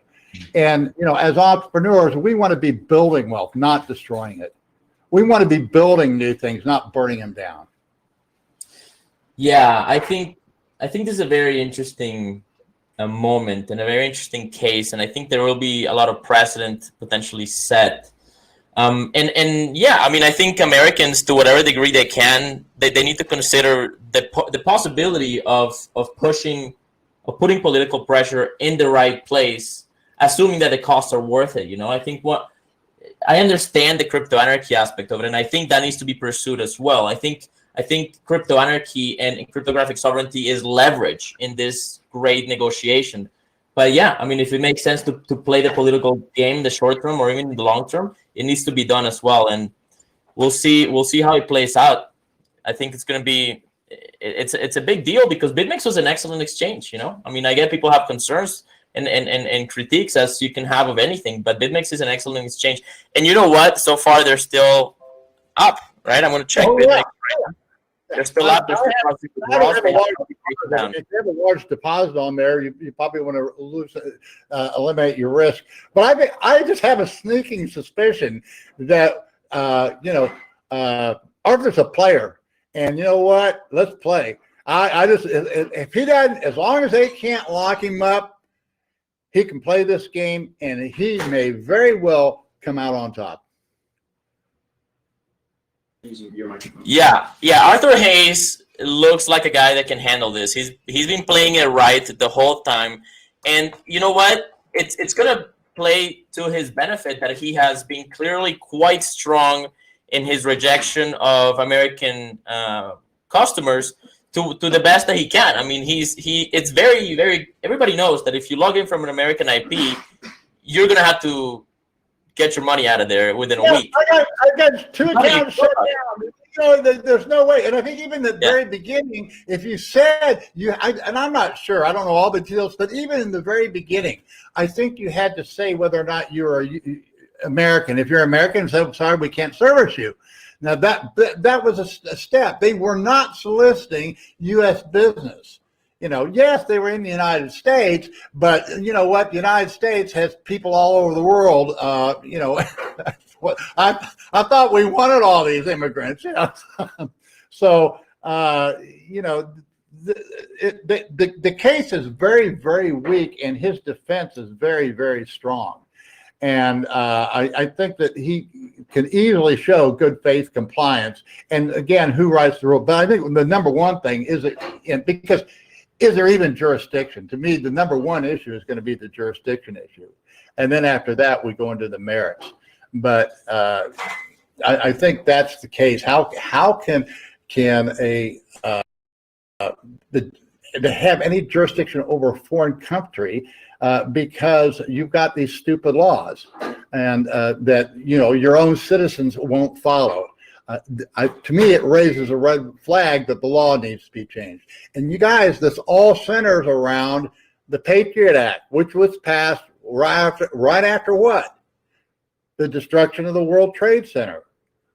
And so, there's consequences to all of these things.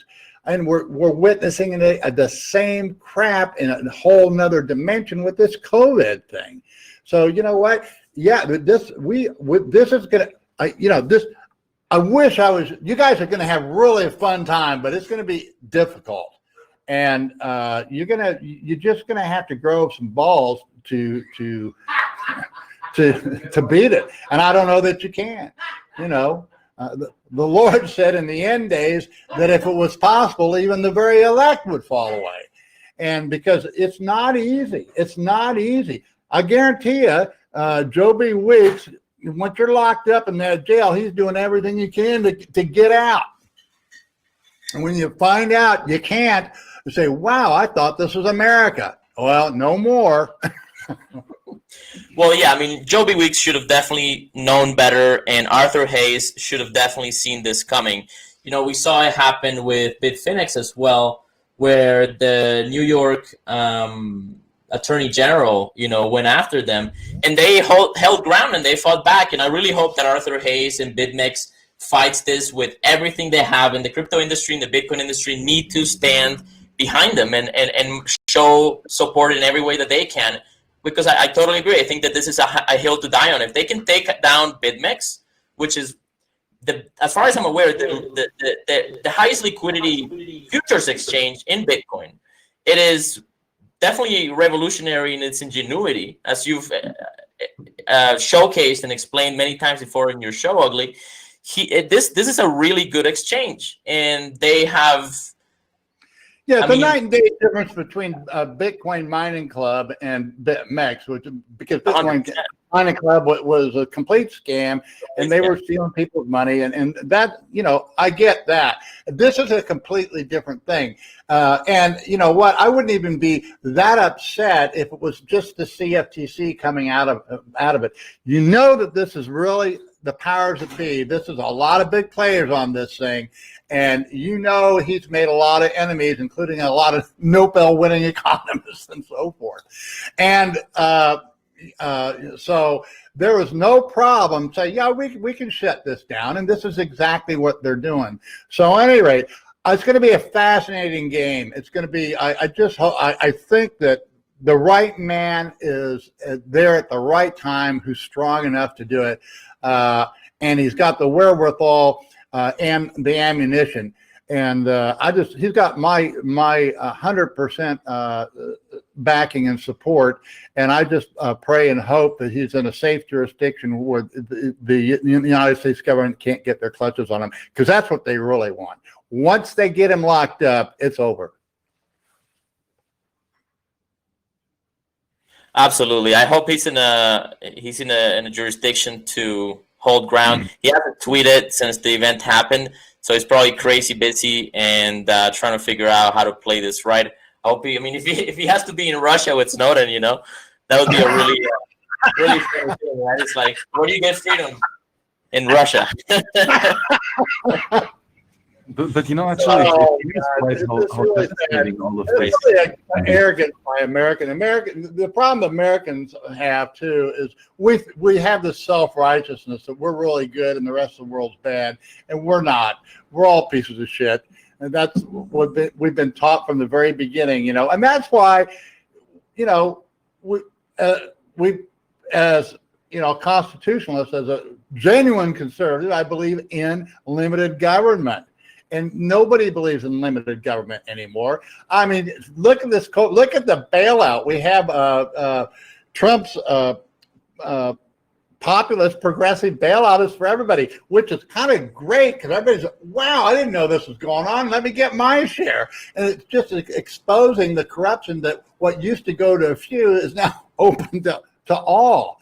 And the battleground is also not between freedom and socialism. That's what we have to make it. Right now, the battle seems to be between two different forms of socialism. And one is Marxism, communism, which believes in government ownership and government control. And the other is American fascism, which is private ownership, but government control. Other people call it crony capitalism. That's exactly what it is. Very efficient system, because it still has the structure of a marketplace. It's just not a free marketplace. It's very much of a controlled, limited free market. And, really, I think when people look back in history 100 years from now, they're going to go back and say, wow, Hitler won World War II. Because that's basically what we are. We are we're an American fascist state. We are not the land of the free and home of the brave. We are the land of the enslaved and home of cowards. And guys, the first thing you got to do is not be cowards. Yeah, absolutely. Whatever you're gonna do for it to matter, you gotta have courage. Even if it's the wrong thing, you gotta have courage. And I think we're on the right side of history on this one. So I mean, it's going to be really interesting. I think it's going to be a real test, and I think. Yeah, it's just amazing how the conservatives have actually. Yeah, good. Okay, great. So yeah, that was a nice conversation. I really much agree. This is quite a tragedy, right? Specifically because the exchange fundamentally is a voluntary business, right? That free entrepreneurs and free customers happily agree to.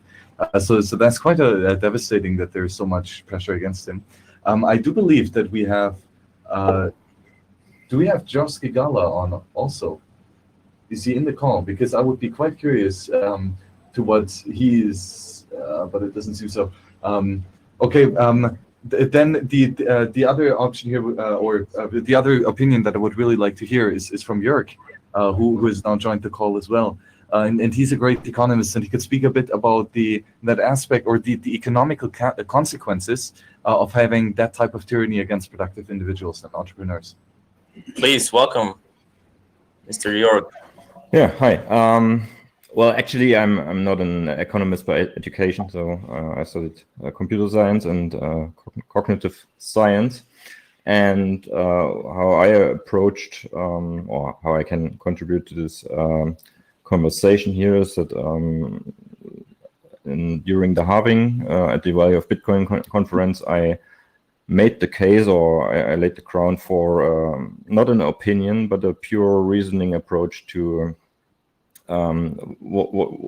where can we go to? What's the next money? And is it Bitcoin, or is it not going to work, and then there will be something else? So if you liked, please check out this talk.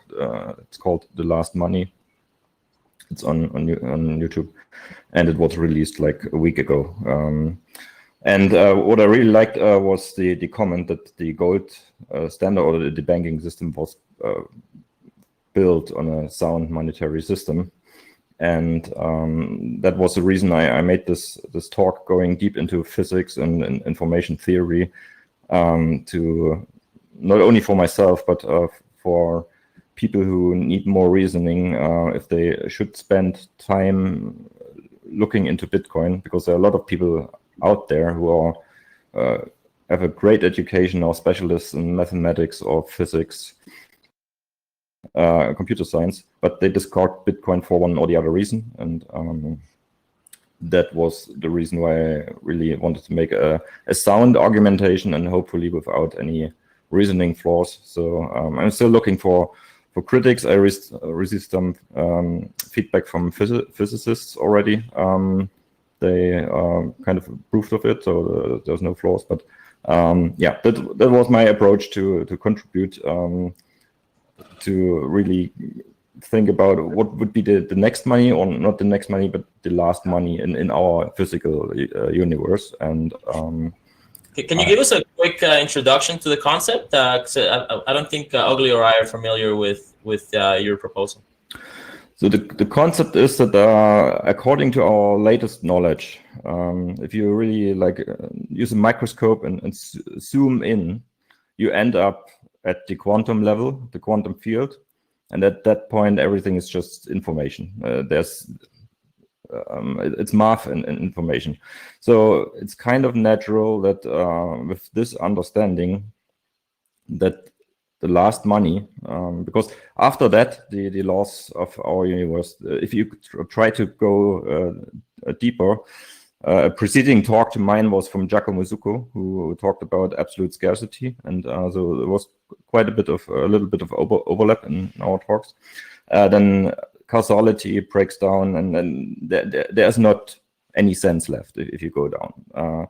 So we are at this information level, and basically every object you can touch is just information. It's just it allocates energy from the universe's pool, and that's why the binding energy is so strong between the elements that it's not wiped out from the universe again, like a gold atom. And so that's the fundamental approach. And if you see that everything is information, then having a money which is pure information but can move at the speed of light, and not like gold, which was, I go into this in my talk, it was probably the best choice in the physical world. You can select, and we not did this through knowledge, because we didn't knew, or our ancestors didn't knew the periodic table at that time, but it was selected by the free market.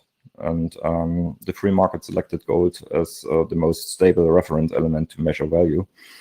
But when a society discovers that you can use the electromagnetic field to send information almost at the speed of light, and you have a very slow settlement instrument, that leads to all the problems we experience today, that you have the store of value, or the measurement instrument is very centralized and easily captured by adversaries of the free market, of the entrepreneurs. And that's when all the wealth we built up through thousands of years starts to break down. And I wanted just to lay the grounds that Bitcoin is as real as gold in that sense, because it permanently and provably allocates energy from the universe's fixed pool, which is the ultimate currency of our universe. So maybe that convinces some smart people that Bitcoin is not a waste of time, and they should look into it. And You know, Jörg, that was actually quite a nice explanation, and I really very much enjoyed your talk at the Value of Bitcoin conference, because it really showed that, like very nicely, logically explained from first principles, and it was very well done. So congratulations. Though one of the things where I would like to dig a bit more deeper was that aspect of the Bitcoin being the only time that this could have happened, or that this is going to happen in the future. Like that aspect that Bitcoin really is this unique kind of asset. Why do you think that is the case? Why is it not that there are other more novel opportunities going to come up in the future? So what do you think about this? Sorry, shit. Before you answer, unfortunately, guys, I gotta get going. This was a really long day, and I still have to do some stuff here in Meetspace before I maybe should get some sleep. So thank you very much, everyone, for joining the call so far. The Hackers Congress was a great success, I think. Thanks especially to all the hosts of the HCPP TV, as well as all the guests. That was really phenomenal. Thank you all for helping out, and continue rocking this show all night long. And I will get back to you in the morning and see how the craziness has settled. But now, Jörg, I would really like to know from you, so that aspect of why is Bitcoin that unique? Yeah, because Bitcoin managed either by accident or on purpose. We can't ask the founders to be simple enough to be understood in the long run by a majority of people, because it takes effort, but I could teach it to 10th grade students within a year, and everybody would get it. And to be the first one to allocate that energy, or that certain degree of energy from the universe's pool, and keep it, maintain it, and grow in it. So then you have all these things of network effects playing, that it would be really hard to come up with a similar one. It could only be similar in a physical sense. I compared it in my talk with isotopes, pop them up. So, but Bitcoin was the first one, and it's already binding that energy and not giving it away. And this is mean not just the electrical energy, but also the kind of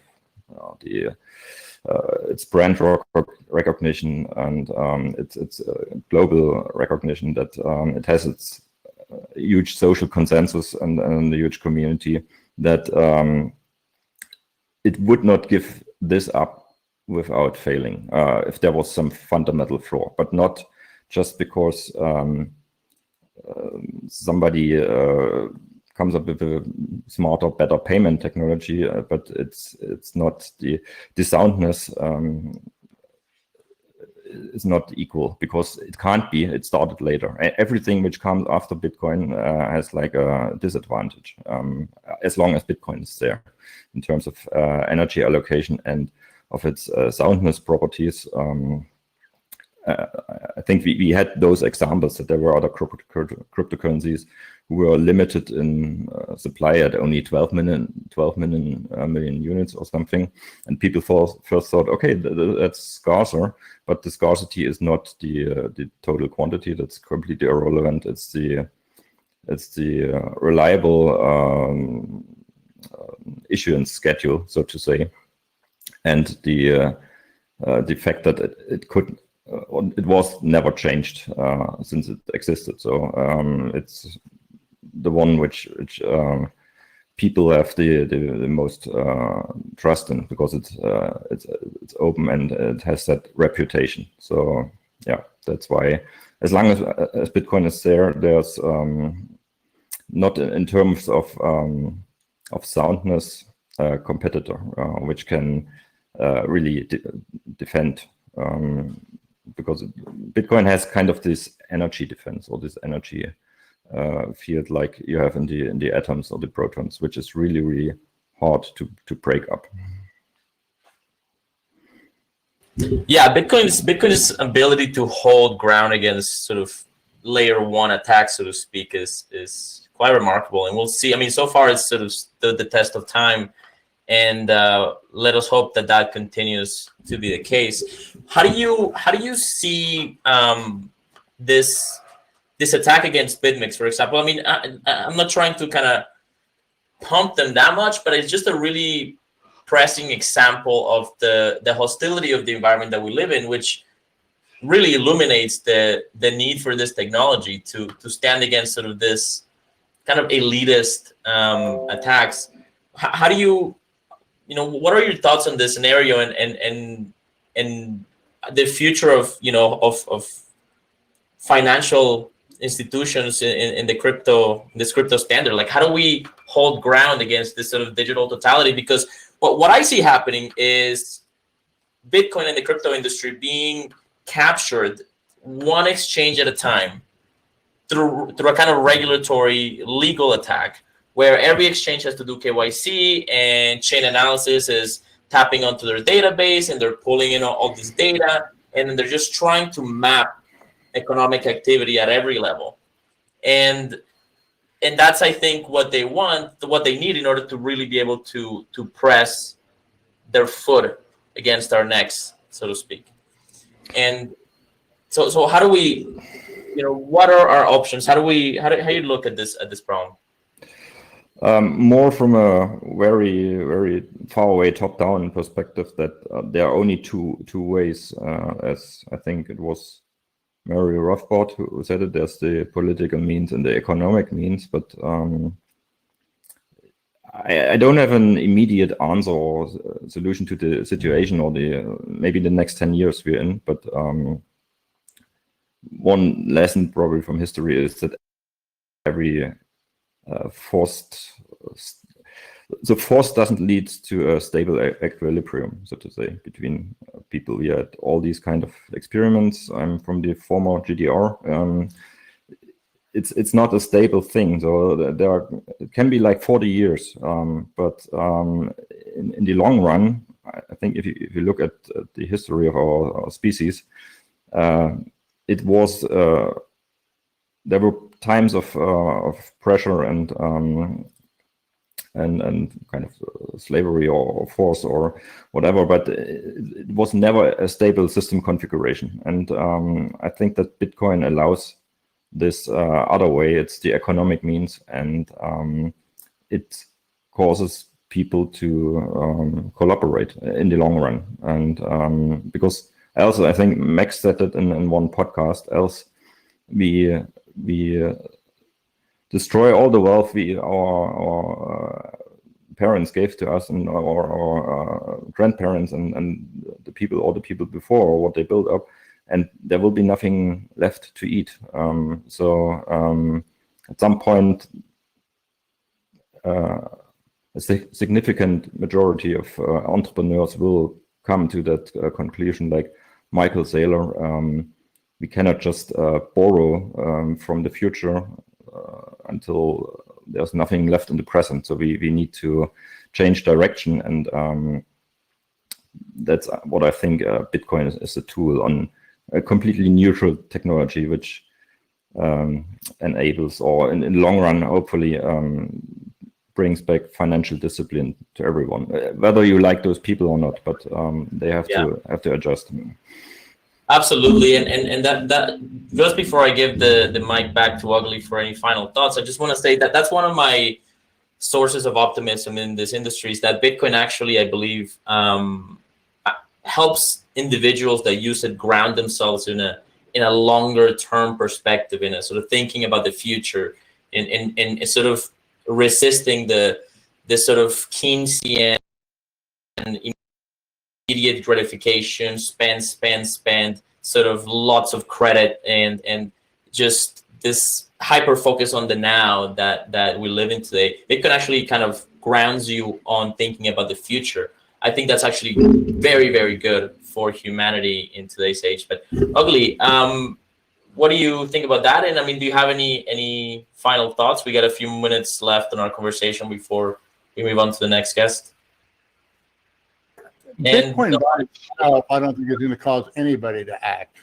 And I think that's one of the point of contentions that I have within really some hardcore Bitcoiners, and also even those that, the followers of Murray Rothbard, who I'm not a follower of. And I do think that there's he was an advocate of 100% gold standard, which just would never work.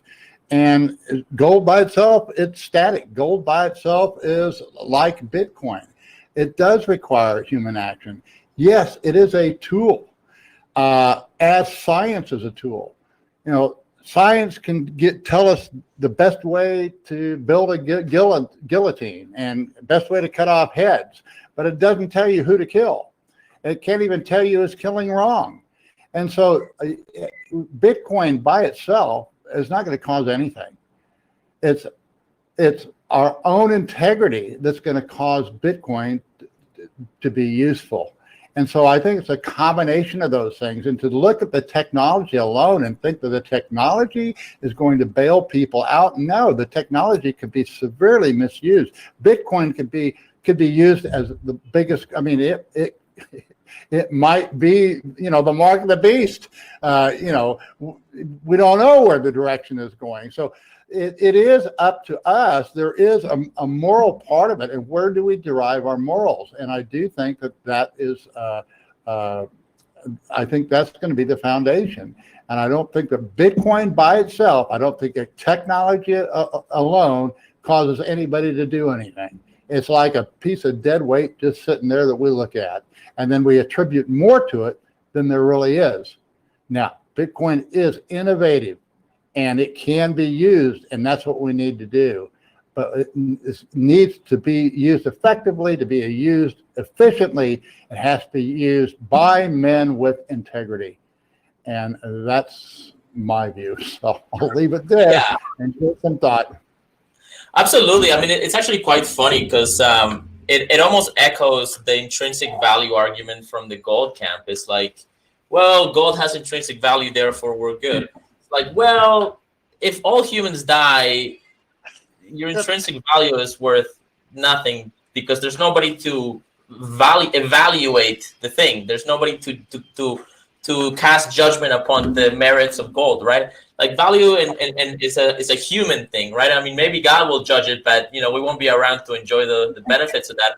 And to some degree, it's the same thing with Bitcoin. It's like the technology may be great, but it is at the end of the day, it's nothing more than an opportunity for us to hold ground on a new future, Yeah. All right. Well, I guess that's the end of that. Can you hear me okay, Ugly? Yeah, it's coming across great. Sorry Excellent. we were late, but we had a busy day today. I hear you. Well, I appreciate you coming on. I think it's been an excellent conversation. Let me see if anybody in the comments have any questions or thoughts. What's the name of the guy in the movie talk he was referring to? Jorg, maybe you know what one of the commenters here is talking about a movie. Not exactly sure what the commenter is referring to.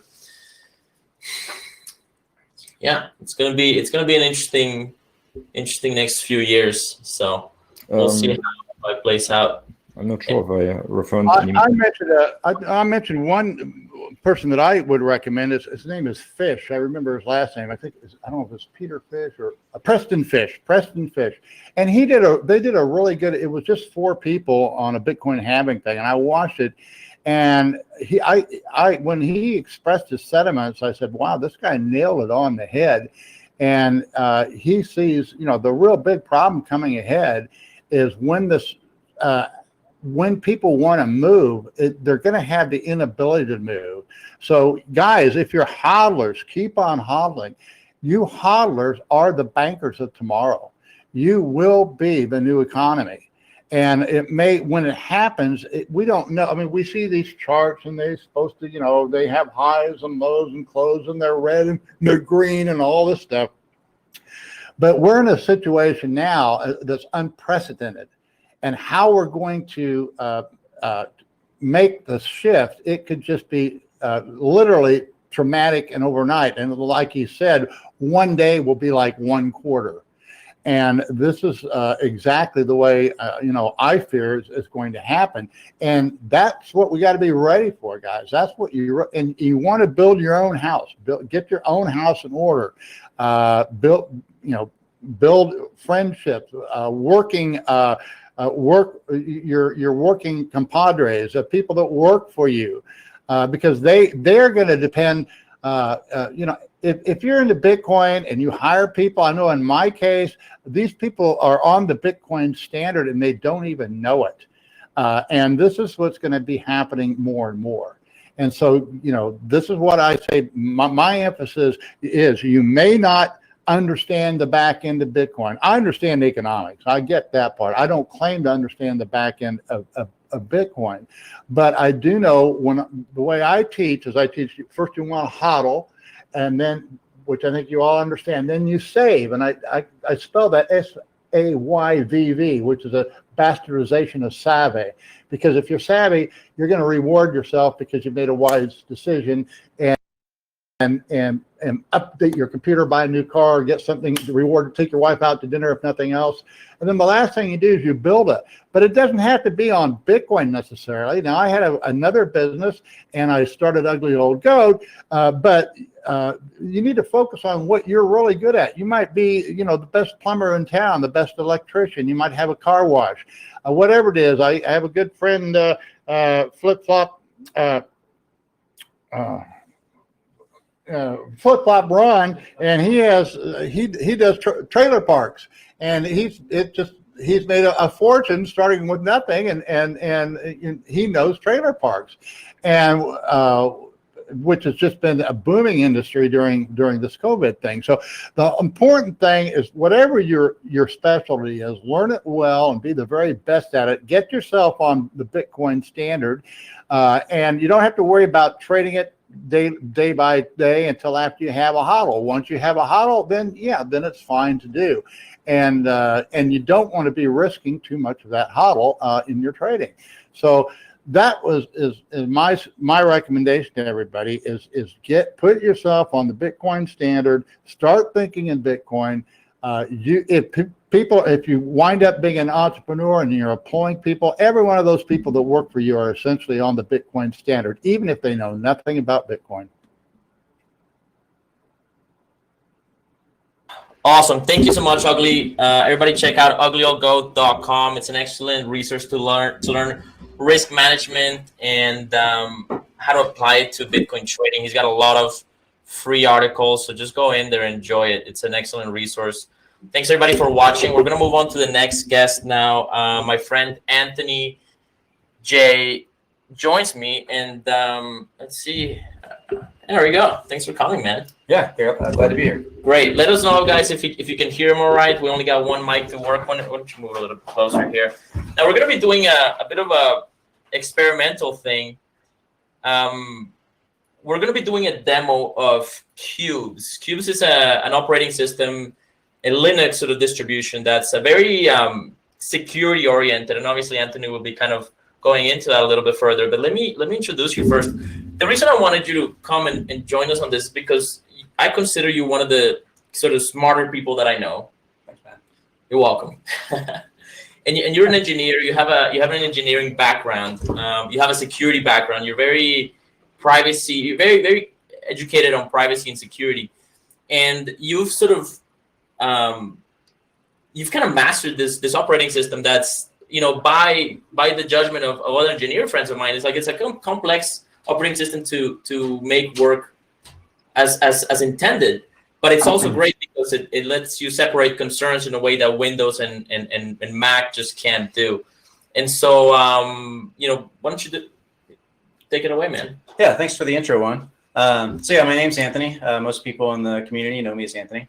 I've been playing with Cubes for about 3 years. I got into Linux after I decided to get into Bitcoin. Not too long ago, but long enough. And I decided that I didn't trust Windows, I didn't trust Mac to handle my security properly. So I started using Linux Mint. This is a nice little introduction. And after a couple of years, I decided that really probably wasn't good enough. And I came across Cubes. And at the time, I could barely even work a terminal. I could barely do change directory or ls. Maybe you may or may not know what that means. But essentially, I didn't have a whole lot of background. My background's been mostly hardware through most of my life. So I've had to play a little bit of catch up in the software game, and I feel pretty comfortable with it now. So yeah, hopefully I can give you a good introduction to cubes, and hopefully I can show you that it's nothing to be scared of. It's definitely, if you have a little bit of a technical mind, if you've played with Linux before, and especially if you know how to use Linux already, it's going to be a real nice transition for you. Excellent. So everybody bear with us. We're going to try something quite experimental here. We're going to try to do a screen share of cubes so that you can do your presentation. So why don't you go ahead and do this. Have you joined the we're up the and running. Okay. You clicked on me earlier. You showed my screen. All right. So earlier. let's see if it works.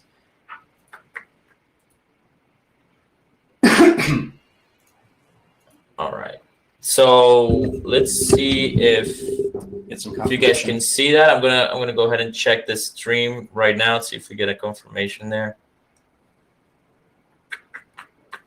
Let us know if you can see the cubes presentation, guys.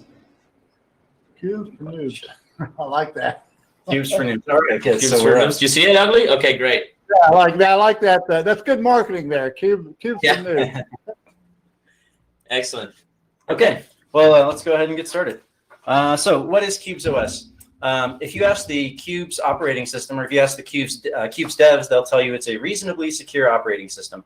But really, that's just them being humble. If you ask Edward Snowden, he says, if you're serious about security, then Cubes OS is the best OS available today. And I am inclined to agree with him. At least it's the best free OS that I'm aware of. Okay, so Cubes is a Linux distribution. It's based on Fedora. It acts as a hypervisor for virtual machines. And if you're not familiar with some of these terms, we'll cover them shortly. But essentially, a virtual machine is it's sort of a simulated computing environment that runs on a larger computing environment. So you probably heard of VirtualBox. You might run Windows, but occasionally you want to run Mac or Linux. And so Cubes is designed entirely around creating virtual machines to containerize all of your activities. So you can simultaneously host and run multiple virtual machines, and your defaults are Fedora, Debian, and Unix. And Unix is a really cool operating system that connects you to Tor in a very secure way. But you can also run Windows, Tails. You can run the various BSD distributions. They're pretty cool. I recently got into BSD, but this conversation is not about them, but they are actually older than Linux, believe it or not, and they are also open source. And one thing that I just want to point out, the benefit of this sort of virtual machine sort of environments on top of kind of like the base virtual machine, the base computer environment, is that, as far as I understand, is that it's harder for one software on one part of the machine to corrupt or access memory of another piece of software, right? Because you're sort of separating the environments. Right? We got some good graphics later on that'll help to sort of picturize that a little bit better. Fantastic. So if you download some sketchy software on your cubes, you don't have to be concerned about it accessing your Bitcoin wallet. Exactly. That's the I'm big thing. completely unworried whenever I'm opening email attachments that I'm not confident about, playing with new software. Yeah, I do that all the time. I create what's called a disposable virtual machine that comes, it's ephemeral, so it only lasts for as long as I want it to. And as soon as I shut it down, everything just destroys itself. So it's a good way to keep your base system sanitized. Yeah, I mean, I literally have created a workshop entirely focused around how to protect your crypto and your digital identity, assuming your computer is compromised. Yeah. And it's hard. It's actually difficult to do. But even though it's possible, I think this is an excellent alternative. So, all right, let's continue screen sharing and go ahead. Okay, so one thing that's, as I mentioned earlier, you don't need super hacker skills to learn Cubes OS. As I said, I switched from Linux Mint a few years ago, and Linux Mint is very similar to Windows 7. It's really one of my favorite Linux distributions. So in other words, you don't need to be the guy running this desktop to be able to get started with Cubes. Although you can run this desktop if you want to with Cubes with a cool window manager called i3. Okay, so there's always this battle. Which OS is the most secure? Probably you've heard of Tails. Edward Snowden popularized Tails when he was getting all of his information off the NSA and escaping into Russia. Like I said, we're going to talk a little bit more about Unix, which is a way to get onto Tor securely.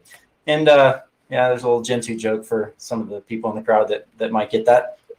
Okay, so but the reality is that it's all insecure. All of this stuff is just like, it doesn't matter which OS you're using, Mac, Windows, Linux, or the other Linux, or the other Linux. All of your daily activities, your browsing, your email attachments, all the torrents you download when you're on public Wi-Fi, playing with new software, just everything that you do is just inherently insecure. And the reason is because these applications and the OS have just become far too complex for us to reasonably guarantee any of the threats against any of the threats in the wild. And so this is why cubes.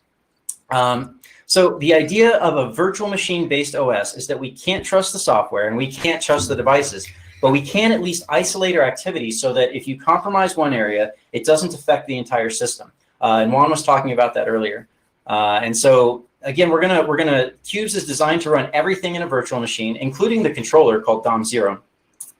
So you'll notice right here, the host. I think we're actually sharing the screen. Let me just, before we go on to that. Sure. I just want to confirm we're getting that screen share. Can anybody confirm on the chat that they're seeing it? I'm not seeing the screen share. Okay, you had it for a moment there. Let's see. Just bear with us for a second. We kind of lost it afterwards there, but we did have it for a second. Okay, well, just let me know. Stop me anytime you need to, so we can. Cool. Make sure we're reset it screen whenever sharing we need properly. Okay. Maybe are you on chat with Ugly? He can keep confirming for us if we're. The thing is, if I use my computer at all, the screen share will just go to whatever. Yeah, you're sharing now. You weren't before, but you're sharing now. You're sharing now? Okay, go for it. Excellent. Right on. Thanks, Ugly. Okay, so taking a couple steps back just to make sure we haven't lost anyone. The idea of a virtual machine-based operating system is that we can't trust the software or the devices, but we can at least isolate our activities so that a compromise in one location doesn't pwn the whole system. So Cubes is designed to run everything as a virtual machine, and the host controller is called Domain 0. It never touches the internet, and it rarely touches other devices. You can tell it to allow access to a USB, for example, but the idea is to isolate your host controller. And again, the idea is Domain 0 controls everything else, so you want to keep that as pristine as possible. It comes with Linux by default. We have these cool things called disposable virtual machines. It has very simple but also robust tunneling and firewall capabilities. And then you can take your peripheral devices like USBs, cameras, and microphones. You can take all those and you can actually pass them through to the VM that you need to use them while keeping DOM0 safe. And it actually does have a pretty familiar desktop, good GUI integration, and solid documentation. This is some of the stuff we'll be talking about. We'll try not to get too into the weeds technically. Maybe Juan can stop me in case I get a little bit too technical, too advanced. Yeah, I mean, what I'm seeing so far is it gives you granular control over your computer, which is something that you can barely get on any other operating system. Yeah, very much so. Yeah.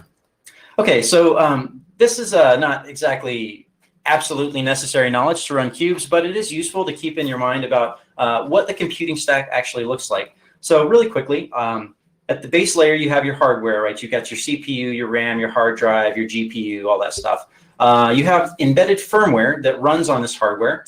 And a common, you might have heard of BIOS or UEFI. There's also a version called Core Boot, which is open source. On top of that, you have something called your kernel, which is essentially, it's your base level operating system. When people say they run Linux, they're really saying they run a kernel called Linux. And then on top of that, you have these base utilities and finally, at the top level, you have applications. So stuff like your desktop environment, widgets, the programs that you run on a daily basis. So it helps to sort of keep the computing stack in mind when you're trying to wrap your head around how virtual machines work and what they are. So let's talk first about Zen Hypervisor. If you're going to get into Cubes, the first thing you're going to hear them talk about is this Zen Hypervisor thing. Now, a hypervisor is just a nice fancy word for saying a scheduler, a piece of software that acts as a scheduler for hardware resources. Because remember, a virtual machine is pretending to be its own contained little operating system. And so you need a way of scheduling the resources of the underlying hardware to each of those virtual machines. So what we're going to do here is you can see we've got a big blue field, and we're going to pretend that this is our computer. So there's our hardware with all our accompanying sound card and NIC and everything. Zen Hypervisor sits directly in between the hardware and then the first virtual machine. You'll notice Domain 0 here, once again, is your very first virtual machine. And this is going to be the virtual machine that directly talks to Zen Hypervisor and tells it which other resources these other virtual machines are allowed to access. And so, you can see they're called DOM-U, and these are unprivileged domains. They're only allowed to do what DOM-0 and Zen Hypervisor tells them that they're allowed to do. And so what you end up getting is the front end of these virtual machines will end up piping their data to the back end of DOM0, and then DOM0 will resolve things like For example, X11, it's essentially a very base level piece of software that manages all of the windows on your system. It's pretty ubiquitous. There's a new one called Wayland, but most stuff still uses X11. So the other thing that'll happen is DOM0 will tell your unprivileged domains how much virtual memory and virtual CPU that they're allowed to access, and then Zen Hypervisor will manage it from there. So let's clean that up some, and let's start talking about our devices. So you can see we just highlighted at the bottom the network interface controller, or a NIC, and then the USB slot. And then notice up here at the top, we have sysnet, and this is actually what it's called in a default installation of Cubes. It's for your system networking. And then sysUSB is sort of your default virtual machine for handling other devices other than your NIC. So what's going to happen is you don't ever want to put things like your USBs. You never want to attach that to DOM0 if at all possible, because USBs are inherently untrusted. They come with embedded firmware. Sometimes there's backdoors. You know, maybe you have a USB that someone gave you or that you're not sure about the files on it. And the last thing you want to do is plug that in to your virtual machine that's pristine, that you know is clean, that has no problems. So what happens is you can do something called PCI pass-through, where DOM0, oh no, let's go back here. Where DOM0 tells Zen Hypervisor to just pass that device directly through to the relevant virtual machine. And that's actually what I'm doing right now to share some of my screen with you right now. So in this way, you can further isolate these devices which are inherently untrusted. You might be asking yourself, why is a network interface card inherently untrusted?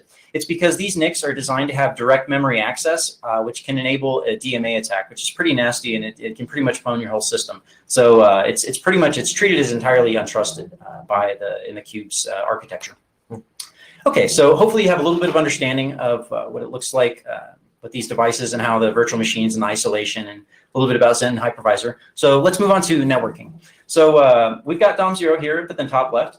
We can sort of collapse that a little bit, and let's just look at sysnet in a little bit closer detail. So you can see we've got the NIC, and then WLS6 is what the interface is called, like on the virtual machine itself, or at least that's what mine is called when I do ifconfig.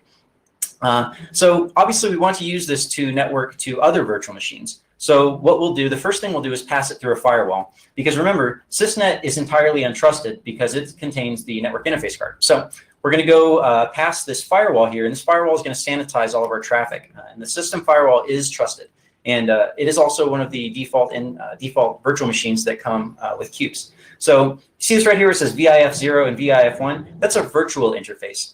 So Cubes creates these virtual interface pairs, which act very similar to a NIC, but without actually being a NIC and all the security downsides. And so now sysnet can communicate with system firewall, and this firewall is going to act as a gateway. It's just going to pass data to other virtual machines. So for example, system Unix. So now's a good time to talk about system Unix. It's another Linux distribution, and it is designed to operate as a virtual machine. And it's designed to operate both with Cubes. You can use it on other systems as well. And the way that it achieves security is it creates two virtual machines. The first one is a gateway called system Unix, and the other one is your actual workstation where you'll run your Tor browser. Now, because you can heavily firewall this gateway, the system Unix gateway, it can make sure that all traffic passes through Tor. Any traffic that's coming from your other virtual machine is forced to go through Tor. Now, imagine that you're on your workstation here. You're running Tor, you're playing around, you're getting on the dark webs, you know, running them up, doing all kinds of stuff. Who knows?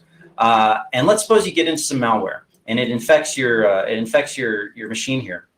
Well, this machine is not able to infect this other virtual machine here because of the isolation, meaning that if you get some malware on your system Unix workstation, it's not going to be able to force traffic over ClearNet and reveal your IP. And that's a really important thing, because that's one of the attacks that tends to happen on Tor, is people get their real IP address revealed because they download some malware and then it bypasses the Tor firewall settings. And so this is a very secure way. It's basically impossible, no matter what you do, no matter how badly you screw up on here, it's pretty much impossible to accidentally end up on ClearNet because of this Unix gateway.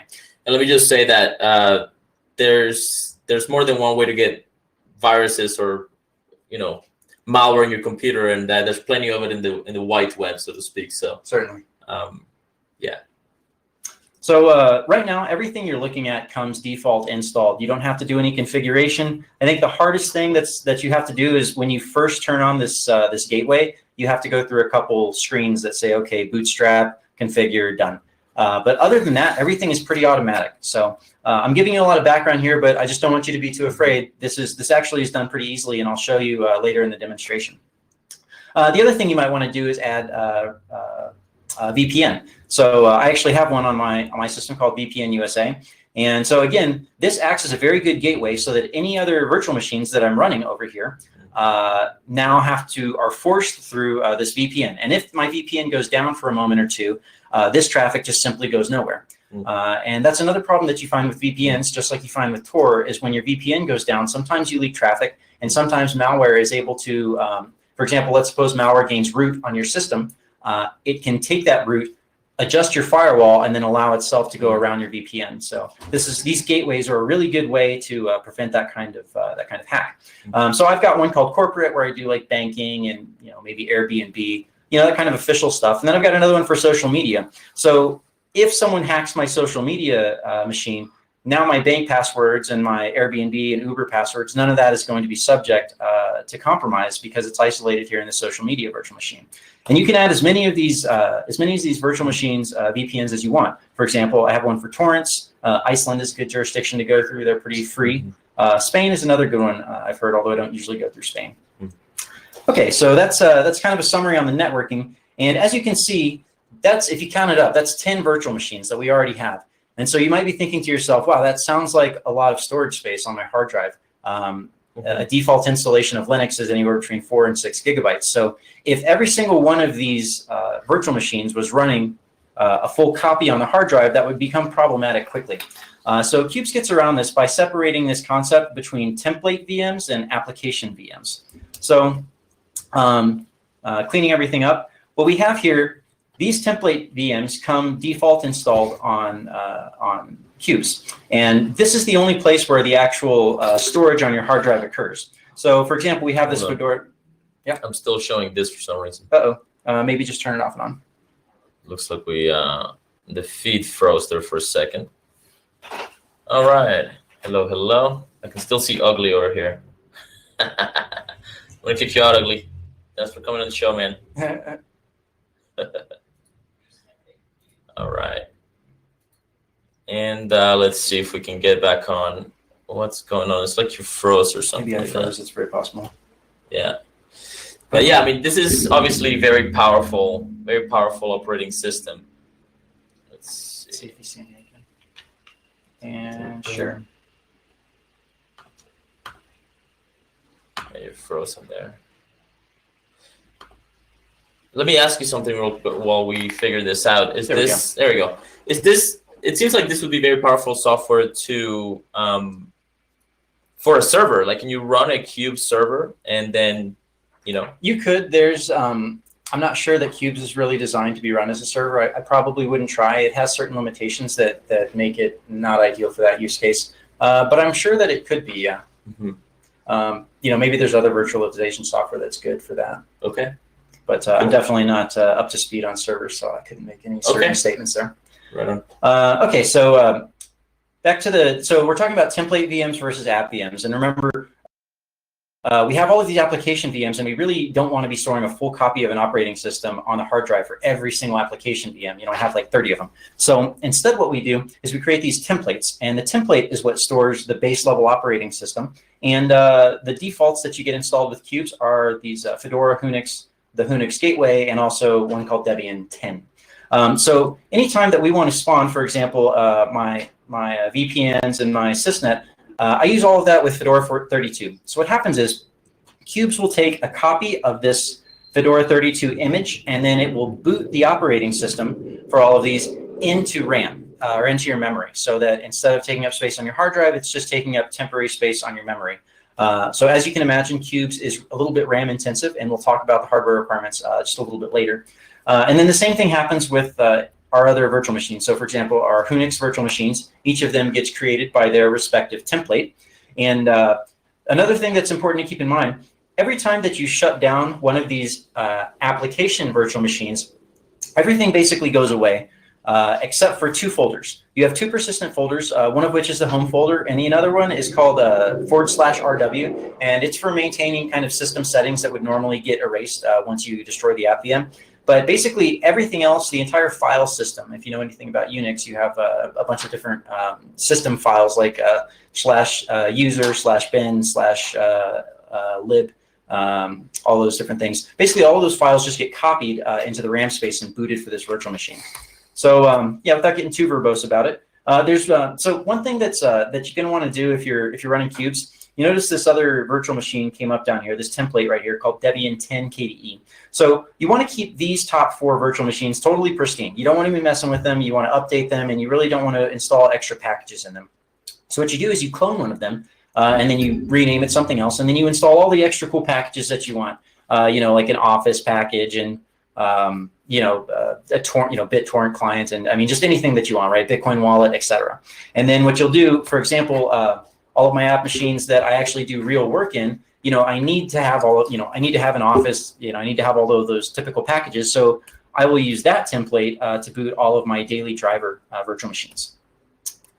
Okay, and then the last one that we should talk about, or second to last, is a disposable virtual machine. So remember we talked about you want to spawn a virtual machine that's going to be ephemeral. It's only there to last for just a little bit of time, so you can open an email attachment or check a USB that you're not certain of. And to do that, you need a little template. So you'll actually take a template, you'll create an app VM, and then you'll set this flag that says template for disposable VMs is true. And then when you boot, and we're going to show all this later on, so maybe I'm getting a bit verbose. Forgive me if I am, but we will demonstrate this. So it's really pretty simple. So you create this. It looks like disk 1234, disk 8941. It just makes up a random number. And as soon as you close that virtual machine down, it just erases everything. So it's really convenient. And then finally, there's one last type called standalone, where maybe you have a very specific need or set of libraries or set of packages that you only need once, or maybe you want to run a Windows virtual machine. A lot of people do run Windows on cubes. So it is possible. And here's some of the additional features. Backups are really easy. It's just a couple GUI screens. You just click, you say, okay, I want to back up this, and that virtual machine. And then you just tell it to go. And then you can also encrypt them, which is obviously, you know, you really want your backups encrypted because you don't want people stealing your data. It's anti-evil-maid compatible, which an evil-maid attack, maybe you know what an evil-maid attack is. It's when you have your laptop, maybe you're traveling, you're in a hotel room, and an evil maid knows that you've got Bitcoin on your laptop or that you have sensitive data. And so maybe the maid is evil, or maybe she's just in cahoots with some people that paid her off, and they go in, they gain physical access on your machine, and then they tamper with your boot files. And the next time you start your computer, unbeknownst to you, your boot files are tampered and you're totally pwned. So there's a way of sort of figuring that out. You can incorporate a YubiKey actually to do that. So Cubes is YubiKey compatible, so you can use your 2FA. You basically just plug your YubiKey in, and then you can you basically pass that device through to the virtual machine that you need in the moment. You can also run multiple hard drives on it.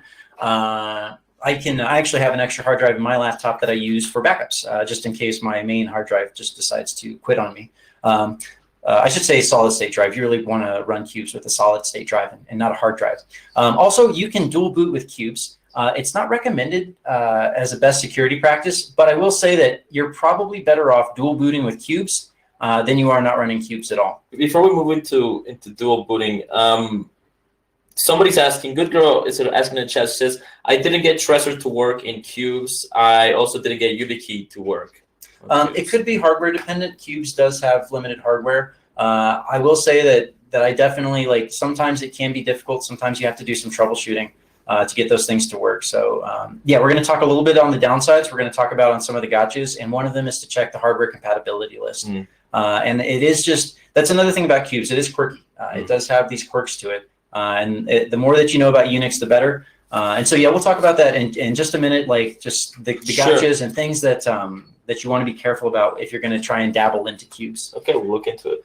Oh, here we go. Limitations and disadvantages. Perfect. Okay, so Cubes doesn't have OpenGL or OpenCL, which means that it doesn't have these graphics libraries that normally are used to make graphics processes efficient. So instead, a lot of that has to be done on your CPU. People have been known to pass the GPU to like a Windows 10 virtual machine, but that's kind of buyer beware. You really need to have a little bit of extra knowledge there, or really good hardware. Again, not all hardware is supported. So Cubes post a hardware compatibility list where it says, okay, this and this and this and that function are all things that you're going to want to do. And then it lists all of the hardware, and people continually add to the list saying, okay, my hardware doesn't do this one thing. And so, yeah, you definitely, before you want to give Cubes a try, you definitely need to check out that hardware compatibility list. And even then, yeah, Cubes tends to be a little bit finicky and a little bit quirky. I find myself having to restart pretty often once it starts acting a bit too weird. Occasionally, I find myself having to recreate one of my app VMs and then like transfer the data over. Just sometimes a little corruption things happen. If you've been inside of your template VM, which is where you install your applications, and you've been installing apps and then deleting them and then trying some other stuff, yeah, you might end up kind of messing up your template, and then you should just reinstall it again, which is why your baseline templates, you want to keep those pristine. And then one other thing that you might think about is GNOME versus KDE. If you know anything about Linux, you know there's a sort of like two ecosystems in the graphical world.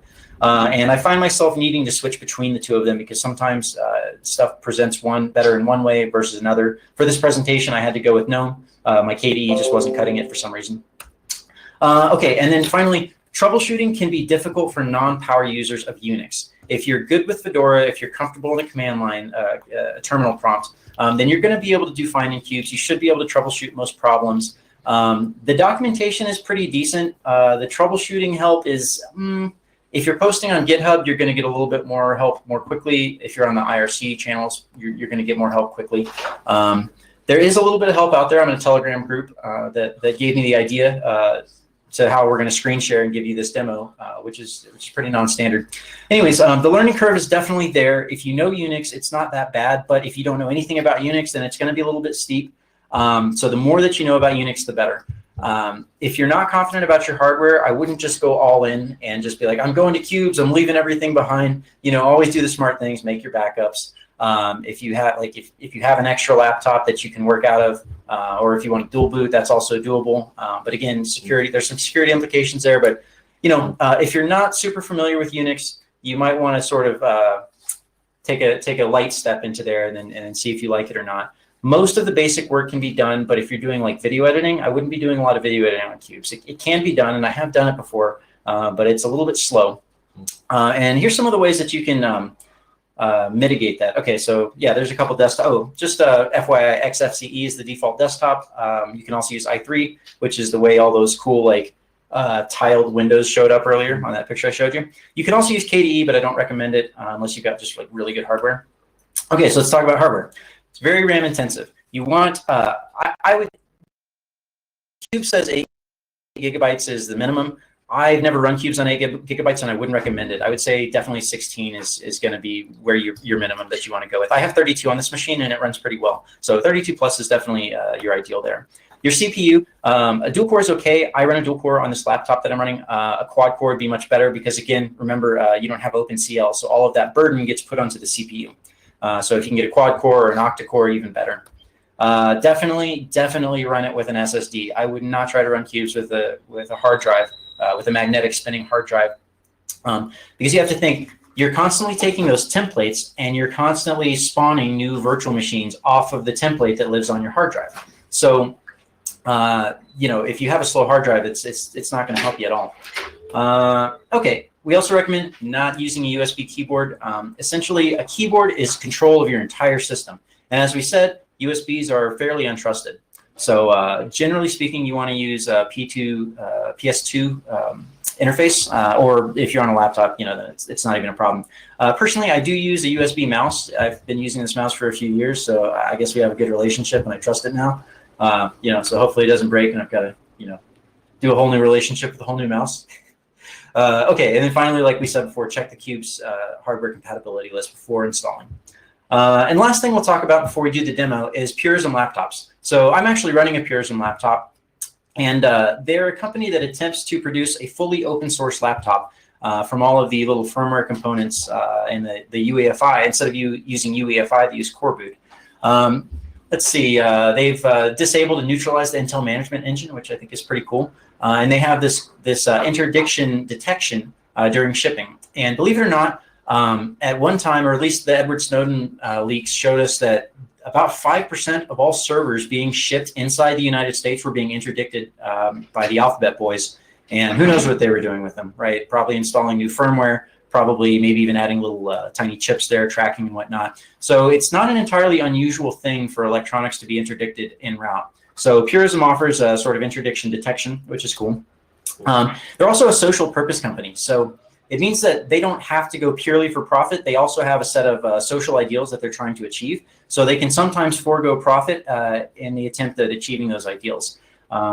They've been around about 5 years now, and their laptops have gotten pretty decent. Like I said, I'm running one of their laptops right now. Their specs on their laptops are somewhat limited considering the price tag. So you're definitely going to pay more for this laptop, but you're going to get a little bit of extra, peace of mind in terms of, hopefully it's not backdoor. You have more open source firmware components, and they're expanding their product line. They are actually right now trying to release a non-Android Mac cell phone. They have a product out there in the market. It's still kind of marginal. It doesn't exactly work right, but they're getting pretty close. You'd be surprised just how hard it is to create a fully open source cell phone. So, I hope they get it right because I'd love to buy one of their cell phones if they get it right. Okay, so finally, Cubes and Purism. They're really, it's not for everyone, but for those of you that want to up your security game, that have a little bit of a paranoid mindset towards security, and probably most of us should be getting in that mindset. It's definitely something to take a look at and explore. So if there's any questions, maybe we can answer those and then we'll go into a demonstration. Excellent. So let's get out of this screen share for a second and show our ugly mugs to the world. What do you guys think? I mean, this is really interesting to me, and I appreciate you taking the time to make this presentation because Cubes really does seem to be one of the more secure operating systems. How has it been for you? I mean, you've been using this for about 3 years now. 3 years, yeah. Right? And you said some of the issues you've faced is, I mean, you managed to edit videos on it, which is a good thing. It was probably a little bit slow, CPU intensive. You obviously won't be able to play any games on it. Yeah. Yeah. That's a good point. Yeah, if you're a gamer, I mean, all gamers know that it's Windows. Like your choice is Windows. Right. Yeah, that's basically where we're at. I mean, even like Linux actually started to allow, I don't know, somebody managed to get VRChat to work on Linux the other day. So that's good news. But for the most part, you're going to give up gaming there, and that's probably for the best. So this is really like a security-oriented laptop. And people that are in the crypto space and doing serious activism, you might really benefit from something like this. Yeah. Does anybody have any questions? Drop them in. Share the link. I think this is actually also very, very valuable, very useful conversation. And I'll make sure that we turn this into a separate video of its own and share it on its own merits. So I'm going to turn on my screen sharing now so that we can do the demo. Great. And I basically have to create an infinite loop to make it work. Cool. So yeah, this is some next level stuff. He's going to be screen sharing his cubes. It worked last night when I was testing on Jitsi. So hopefully, there's my video device. I'm going to pass that through right now to my virtual machine. Okay. And then I'm going to add the video capture device. Yeah. So this is definitely not for like newbies, right? But I mean, well, the presentation was very good. This is what he's doing right now is. Okay, see if you can see it. Inception. Let's see. Yeah. Boom. Nice. Good stuff. Right. I'm gonna screen share what he's sharing here. So y'all didn't get to see all of this cool ridiculousness where the infinite screens happen, but we're on a different workspace now. Okay. So this is basically what my DOM 0 looks like. And what you're looking at right here is called the Cube Manager. This is where you can just get a really nice overview of what your system is doing. So right now you can see the blue highlight is Jitsi. That's the name of the virtual machine for obvious reasons. I created it just for this purpose. You can see this green dot means that it's turned on. You can see my VPN right here. If you remember, we talked about VPN USA. That is also turned on. I've got my USB turned on. Sysnet. So this screen share actually cuts off half of my screen, so I have to be careful. Okay. Here we go. Okay, and then so I just changed the order here. So here's DOM 0. Again, domain 0, that is the that's your baseline virtual machine that controls everything else. Obviously, it's in a green state. You can see these little tiny green arrows right here. This means that my Fedora 32 template, it wants to be updated. We won't do that right now, obviously. And you can see the columns. Here's the name of your virtual machine. This is the template on which it's based. Obviously, the template VMs themselves, obviously, they don't have a template. You know, they are the template. Let's rearrange this order here. So let's take a look at Jitsi. You can see that the template is called Fedora Full, and I call it Fedora Full because I install a bunch of extra stuff to it that I don't want to install to the baseline template. You can see where it says networking VM, right? So Jitsi is connected to my VPN right here. And then you can see that my VPN is connected to my firewall. You can see that my firewall finally is connected to Sysnet. And then Sysnet is not connected to anything because it's actually it actually has the network interface controller. So you can kind of see how that chain happens there, and this is a good visualization. On this other column, you can see your disk usage. So notice that Jitsi, for example, is using only 175 megabytes. But if we come over here, you can see that my Fedora Full template is using 6 gigabytes, right? So it's RAM? Yeah, because it's running totally, excuse me. So this is like a 32 gigabyte RAM? Yeah, I've got 32 gigabytes of RAM. So Jitsi right now is running totally in RAM. It's not running on the hard disk. Nice. And you can actually take a look up here. So there's a bunch of stuff you'll see on up here. And one thing that Qubes provides is you can see what the resource is using. So I actually allocated 12 gigabytes of RAM because I knew that this is going to be an intensive application. And it's using 75% of my CPU at the moment. So yeah, it's intense. Right. And so it's doing all the processing on CPU. There's no graphics processing. Exactly. Well, there is graphics processing. It does use the GPU for some things, but it just doesn't have the benefit of OpenCL. Right. So like there's an embedded GPU. I think it's an Intel 620 or something that's embedded onto the actual the CPU. Yeah.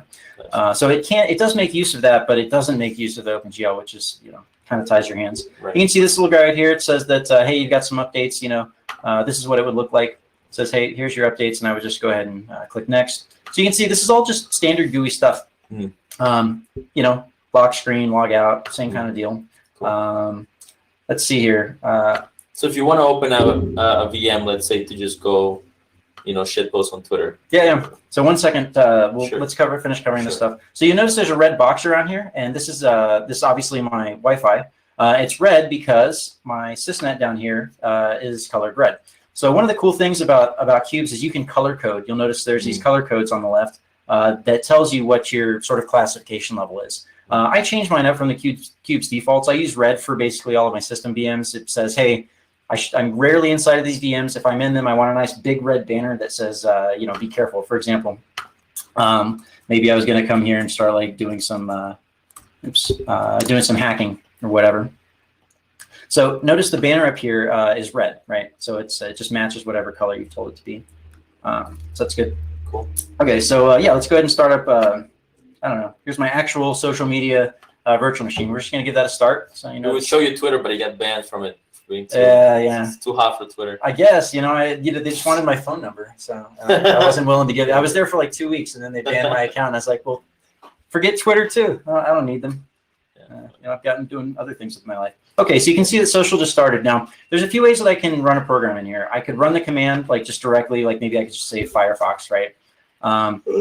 But maybe better to show you here is notice I've got all my virtual machines here. I can actually just go to social, and then oh crap, I've got a whole lot of programs. You could probably tell that I use this a lot right here. I actually use a whole different way. So let's show a little bit of a demonstration just in real time. Let's add everything and then remove it. Okay, so all I want is for Firefox to show up because that's really all I use. Maybe terminal because that's sometimes useful. Wherever it is, extern, sure. Oh, it's because I use console. Whatever. Let's hit apply. We'll hit OK. Oh no. Yeah, it's just taking a long time because my CPU is being used for the screen share. So hopefully, yeah. So you can see that that now we have a much smaller list, which includes Firefox, and there's a couple defaults that it seems to always include. So let's launch Firefox. Oh crap, that's probably a bad idea because again, with my CPU being used. Right. But we'll close it down. Demos, man. Yeah, We'll see if it works. Yeah. You know, Can't do any worse All than right. Elon Musk. Here we go. So These guys just can't get a live demo to work properly. yeah. So now you can see. So you can see right here. It tells me which virtual machine it is.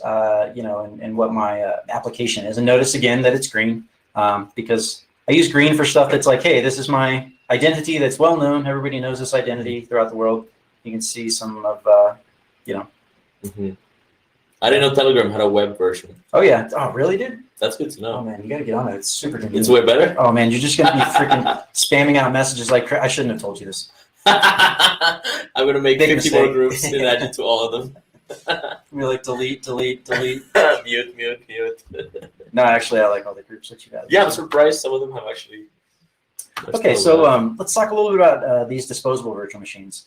So let's actually just run. No, let's do it a way that makes more sense for you guys. Dolphin is the one. So let's suppose I have some files in social that I don't know. I've got a bunch of junk here. Let's not put the Biden meme on here, but let's just hopefully you can't see the Biden meme too much, but I think we can trigger some people. yeah, it's fine. Screw it. Yeah, I someone was telling this your someone hot was someone meme was telling me no, this is just like my temporary meme. I make my memes elsewhere in another cube and then I drop them in here. But someone was saying Biden's not a pedo. I was like, yeah, he's pretty messed up, and so I had to like drop a bunch of had to photobomb creepy Uncle Joe bullshit. So, anyways, important internet work. let me. So here's one little thing. Oh, man, you can't really see it, but let me see if I can get it here. All right. So let's just. So one thing that you're going to need to do in cubes, you're going to need to move files between cubes. So what we're going to do here is we're going to send this file to another virtual machine. And so we're just going to send this file to Jitsi, for example. So we'll hit OK, and boom, it's sent. So let's go ahead and just close that. And then let's open up a Jitsi. Now I'm doing this kind of the quick way just because I don't want to take too long on the demonstration or anything.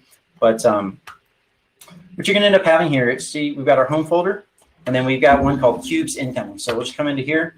You can see, okay, from social. Aha, here's our meme. Probably. All right, cool. It's showing up. Might as well hit you guys with the meme. I was told there would be bodies in the streets. Personal. I made that one. Yeah, okay. So, but let's suppose that you're not confident. I send you this meme, and you're like, hey, I don't know this guy Anthony. I saw him once on a live stream. So I'm going to open this. I'm not going to open this on this virtual machine. What I'm going to do is I'm going to open it in a disposable.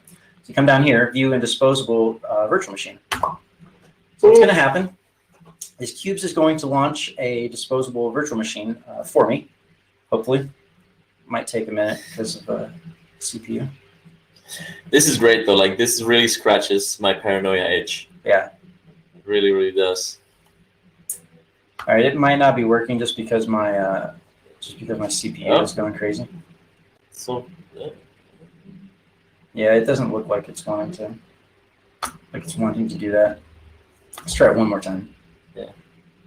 Let's edit in a disposable virtual machine. Interesting. So it's showing some box in the background here that you don't get to see. Yeah, that's really interesting that it's doing that. So it's probably just a function of the live stream acting weird. So here's what we're gonna do. I'll just launch. What you can also do is just launch a disposable virtual machine like this. So for example, notice it says disposable on the left for obvious reason.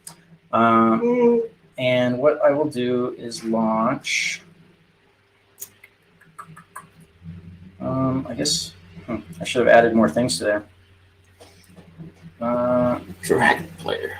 Yeah, let's launch Dragon Player. Why not? Live demo. But anyways, normally this would work just fine. You would just come here, view and disposable virtual machine. It'd pop up something that goes like disk 1, 2, 3, 4. Mm-hmm. Right. Right now it's just gonna start in byte of CPU. Yeah. The resources. So it might be capped. Well, we have some questions here if you want to take a shot at them. Absolutely. Good Girls clearly tried Cube. She says, can you demonstrate installing a couple of new applications? For example, install Wasabi Wallet or Telegram Desktop And then last thing she says was, after a while, my VPN setup stopped working, and after trying to debug it unsuccessfully for a few days, I kind of gave up. VPN setup has been tricky too. Yeah. So there's a Cubes documentation where someone created a cool little script. I don't know how. Can you ask? Can we interact with her? She should be able to hear us. How long ago was that that you tried to do that? Yeah, good girl. If you can let us know how long ago you tried to do that. Hopefully you're still watching. So at the risk of installing new software, live on camera when my CPU is already 75% consumed, we'll give it a try. Cool. Say Wasabi Wallet. Yeah. Yeah, let's go for it. Cool. All right, this is exciting, guys. We're trying out a live installation of Wasabi Wallet on a virtual Cubes machine that's basically isolated from the root VM. So, if the feds somehow man in the middle your installation, right? Because let's face it, nobody knows how to use PGP to authenticate cryptography of software. That's pretty true. Then at least you won't be entirely pwned. Seriously, we need to make PGP easier. What the flip? All right, let's try it again. Yeah, unfortunately, it's real start for CPU, I guess. Yeah, that's actually one of the quirks that I experience. So if I turn on my virtual machine and I don't wait long enough and I try and run a program in it, the program will just never start and I have to turn off the virtual machine. So you can see the dot there is yellow. That means it's like, okay, I'm working, I'm booting. Okay. I'm getting put into RAM. So good girl says 10 months ago. Yeah, I mean, it was, there's like a VPN Cubes handler on GitHub that worked pretty well for me. Yeah, I don't know. We'd have to take a look at your exact system and see. Right. All right, so let's try this again. Cool. We got a green light there, I guess. GNOME terminal. There we go. Nice. All right. Good terminal. Does anyone know what those? Let's just do sudo DNF search Wasabi. Hopefully, it's just there. Let's see. I don't know. I don't know if Fedora does Fedora have it in its official repos. That's or a great it would probably question. be it wouldn't be Fedora, obviously. It's third party, so that would be RPM Fusion. Which I have RPM Fusion here, so yeah. It didn't find it. I only have the RPM Fusion repos on here, so if it's not on the RPM Fusion repos, then it's not going to show up. Of course, we could download it from GitHub. I don't know if we want to take all the time to download Wasabi from Yeah, we GitHub. got 10 minutes, so I don't know if we have the time for that, but maybe we can just install something. I have out sudo DNF install. This is a new Fedora full, so I actually don't have a BitTorrent client, so we could just do Cool. BitTorrent Qt. Yeah. Cool. There it goes. So again, this is inside of the template. So the template is what all of your other app VMs are going to be using for all of its base level software. And every time you shut down your app VM, everything goes away except for your home folder and that little RW folder we told you about. But the rest of it all gets copied from the template. So hypothetically, even if you do download some kind of virus in one of your app VMs, it's very likely that virus is just going to get destroyed as soon as you turn off the app VM. If the virus stores it or the malware stores itself in your home folder, well, then you're still kind of pwned. No, BitTorrent Qt couldn't find it. You know what? It doesn't matter. I probably just misspelled it. But we're not going to bother with that really anymore. I think that's, Yeah, I mean, this is a good introductory demo to Cubes in general. Obviously, you do have to be sort of willing to use the command line. This is not for Windows sort of users. You're not going to be able to avoid the command line. Yeah, it's unavoidable. Sure. Now, I mean, that's kind of the case with Linux in general, almost entirely. But you can get away almost entirely without the command line on like Linux Mint or Ubuntu. But yeah, on Cubes, like you can generally operate it day to day without the command line, but you are going to come across times that you definitely need it. The Cubes documentation is pretty good. It'll tell you all the commands to run, so you can just copy paste, which really you're not supposed to do, but that's kind of also how you learn. So yeah, I mean, if you're kind of not comfortable with command line, then maybe you should study it a little bit. It's actually quite interesting. Yeah, it's quite empowering when you hard. figure out how to use it. Yeah, it's not that hard to use. Okay, so I just launched a disposable virtual machine. You'll see here it's called Disk4275, and I just launched it off of my baseline Fedora installation. So that should pop up here pretty quick. And I launched just a command prompt on it, but yeah, because this is my baseline Fedora 32, I have no other packages installed. So, but just to show you, what it looks like and what we could do with it. There we go. Cool. So, yeah, it shows up. Xterm is always like slightly maybe just slightly annoying to use because it does these weird things like having tiny fonts. So, but yeah, let's. So if you're having problems, and sometimes I'm not going to lie, sometimes when I'm trying to launch something in a disposable VM, sometimes it doesn't want to automate itself, and so I have to kind of manually do it. In which case, you know what? Actually, let me do it this way. Oh no, wait, I did. I'll just do it the quick way then. Yeah, Dolphin. Okay, so back to back to meme time. So you just opened up a Windows, sorry, not an Explorer folder from your social VM. By right-clicking command and then just Dolphin. Dolphin's the So when you right-click, you get folder manager. You know what? Let's before we go to like showing the disposable, I forgot to show you the cube settings. This is like pretty important part. Cool. Let's do it. So like you saw me do, you can right-click and open up the cube settings for any of these things, and it gives you all your basic stuff. Okay, where's your which networking VM do you want to use? Tells you what your current template is. I can't rename it or change the color because it's turned on. I can tell it how much maximum storage size it's allowed to have. So you can see that my social is allowed to have 20 gigabytes. Over here, we can come to advanced, and I can tell it, okay, what's the maximum memory? I tell it it's allowed to have 6 gigabytes of memory. I can also tell it I can reduce its number of virtual CPUs if I want. Let's see. Here's that. Remember we said that you need to make a template for your disposable to launch off of? This is where you would come in here and say, okay, make this a template so I can launch other disposable virtual machines from my social media. So in other words, if I want to like launch a disposable virtual machines with all of my settings that that social has and all the files and all that stuff, logged in and stuff. Exactly. So I could just click that, and then I could launch a disposable off that. In fact, maybe we'll try that. So we'll leave that checked. You can set specific firewall rules for this VM. And here's where the devices are. We'll go into the USB VM to show you that actually. So let's just apply that setting. Redo, and then hopefully, can they see that? Yeah. Oh, there we go. Yeah.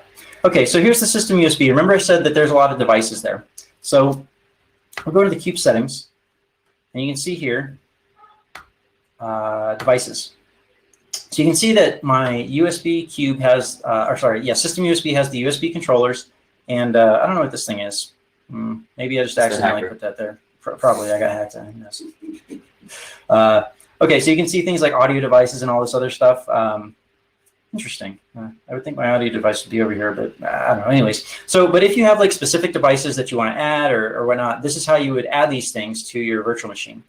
We can also come over here and look at sysnet and do the same thing. That's your dedicated FBI agent. Yeah. So you notice here, network controller, Qualcomm Atheros.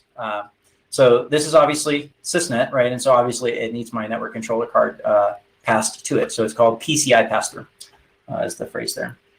So, and that also corresponds with this up here. So you can see that when you click this little icon here, all of these devices pop up. So you can see this this little USB video thing. So the way I'm actually sharing video with right now is I have the output HDMI piped back through a little capture card that converts to USB, and then I plug that USB back into my computer. And then this is the device right here.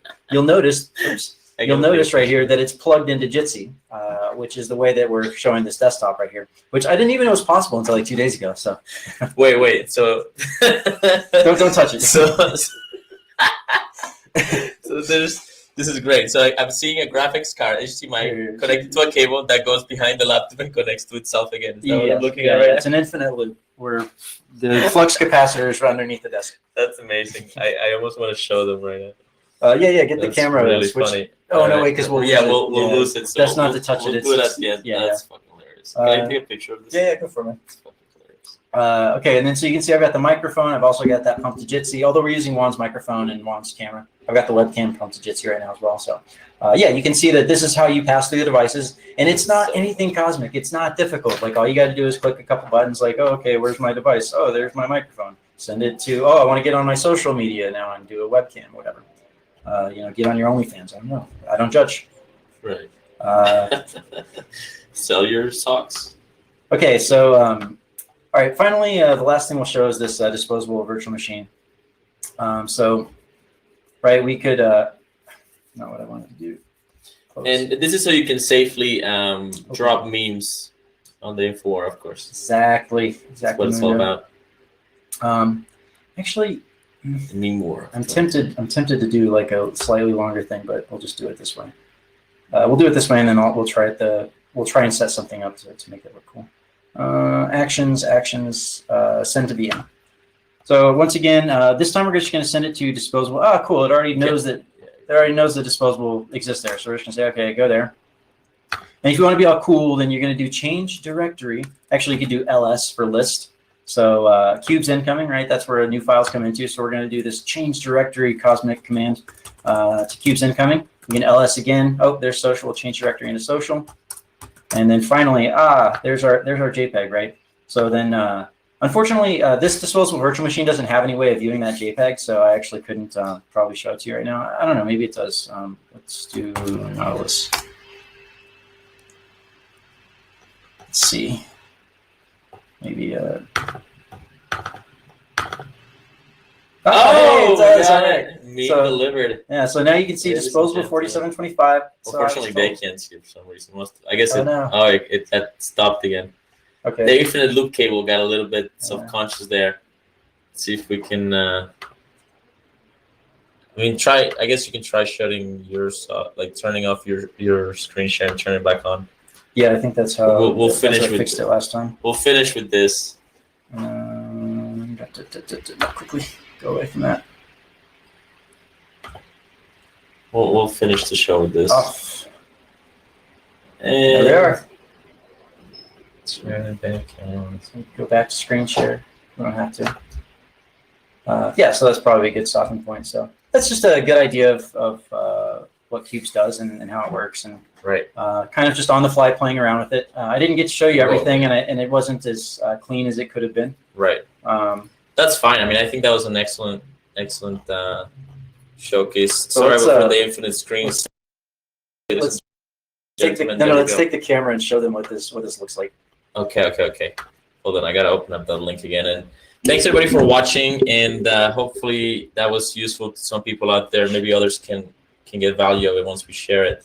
Let me see. We're just gonna do one more thing, and then we'll go on to the next show. Let's see.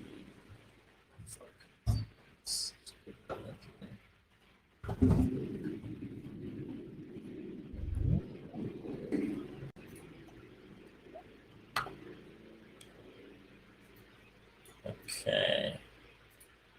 One final demo. Yes, I am sharing my screen at the moment.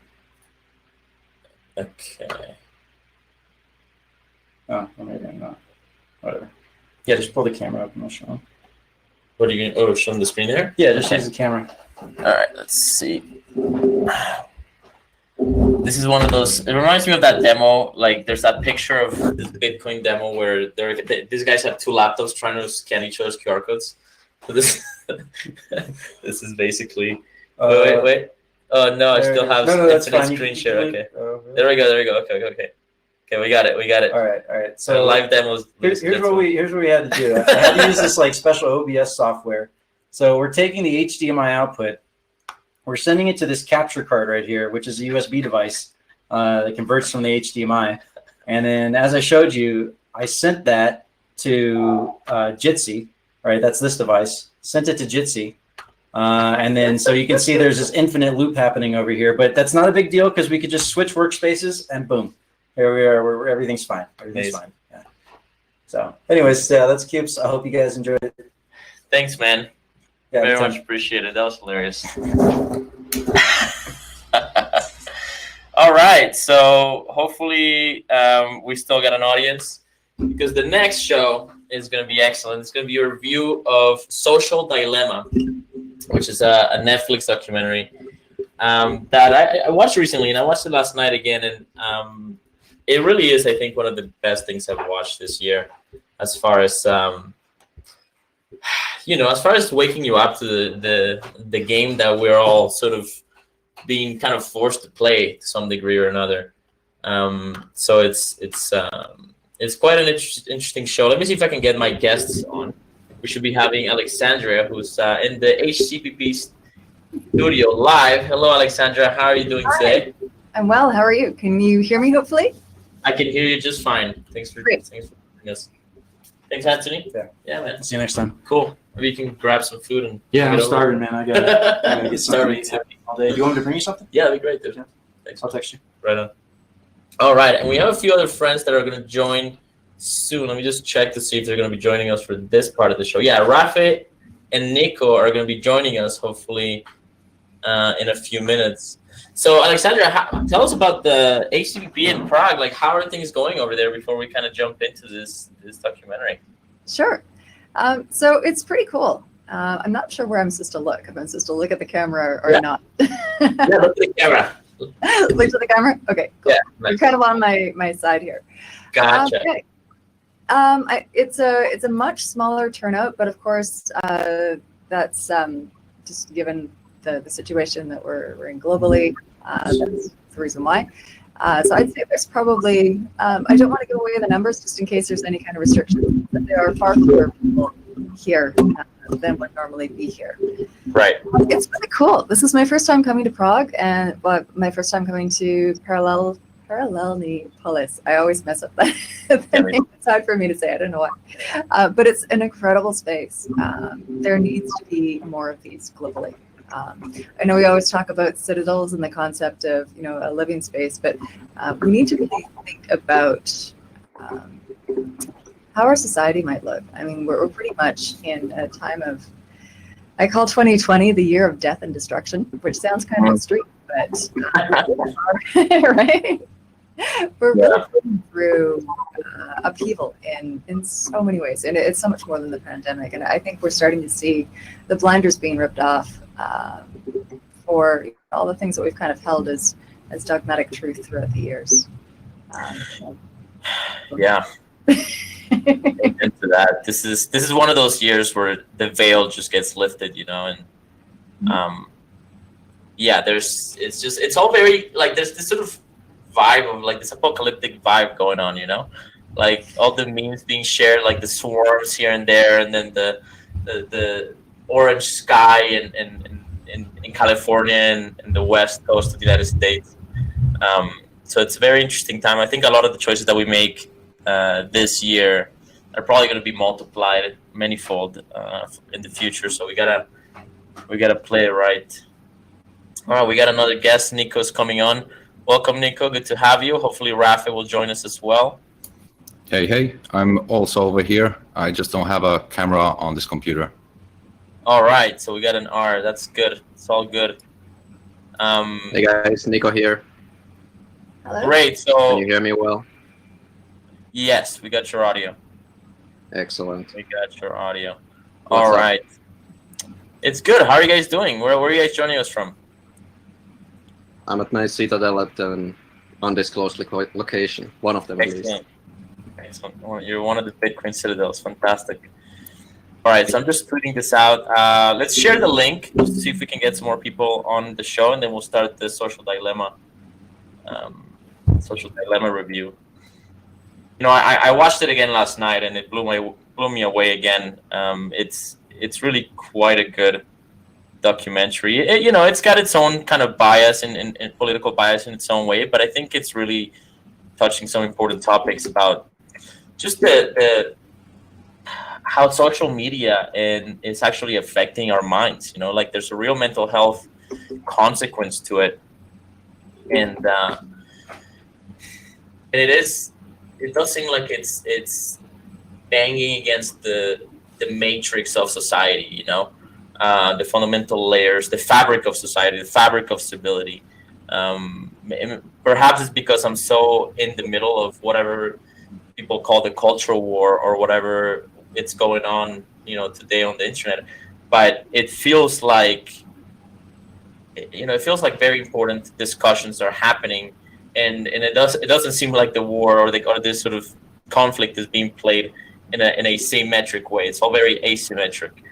And so hopefully we'll get to touch on some of those topics. What do you guys?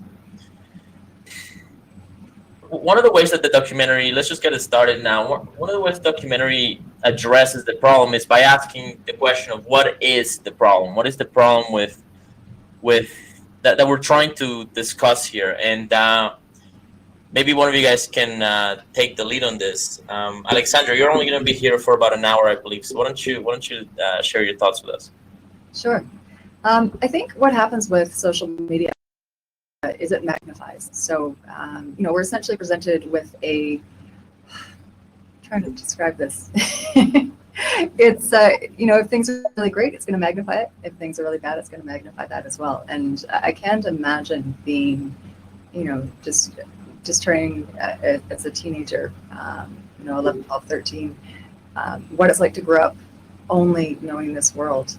I'm lucky in that I didn't have social media as much when I was younger, so I think I avoided some of that. But one of the things that really is concerning is the echo chambers that it creates, and the fact that you see this in YouTube. You watch something, and I've said this before, you watch something and then you watch something else and the algorithm suggests something else, and first couple are usually good, and then all of a sudden you're presented with something with a really extreme viewpoint. You're like, whoa, how did I arrive here? Sometimes that's interesting, but a lot of the times it just really seems like really polarizing content, and it's something that you have to believe one way or the other, and it's almost like it's dividing us into tribes. So the best way to conquer a population is divide and conquer and distract. So I think disconnecting is absolutely a good thing to do from time to time. Critical thinking is key, but when you're bombarded by media in the social realm, you're always trying to play catch up. You're always trying to keep on top of all of your channels. So you don't really have that time to reflect and develop that critical thinking muscle that's so important. So once that atrophies, it's really easy to get drawn into that echo chamber of likes, and I mean it's like crack cocaine essentially. The dopamine release that you get. You've got. It's legitimately addictive. Like it actually is doing the same things that other sort of addictive behaviors or even drugs are actually doing to your brain. It's releasing dopamine, and one of the things we talk about is that it actually works kind of like the casino games. Has a very similar structure. It is. It's applied game theory, and to say that it's not is really to fool ourselves. So I think an understanding of game theory is something, if you're concerned about social media and the effects that it might have on you, which I'm certain that if you have more than 3 channels, there is definitely an effect. You may not see it right away. It might be something your thinking changes subtly. All of a sudden, you're more quick to anger about something, or you have very definitive viewpoints on things that you may not have had before. So I think taking the time to reflect and examine is really key. But again, it's that constant, the ever faster running hamster wheel, which is hard to jump off of. 100%. Nico, your thoughts? So yeah, the dopamine means that it's your body's way to tell you that you're on the correct path, and that's why it's so addictive, because you think you're doing the correct thing because it makes you feel good. That's why you get dopamine. That's why sex gives you dopamine, and it tells you that you're on the right path. However, it's the responsibility for an individual is much greater now because there's so much noise. I mean, basically all of the information is out there. So you can get your dopamine fix from a lot of stuff, and it's about you to choose those things. And well, we tend to choose social media. It can also be very, very effective. Like in fact, I would still say the same. I would still maintain the same position I've had since the 90s when I first started using social media. When I started, like chatting up girls on some kind of like text-based browser in the library, stuff like that. At that point, for me, it was completely obvious that this will be a new way to live, new way to act as a human being and to communicate. And now somehow we are acting surprised when this prophecy has come true, which kind of the writing was on the wall from the beginning. At least for at least many of us who were in the internet, when internet started going mainstream around the end of 90s and to early 2000s. Yeah, I think this is really such an interesting topic, and I want to just give people like background to the actual topic, because if you haven't watched the documentary, it's a little bit hard to wrap your head around what they're saying. But one of the interesting points that they made is that the internet was sold to the public as a way to connect to the world in a new way, to increase connection. It was all about connection. I don't know if you guys remember this, but that was all it was about. It's like connection is really good. Good connection is good. So you go connect with everybody and connect with all your high school friends and all the people from all over the world, and everybody can follow you and you can follow anybody else anywhere in the world. It's all about connection. But the way that this has evolved is that in every connection between two peers, there's an AI this machine, this super organism, this corporate and technological machine with algorithms that not even its top engineers can fundamentally understand what they're doing. There's this machine watching, and it's watching there, and it's looking for opportunities to introduce concepts and ideas and content into your mind that will be profitable or that it can sell to advertisers as impressions. So the advertising business model has attached itself like a parasite on the connections that the internet has created. And that parasitical relationship actually is what's funding the underlying infrastructure, right? So social media has grown and has been able to sort of develop as we have it today, thanks to the advertising model in part, and thanks to those profits. Even though right now we're using open source software that doesn't have any advertisements through Jitsi, that works perfectly well, right? So it's very possible to actually sidestep out of that system, but so many people are obviously not using these software. They're on Twitter, they're on Facebook, they're on Snapchat, they're on TikTok, and on every one of those platforms, they're sort of on the other side of the screen, behind the black mirror. There's this supercomputer that knows everything about you. It's not really technically a supercomputer, but it's sort of this technological beast that knows everything about you and has its own agenda and its own interests for your future behavior. And we, on the other side of the screen, know almost nothing about it. And that's sort of the asymmetry of this conflict. And, most of the time, they're just going to try to sell you stuff. But occasionally, they're going to try to get you to vote for this or that person, or try to get you to engage in some particular activism, try to get you to engage in a particular form of politics or conflict. And then once you get that, you have to step back and wonder what's actually going on in the world. Like, this is modern warfare that we're experiencing. It's information warfare at its finest, in a way that's just been unimaginable, I think, up until this point. Maybe Alexandria have some thoughts on that, or Nico, take it away. Anybody else? How does that sit with you guys? Yeah, I think you're absolutely correct.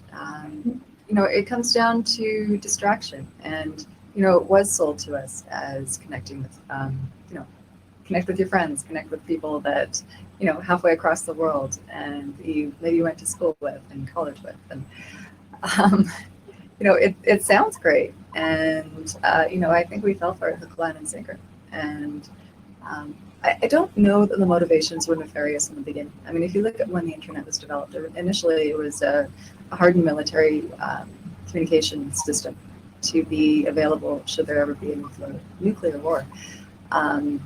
So that in itself is kind of polarizing if you think about it. What was it truly meant for? Or was it something that has now democratized speech in a way where you've got access to all of the body of human knowledge that exists, although it's quite filtered. The internet that we see is I forget the exact metrics, but it's a tiny percentage of what is out there, and we can thank Google for that primarily, because of all of the filtering algorithms, and you see all the people that may have differing viewpoints from the norm, where it's threatening to the people that control these systems. And you see the advent of cancel culture and people being shadow banned. So all of a sudden, it becomes dangerous again to think and speak freely, which I think is a very, very dangerous place for society to be. Words should never be forbidden. And we're very much at a place where that's happened, and that's reinforced with all of the the social building up and the social division that people experience based on what their viewpoints are. And I think we really ought to. It would be really helpful if we could stop and think. Do I really believe very strongly in this? And, is it worth dying on this hill for this viewpoint? Yeah. Or does the other person have a point that maybe I don't agree with, but I can still respect them as a person? And I think through social media, these echo chambers, they really pull us to be, it's polarized. It's black or white. It's good or bad. There is no in between. There is no discourse. There's no debate. And even the word debate, when used in an online forum, is essentially it's a forum for attack, and attacking the other viewpoint and making the other person look foolish.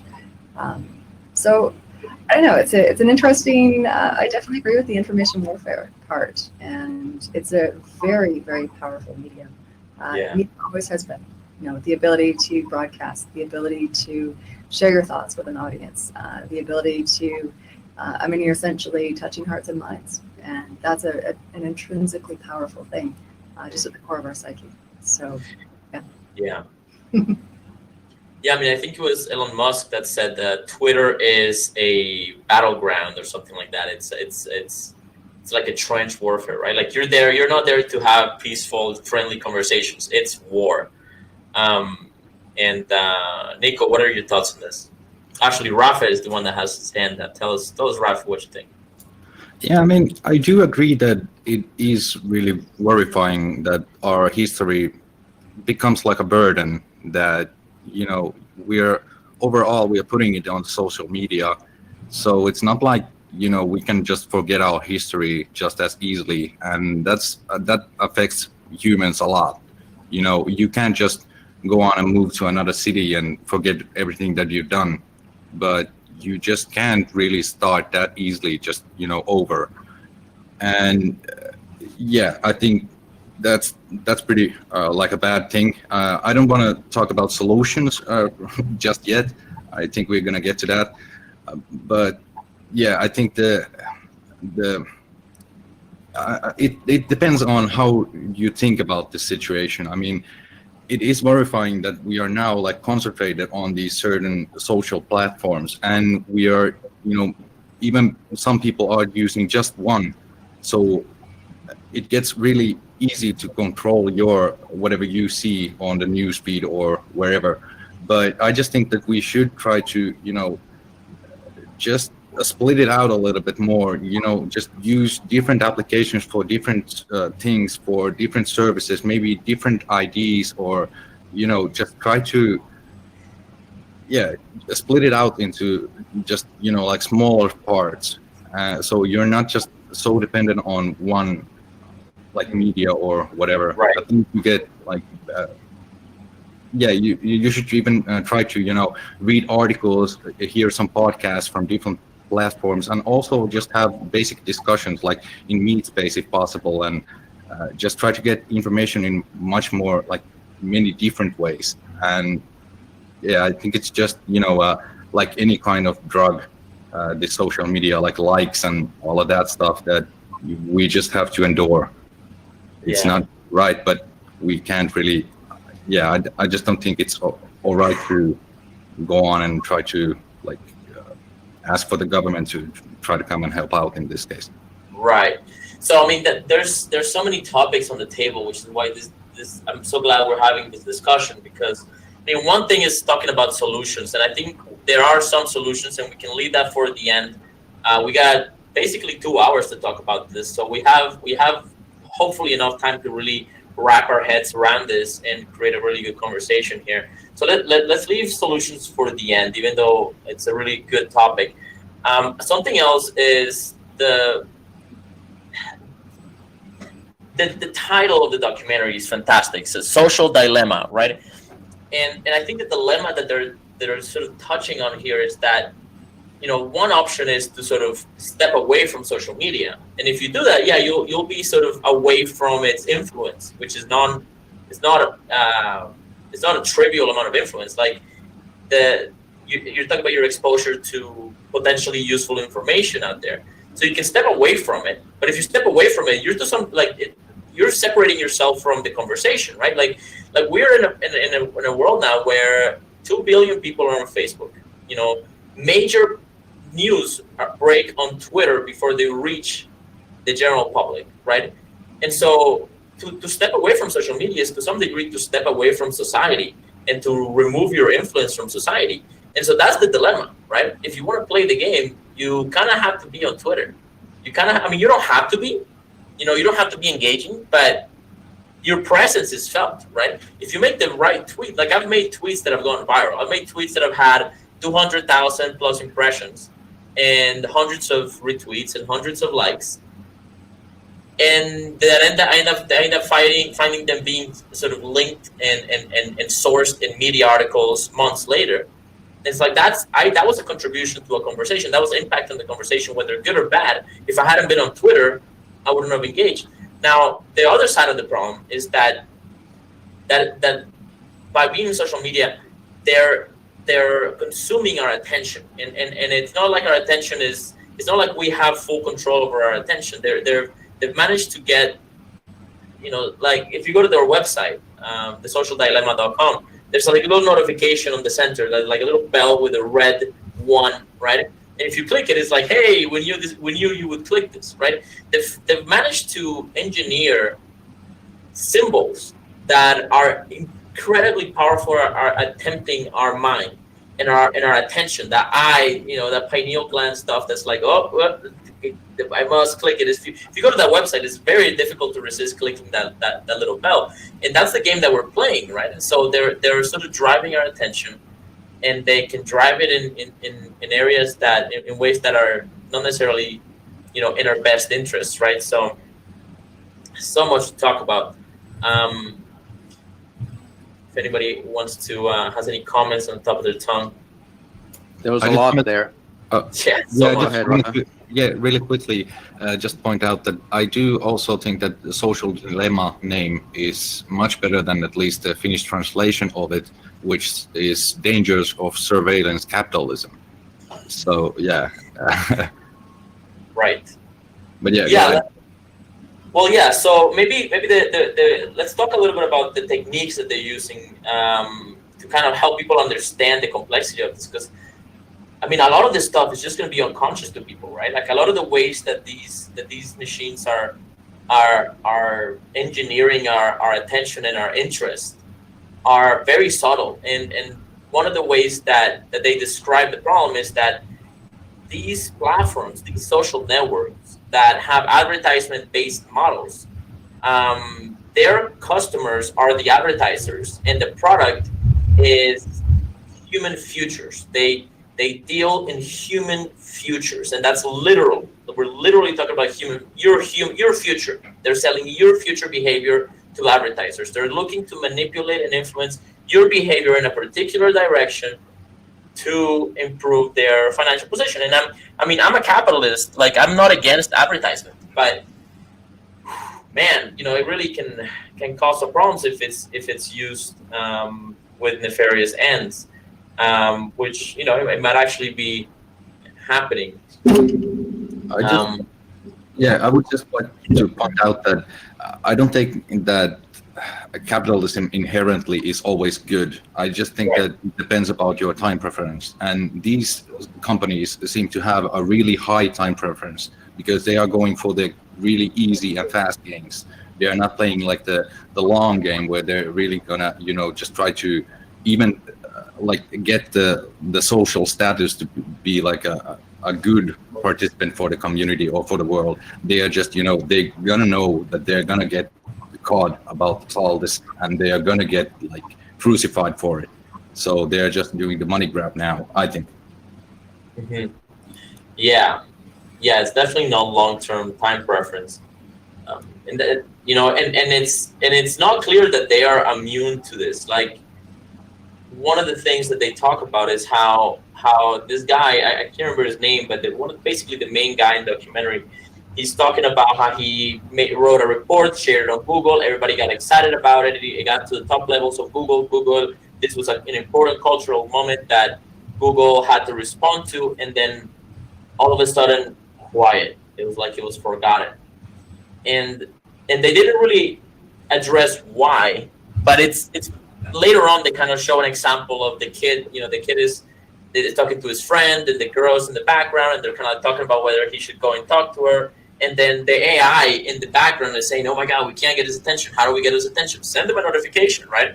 And then boom, they distract him in the conversation, and it never happens in real life. I mean, maybe that's what happened. Maybe the machine itself was like, "Hold on, what if that was what happened, right?" Like either people behind the machine on the other side of the screen, or the algorithm itself just distracted them. I mean, who knows, right? Like you could go that science fiction-y, or you could just. I mean, but the fact the conversation ended is the point, and the fact that obviously that conversation was against the interests of the machine itself. So now we're getting into like Terminator grade sort of manipulation, right? Indeed. One of the things, so I don't like focusing on the problem so much, and like I do until I understand it. But I like focusing more on the solutions. And Sure. You mentioned long-term thinking and short-term thinking. There's a really interesting website if people want to go check it out. So there's a thing called the Long Now Foundation, and you can find it by going to long, so LONG, now, NOW.org, and it gets you thinking in a different time frame. I'm just looking at the site right now. There's a blog. There are seminars you can take. It's quite interesting. On their mission statement, it was established in 1996, and it's interesting because they have 1996, to foster long-term thinking and responsibility in the framework of the next 10,000 years. So that's a much longer time frame than the milliseconds that the reaction time we see in social media.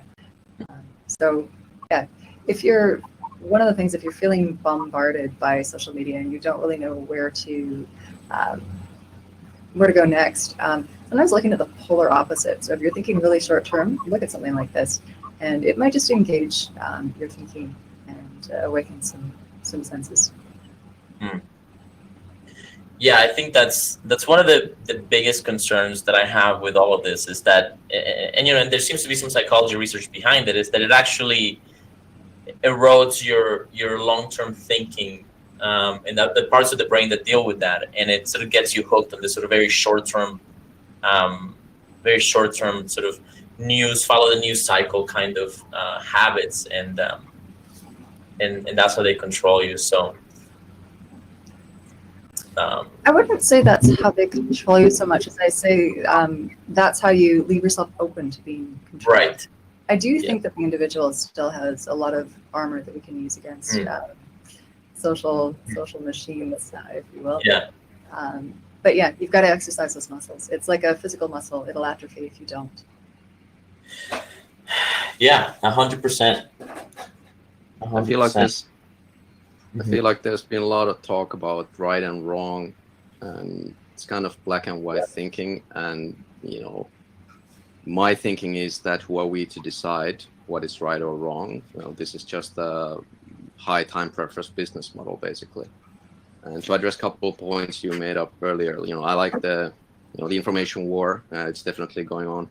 I think the World War III has already started. It's just information type of war. We are being controlled by the narrative because it's much more cost effective than by monopolizing the means of violence, which kind of like the state has already done and has done a good job in convincing people that they need the state, and then now they are easily being controlled by social media and narratives. But that's kind of like a tangent to the whole social media thing. What I think is like there's nothing wrong with the business model. In my opinion, I just don't like it myself. That doesn't mean other people don't. So basically, the way I see it is the users are paying for a service that they find valuable. And yes, Facebook is technically, monetary speaking, free, but what you pay in is your information. And yes, not everybody realizes this, but this is kind of like, if somebody is selling you skimmed milk and it's not skimmed milk, and somebody buys it as such and is happy with the purchase, is there really whose fault it is. Everybody's happy except some social justice warrior who is overlooking the situation and feels it's unjust, and then you have to do something about it. What I think is we need to move away from the black and white thinking, and I think that was a really good point that Alexandra made there, that we are thinking into black and white, right and wrong, and we can only make that distinction for ourselves. And personally, I find that the good starting point is never to initiate violence or steal, which is essentially all the forms of initiating violence is a form of stealing. So that's kind of like the baseline standard that I personally have. And then it begs the question, have the social media companies been stealing from people? Maybe. I don't have the data to say either way, but I wouldn't take the risk that they're not stealing. I think it's besides the point that if they are actually doing something wrong, I think it's what they are not doing is coercing people into using their services, because that would be clear act of violence. Yeah, I mean, I understand that argument, and I think that's I'm glad you bring that up, because this is sort of at the crux of a lot of tensions and the discussion right now is, so that what you described is the basic sort of non-aggression principle, right? No theft, no murder, no initiation of violence. But one of the areas that I find libertarian sort of moral theory lacking in is sort of the how to deal with fraud, because fraud is a verbal sort of field of let's say like engagement, and fraud deals with miscommunication or perception manipulation or misrepresentation of situations, right? And I mean, obviously, like the crypto market has been, the ICO bubbles and all these things that have happened. There's been a lot of fraud there, and I think you could argue that there's a kind of misdirection and deceit that's happening. I mean, I don't know if this can totally be argued, but I think it's an interesting sort of line of thinking to explore. Is like, are we being deceived by these social networks? Like, to what degree are these machines manipulating our thinking and misrepresenting? And this brings us to the fake news controversy, which, I mean, ever since I've been politically awake, or ever since I've been even thought about politics, I've always sort of seen politics as the field of lies and corruption. I mean, in Colombia, people don't really have very high regard for their government. And then as soon as I became a libertarian, it's like, okay, the media is entirely co-opted. And then today it's just entirely insane. Like, there's literally two parallel narratives playing out in the United States. And there's, and it's also happening in everywhere else, right? There's sort of parallel narratives, and these machines, for whatever reason, even if it's just the business model in the way that it works right now, or some more nefarious agenda, they'll present you with whatever, confirms your bias, basically. And so everybody's just in this like bubbles of information consumption that reinforce their biases and radicalize them and entrench them and make them feel like what they think is entirely obvious and everybody agrees with them, except that they're just isolated in this little bubble, right? And it seems like we're headed towards sort of greater conflict here. However, it may just be that that's the bubble that I'm in, right? And I'm just sort of, I'm also radicalized, right? And that could certainly be the case. So it feels like this is a much deeper issue than just business as usual. And I do think a conversation is sort of warranted. I don't think there's anything wrong in being radicalized. I consider myself radicalized in many ways. That just means that you like you like the volatile lifestyle, basically. You like the chaos. You thrive in the chaos. Well, at least, and that's what I feel like. I do. But like who you wield your social media account for in the world of information age. That's the question that I would urge everybody ask themselves. If you're not wielding it for yourself, which you should, and only for yourself. I see a lot of accounts put in their bio that opinions are my own, but are they really? You know, that's, you know, they should be, certainly, but that is not the case. As you guys discussed earlier, you know, we've been manipulated and we've been fed this confirmation bias, essentially, which is really powerful because it's, you know, people tend to believe anything that is complementing their current worldview and putting their past choices in a better light. So it's really easy to convince people to change their minds that way if it's perceivable that they benefit from that. But that results in cognitive dissonance because inside people know that they're being misled. Probably, I would think that way. I certainly felt that way when I was kind of like in the Matrix still, which is not that long time ago, so it's still fresh in my mind.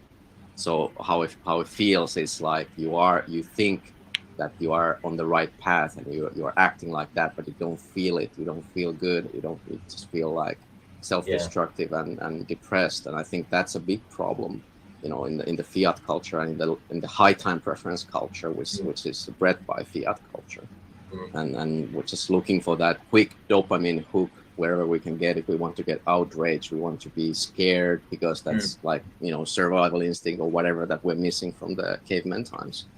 I don't know really.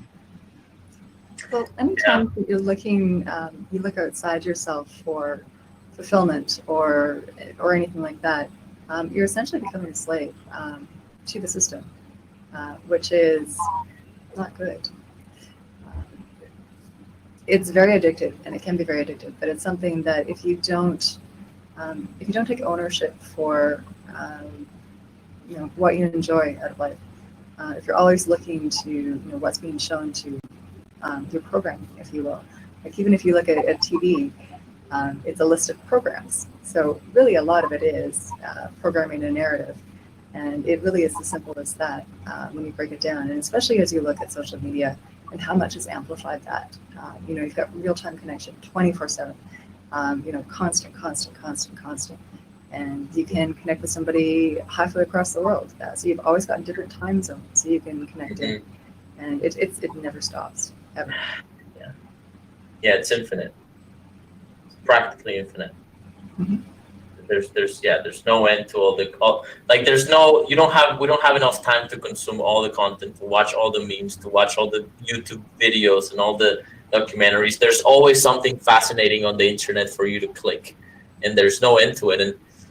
And interestingly enough, it seems like the future demands a kind of sort of stoicism or a kind of discipline from us that we have to rise to. Otherwise, we're just going to become kind of like that movie where it's a really good Pixar movie.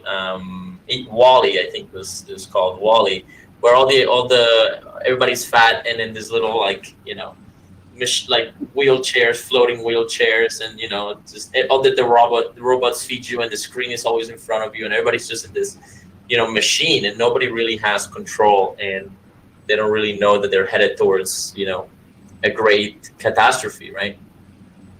I think the greatest tragedy of this, you know, this machine, the greatest cost that it won't be seen until it's experienced is the potential time, like the waste of energy that can go along with it. Like I've been in social media for 10 years.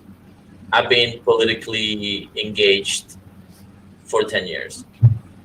And I wonder sometimes, like, if I had channeled that energy into something else, if I maybe, you know, instead of like if I turned 10% of all my social media posts into just articles or into writing a book, I mean, I probably would have put out a few books already, right? And at least one book, right? And it's sort of like that's the great strategy, right? That everybody thinks that they're doing something important, and maybe it's actually not that important to them. It's interesting that you couch that as important versus not important. So I think as the medium shifts, sure, you may have had the time to write a book, but what about the people that are so engaged in social media where they have the time to read the book?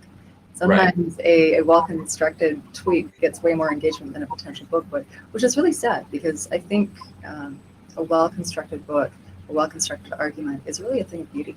And for people to be like, oh, I don't have time, and you know, I'll just listen to the Audible version of it. You miss a lot. I mean, Audible's I guess a good compromise, but thinking like beating yourself up, thinking, you know, I've wasted so much time. It's really not your fault. It's the medium that's changed, and it's the way that we interact in society that's changed. So it's a double-edged sword. Yeah. Interesting. I feel like we need to. There's this sort of idea in the air that there's no moral wrong here, that there's nothing, that maybe this is just the free market playing it out, you know, because Facebook is a private company, and what's wrong with what they're doing? Is there anything, like, is this just manufactured concern? Like, is this sort of fake concern, or is there really something that we should be concerned about here? Is there something that we should really protect ourselves from? Rafe, go for it.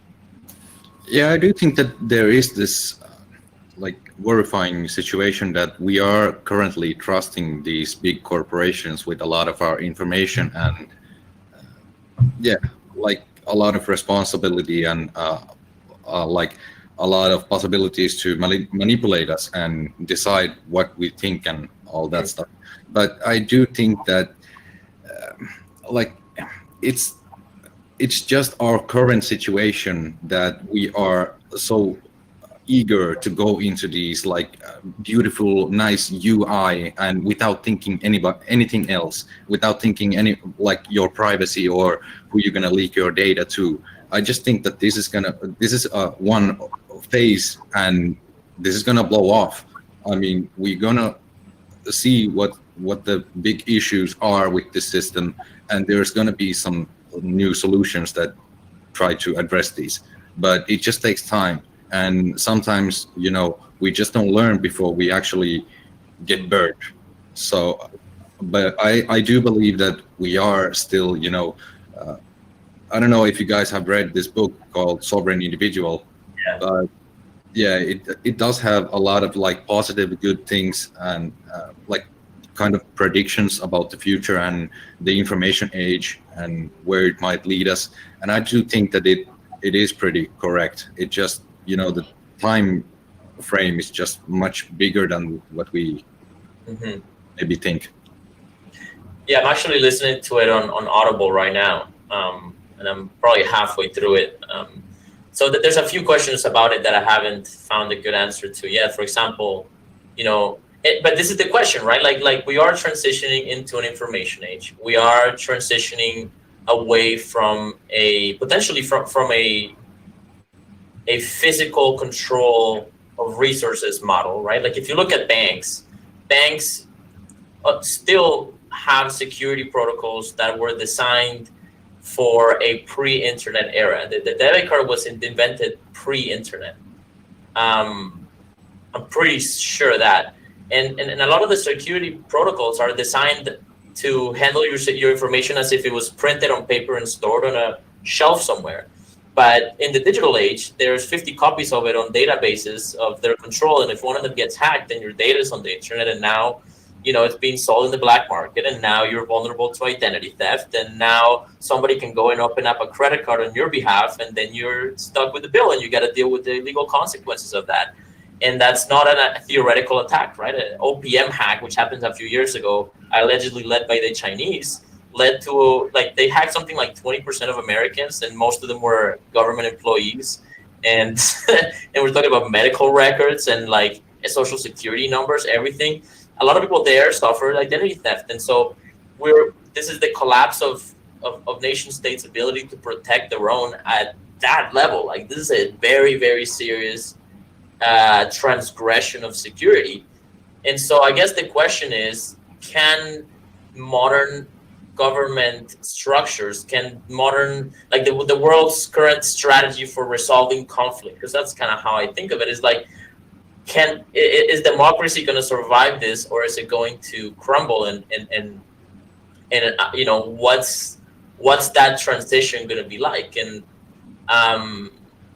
I mean, I think eventually, like, I do have faith in the world. I think we eventually will sort of settle again on something reasonably good. But I think that's the great test, right? Can American democracy survive the internet age? I think we're watching that play out right now. Are we? I think we're exhibiting kind of like high time preference on this issue, because nobody knew how to use internet just not that long ago, and now it's like basic knowledge. Every toddler knows how to use an internet and a smart device, because there was an incentive to do so. They achieved some ends that they felt like striving for by using the technology, and they paid the price of learning to do so because it was worth it, because they thought they're going to get something more from it, and they did. And the same applies here. As soon as the incentives are aligned against using this kind of service, I do believe people will stop. Like a lot of people left Facebook. I left Facebook after it became, probably should have left way earlier, but I did eventually. I think everybody has that tipping point after which you start to realize that the price you pay is not something that you're willing to pay. Of course, at this point, it's too bad for many people that it might be that the price has already been paid for many generations to come, because as you said, you give your information out once, unless you're going to redo your identity, you have to assume that they are being marketed all around the market. And by the way, there's no such thing as black market, in my opinion. It's just market. Black is just a way to assign virtue somehow. Well, that brings us to this question of the black market is actually, I think, at the core of many of the problems we're watching, because it's not only the manipulation of attention, which is it's a subtle thing. It's kind of hard to understand what the great negative consequences are. But on the other hand, we've seen the general political conversation and sort of discussion, exploration of truth in general in the world be decided upon by a technocratic elite, right? When you have Alex Jones banned from every social network and every Silicon Valley platform, including their servers being have the plug pulled on them. This guy's platform, he'd been on a part of political conversation in the United States, whether you like him or not, for something like 20 years, maybe more. And the guy was at his peak, bigger than CNN and bigger than many of the other sort of mainstream media platforms combined. And they still were able to basically destroy his business. The guy's he's still running Infowars.com and the show's still going on, but if they can shut him down, they can shut anybody out. Like, forget shadow banning, they can straight up ban you if they can justify it. And this guy's not like a white nationalist or a racist or anything. He's just a libertarian guy. I'm sure he said crazy stuff. Yeah, sure, who hasn't, right? But all he's doing is talking, on the internet, and the fact that they can influence that is actually quite dramatic. And I think that's one of the big problems, right? That's the battlefield that's being fought over right now, is where, if you can't be heard because all the platforms for communication decide that whatever you think is wrong, then now we sort of set ourselves up for, potential, conflict in the future. And again, if you have this sort of kind of nihilistic, perhaps, or this sort of or fundamentally faithful and optimistic worldview that everything will sort itself out, it's like, okay, cool. But that means that maybe there have to be a few wars that have to be fought in order for the situation to get resolved. And maybe we will lose, maybe freedom will lose. Maybe we'll end up in Brave New World where everybody's just completely connected to the Borg and we're completely disconnected from our nature and from the truth doesn't matter. It's just whatever you believe to be, whatever the Borg wants you to believe, that's what you should believe, and everything else gets shut down. I don't know. That's, at some point we have to really plant a flag on some values and then just hold ground, because otherwise we're just leaves on the wind, I used to think that way. Sorry, go ahead. Go ahead. You go ahead, it's fine. Okay. So I used to think the same way before I found Bitcoin. And I think Bitcoin is speech. That's uncensorable speech. So it has set the precedent that there is a way to communicate without being censored, and that's enough. And sure, we don't have a decentralized Twitter, and probably we will never have that, because by nature it's a centralized service, and centralized services are great because they are great at what they are doing, that very niche. They can do it the most efficient way and develop it just the way that the customers like it, and then of course use it whichever way they want it for so-called good or evil, depending on perspective. But you know, there's always an option. Like I said earlier, like if enough people decide that this sucks, I'm not going to use it anymore, there has to be a better one. And right now, a lot of people are on Twitter. Now, if Twitter starts to tighten the rope, then there's going to suddenly be an incentive to move to more decentralized, more censorship-resistant ways. And there's already like messaging services that use Lightning Network and stuff. You know, you send like 1 or 2 sats, and then your message is there. And you know, I think it's only going to get better and more user-friendly. So there's also this kind of like I said, you know, we need low time preference. It will take time for people to realize these things. And a lot of people who I've talked to, so-called regular people who are still in the matrix, they fully realize that it's not super good what Facebook and all those big companies are doing with their data, but they don't really know what to do about it. What should they do about it? Why should they care? But that day will come. I believe so. And I think at that point, the people will have to step up and take the responsibility.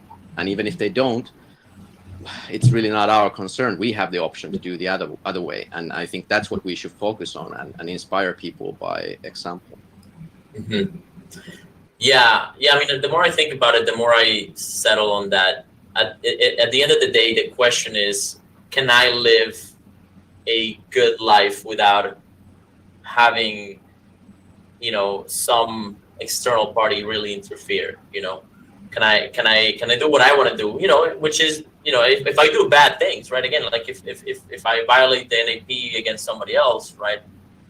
Then there should be, you know, that shouldn't just be unaccounted for, so to speak. Like there should be some way for people to defend themselves in that regard. But I guess we'll see where we go, right? Because, you know, in a way, we're living in this sort of weird combination of dystopias, you know, and in many ways, it's a utopia, right? Like the fact that we can have this conversation right now is fantastic. The fact that we can do it internationally, live, instantaneously, and fed into the internet where hundreds of people can watch it, that's really incredible. And it's a very powerful thing. And so, it's one of the things they said in the documentary is like both simultaneously it's utopia and dystopia, right? I think one of the concerns is that at any moment, you know, if a bad political movement like shifts in the wrong direction, all this data and all these technologies can be suddenly weaponized and potentially, you know, used for real bad things, right? I mean, one of the things that you can do is you can incite violence publicly against an individual, dox them, and rally a mob and have them show up at their house, and then suddenly shit hits the fan, right? And that's actually happening. And you know, and part of the problem is that these platforms are also politically biased. So sometimes they'll ban that, and sometimes they won't, depending on who's doing it, depending on if they catch it. So it's a very strange world. And I mean, yeah, okay, maybe time will settle it. Maybe we just sort of gotta give it time, but that means we gotta survive it, you know. That's basically what it is. We got to be able to survive the turmoil. Yeah, I do agree. Sorry, go ahead, Darren. Thank you. Yeah, one of the core issues is if you step back and look at it, there's a ton of money on the table. And I believe that social media, I can't remember the exact statistics, but I heard it somewhere that, which who knows if it's true, but there is so much money to be made that essentially it's the easiest business model in the world. People are so easily manipulated. So if you have if you want to start a war, why use your resources when you can incite that on social media? And all you need to do is place a couple of well-constructed tweets, and it gets the ball rolling. And there's so much research behind this, and there's so many firms that do this, this attention marketing, if you will. That's not going to become a term, but it probably will be. It's terrifying. And we're at. It really speaks to our nature of. So there's a few things that are happening behind the scenes. There's our fundamental herd mentality, and that's tied to some really strong, really ingrained core not principles, but essentially it's the survival mechanism. You have to get along with your tribe. If you're shunned from the tribe, many years ago, that meant literal death. So that's something that's been ingrained throughout the centuries, and it's something that we don't really think about because our time preference, like we've talked about, is so narrow, and the window through which we see the world is tiny. But we have to remember that there are generations that came before us that they didn't have this short time preference. This has really only been a big issue, I'd say, in the last 100 years. Really, once we had regular television broadcasting. TV is not the root of all evil, but it's when you have a distribution method that can go to broadly to a population, then you have a much bigger soapbox from which to share your message. And the amount of money that drives this industry, I'm not surprised that corporations behave the way that they do. And I think in order to reverse engineer that, we have to be a little bit, we have to think tangentially, and we have to look at, people always say that the quickest way to get to something is through.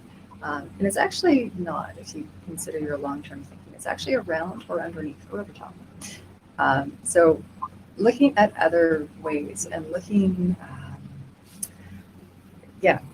disconnecting, unplugging, but really thinking strategically how they're benefiting, what the product is, how you're the product, and how you can kind of reverse engineer that. So there are a lot of ways you can do that through obscuring your identity. You can still use social media platforms, but what I've used as a strategy is I try to use a push strategy, and I don't engage as much on some platforms, especially Facebook. Facebook is the worst. There's a thing called off Facebook activity. I tweeted something a while back, and it's something where, if you use Google or anything else, even if you don't authorize an app to say something, Facebook is being fed all of this marketing activity, or all of your activity based on location, based on what you click on, which is, I don't think a lot of people are aware of it. And Facebook is, their privacy controls, their security controls are so, it's like a war of information. You can't just go and click on something and it's simple. There's like 50 things you have to click through, and it changes every couple of weeks. So it's really hard to stay on top of it. So if you're not ready to just remove yourself from platforms, at least start thinking about ways that you can obscure some of your information. Remove some of your information. Sure, it's still going to exist, but try to be as disconnected as possible when it comes to systems. And like I said, with Facebook, off Facebook activity, even if you try, there's still going to be a way around because, again, there's so much money behind it. But there are still things that you can do. And we don't want to live life as a hermit because, unfortunately, we're all connected to this social media monstrosity that's been created. But at the same time, it's opened up communication globally. It's a really weird thing. Yeah.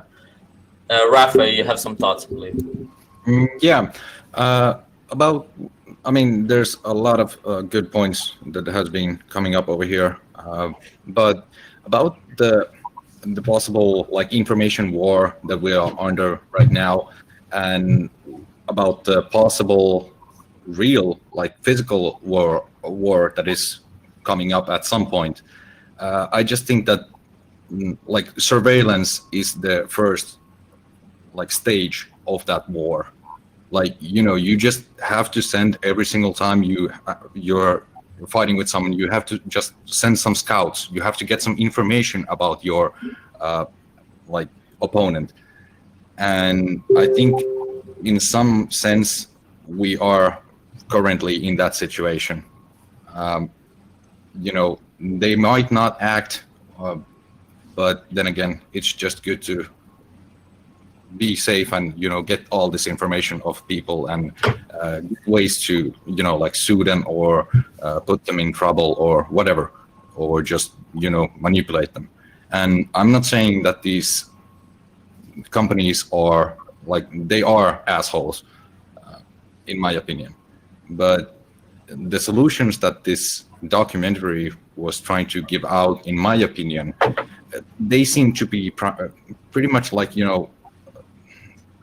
basically asking the government to regulate these companies much more so they can't do this kind of stuff. And I don't think that's the real, like, a good solution to that. I just think that makes it in a way that these companies are going to look for different kind of loopholes and try to use them as their advantage. I do think that the best solution that we can provide to this issue of data gathering and selling it forwards, I just think that it's the same thing that this documentary is actually doing and what we are doing right now, just providing this information, just sharing it. We can't know what is actually true, what is being fed up to us, and we just think that it's correct. But yeah, basically, just try to bring out your own voice, bring out some information that you think that are valuable to other people, and see what if that changes their preference or way of thinking or their choices, what do they use, and yeah, try to, if possible, build better options. Like, for example, like you said, this Jitsi right now, I think it's just really awesome. I mean, this is being sent to YouTube, but it's also sent to HCPP TV, of course, like through YouTube. But anyway, this call in itself is through Jitsi, which is an open source stack, as far as I know. And this is being hosted by a friend of mine, his server, his name is Andek, and he was kind enough to let us borrow his server for this call. But my point is that I can move this trust that I had for let's say Zoom or Hangouts or Google and the companies behind them, and I can now choose where do I put this information. And these kind of tools, I think that they are going to be coming up more and more. I don't think that it has been viable before because we hadn't been advanced in technology enough to actually provide these solutions. But now we are starting to be able, and we are starting to get this mindset change that we actually care about avoiding these centralized controlled third parties that are gathering our information. Yeah, and I think the topic of regulation is also very interesting, and I definitely want to address it before we move on to solutions. But I think the solutions question is actually really interesting, and I have a lot that I want to say about it. I mean, I think I want to hear what you guys think. Alexandra, I believe you were, it's probably quite late over there. I don't know if you're going to stay with us or not. I'd love to continue the conversation, but Yeah. I've got to go. For people that are interested, I am giving a talk tomorrow at 1 p.m. I think it'll be live streamed for people that have a ticket, and I'm sure the recording will be available after the fact, and I will publish my slides. Great. What are you going to be talking about? It's called Death of the Old Guard, and I kind of highlight the command and control systems that have been, I guess, persistently there throughout the years, and kind of what we can do about it. So it's a problem solution. And I'm taking I'm taking some creative risks. So normally I'm a little bit more I don't know, edited in what I say, but yeah, I'm going for it. So wish me luck. Excellent. Well, best of luck, and everybody check that out. What's the website where all this stuff is going to show up again? It's Oh, good question. I don't know off the top of my head. I imagine it'll be likely tied to, I don't know, so I don't want to say. Call it for Hackers Congress. Let me see if I can get it real quick. But anyway, y'all can do a little bit of Googling and you'll find that a Hackers Congress or Parallel Polis, and all this information is going to be there in one form or another. So awesome. Well, thank you for joining us, Alexandra. I think it was really interesting discussion and points you made, and best of luck in your speech tomorrow. Thanks a lot for having me. Bye, everyone. Bye-bye. Thank you. Bye-bye. Bye-bye. So this topic of regulation, I mean, I honestly having... Oh, sorry, Alexandra, please don't shut the connection. Oh, yeah, don't turn anything off. Yeah. No worries, just muting. All right, bye-bye. Bye. Yeah, so this topic of regulation is quite interesting, and I mean I was an NCAP for the past 10 years. Today I feel like I've seen it to its logical conclusions, and I'm starting to see to some degree beyond it. And I'm not sure exactly that I can really get into what that means right now, but I think in terms of the regulation problem, we'll see what happens, right? Like Google's being, there's an antitrust sort of lawsuit against it apparently from China, another antitrust lawsuit from the United States. So if Google can hold ground against two antitrust sort of, let's say, offensive moves from nation states, the two most powerful nation states in the world, then that really tells us whether the end of the nation state as we know it is here or not, and whether it has finally arrived. But it also tells us what the future might be, because if Google can hold ground against both China and the United States at the same time, then I think there's pretty much nobody that would be able to really oppose Google, right? And they have all the money in the world, practically speaking, and one of the most richest corporations in history. They have almost an entire stack of communications technology from the top to the bottom, right? They used to have social media. They don't have social media anymore. They own YouTube, right? They have obviously Google. It's a very powerful search engine, and they have Google Maps, and they have Google advertising, and their reign is not going to be quite as powerful as the reign of any nation state, in the sense that we haven't really seen a militarized Silicon Valley corporation yet, right? These corporations have soft powers of that can only really reach you through your own computers and so on. But like if you look at the way, for example, the COVID pandemic sort of response has been deployed, is like the possibility of like vaccine passports, it's not entirely out of question. And if you look at the Chinese credit score system and the facial recognition and all this stuff, where they can actually limit your movement and limit your access to opportunity based on your compliance to some sort of technocratic morality system, right? Like I don't want to live in that world. I don't want to live in China right now. Like I am fundamentally a libertarian. I want freedom. I don't want technocratic authoritarianism all around me. And so how we're going to be able to hold ground against that, I think, is a really interesting question. Now, to some degree, going entirely anonymous might not be the best solution just yet. I think what we need is, to transition into this conversation of solutions, I think we need to be able to know how to be anonymous and act anonymously, and we need to defend the possibility of anonymity in the internet. But I think, like personally, what I'm thinking about doing is taking a step back from engaging in social media and then starting a blog on my own domain, which so far domain names have held ground against censorship, and then building a machine that will auto post to the internet and just start doing more blogging and start doing more stuff on my own brand, which is OneGalt, and then just go from there. But also, like again, leveraging these technologies of sovereignty, of cryptographic sovereignty and digital sovereignty, in order to basically hedge myself against the digital totality, right? So I mean, that's kind of my little spiel about it. I don't know if you guys have any more thoughts on the regulation stuff. If you don't, then we can move on straight to solutions. I just wanted to say that first of all, Rafael, it's a good point, example about the open software alternatives like we're using right now. So that was precisely my point earlier. Like we're doing fine. It's just really difficult and not really mainstream, but that's not really our concern. We are doing fine. But yeah, asking the government or the state to regulate these companies is kind of like asking the bad cop to tell the good cop to leave me alone. You know what I mean?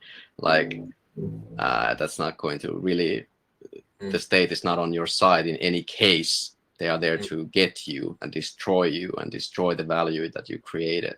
That's their. I don't think they want to destroy it though. It's like they don't, like a parasite doesn't want to kill the host. The parasite just wants to milk it for as much as it can, You know, like viruses don't generally want to kill people; they just want to multiply.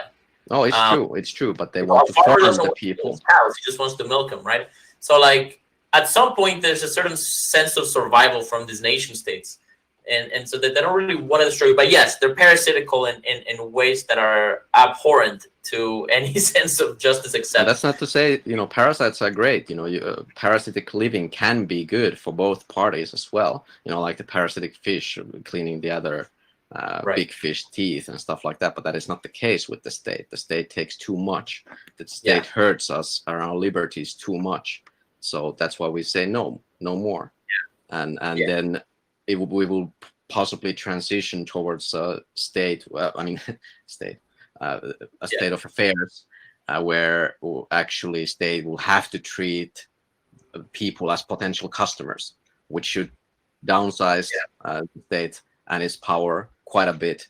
And you know, perhaps they would actually have to provide those services that they lie and claim to provide and do not provide, or provide lacklusterly, or you know, do say that they do one thing but then actually channel the funds to something completely different that is just furthering somebody's political agenda. So that's going to go. All of that is going to go away once people have the full capacity to exercise their voting rights through their wallets and their legs, basically. Yeah, that's definitely that's definitely an interesting aspect of this. Rafi, do you have any thoughts on that? No, I mean, I basically already said what I think that we should do about the situation itself. About I just remembered kind of what I was going to say on the topic, which was and then maybe we can talk about solutions a little bit, because I think there's a lot to say on that. You know, the ironic thing is that I believe Facebook was in part funded by, at least there's accusations of Facebook being funded by the CIA, and then in Google taking some deep state money as well. So it's like, what are we seeing? You know, it's like Google and Facebook fighting their VC funds. You know, in a very abstracted way. That's kind of what's happening. So I mean, yeah, I think the best case scenario is a world where choice around defense jurisdictions is sort of becomes a normal thing, and where you can really choose the jurisdictions. We need competition among nation states, and that'll probably make them smaller. And I do think that's sort of the most optimistic thing, but it is a long time, like a long term preference, sort of time preference kind of thing. And the thing about sorry, I always get those terms confused. So the short time preference is like the immediate reward, and then like long time preference is it's high time preference when you prefer to have things at a higher speed. That's the way to think about it. Okay. That's a way to think about it. It is confusing and kind of counterintuitive, but yeah. Low time preference means that you can postpone your wants for a different time frame. So low is good and high is bad, essentially. Right, and the problem with low time preference or thinking long term is that it's only good if you get to if you survive long enough to enjoy the benefits of long term planning, right? So let's move on to the solutions question. I mean, I think we already touched on one of the general strategies, which is use software that actually is parallel to the mainstream political structure, in the sense of parallelly polis, right? Like Jitsi in principle is a kind of parallelly politique. You know, it has fundamental values. It is grounded on open source, and it's trying to do end-to-end encryption and allows communication, and it doesn't have this sort of advertising sort of middleman AI model that causes all these problems. And the same goes for Telegram. Like Telegram is actually quite great in many ways. So, you know, that's one of the things that we can do, is sort of build our relationships and our networks on technology that is not fundamentally about digital, like surveillance capitalism, and that protects our privacy further. So I think that alone is a great start. Rafi, sorry for interrupting you there. Is there anything else you want to kind of mention and talk about there? Yeah, I mean, I do think let's just go on and switch the stream key at this point quickly, so other people can go on with some other stuff. Yes. We have to. Hello, guys. I'm Max here, coming in from outside the studio. All right. On a shitty laptop microphone, in at the after party, late after HCPP. I'm no longer in the this building. So guys, we have to do the night shift and to shift around from one stream key to the other. So that will be some magic required. But I think it should work out great. Hosts, I don't think we need to drop out of this call. I think we can just stay in here. No, we can. Yeah. Just give me like 10 seconds, and I'll stop the stream and drop in the new key, and we can continue.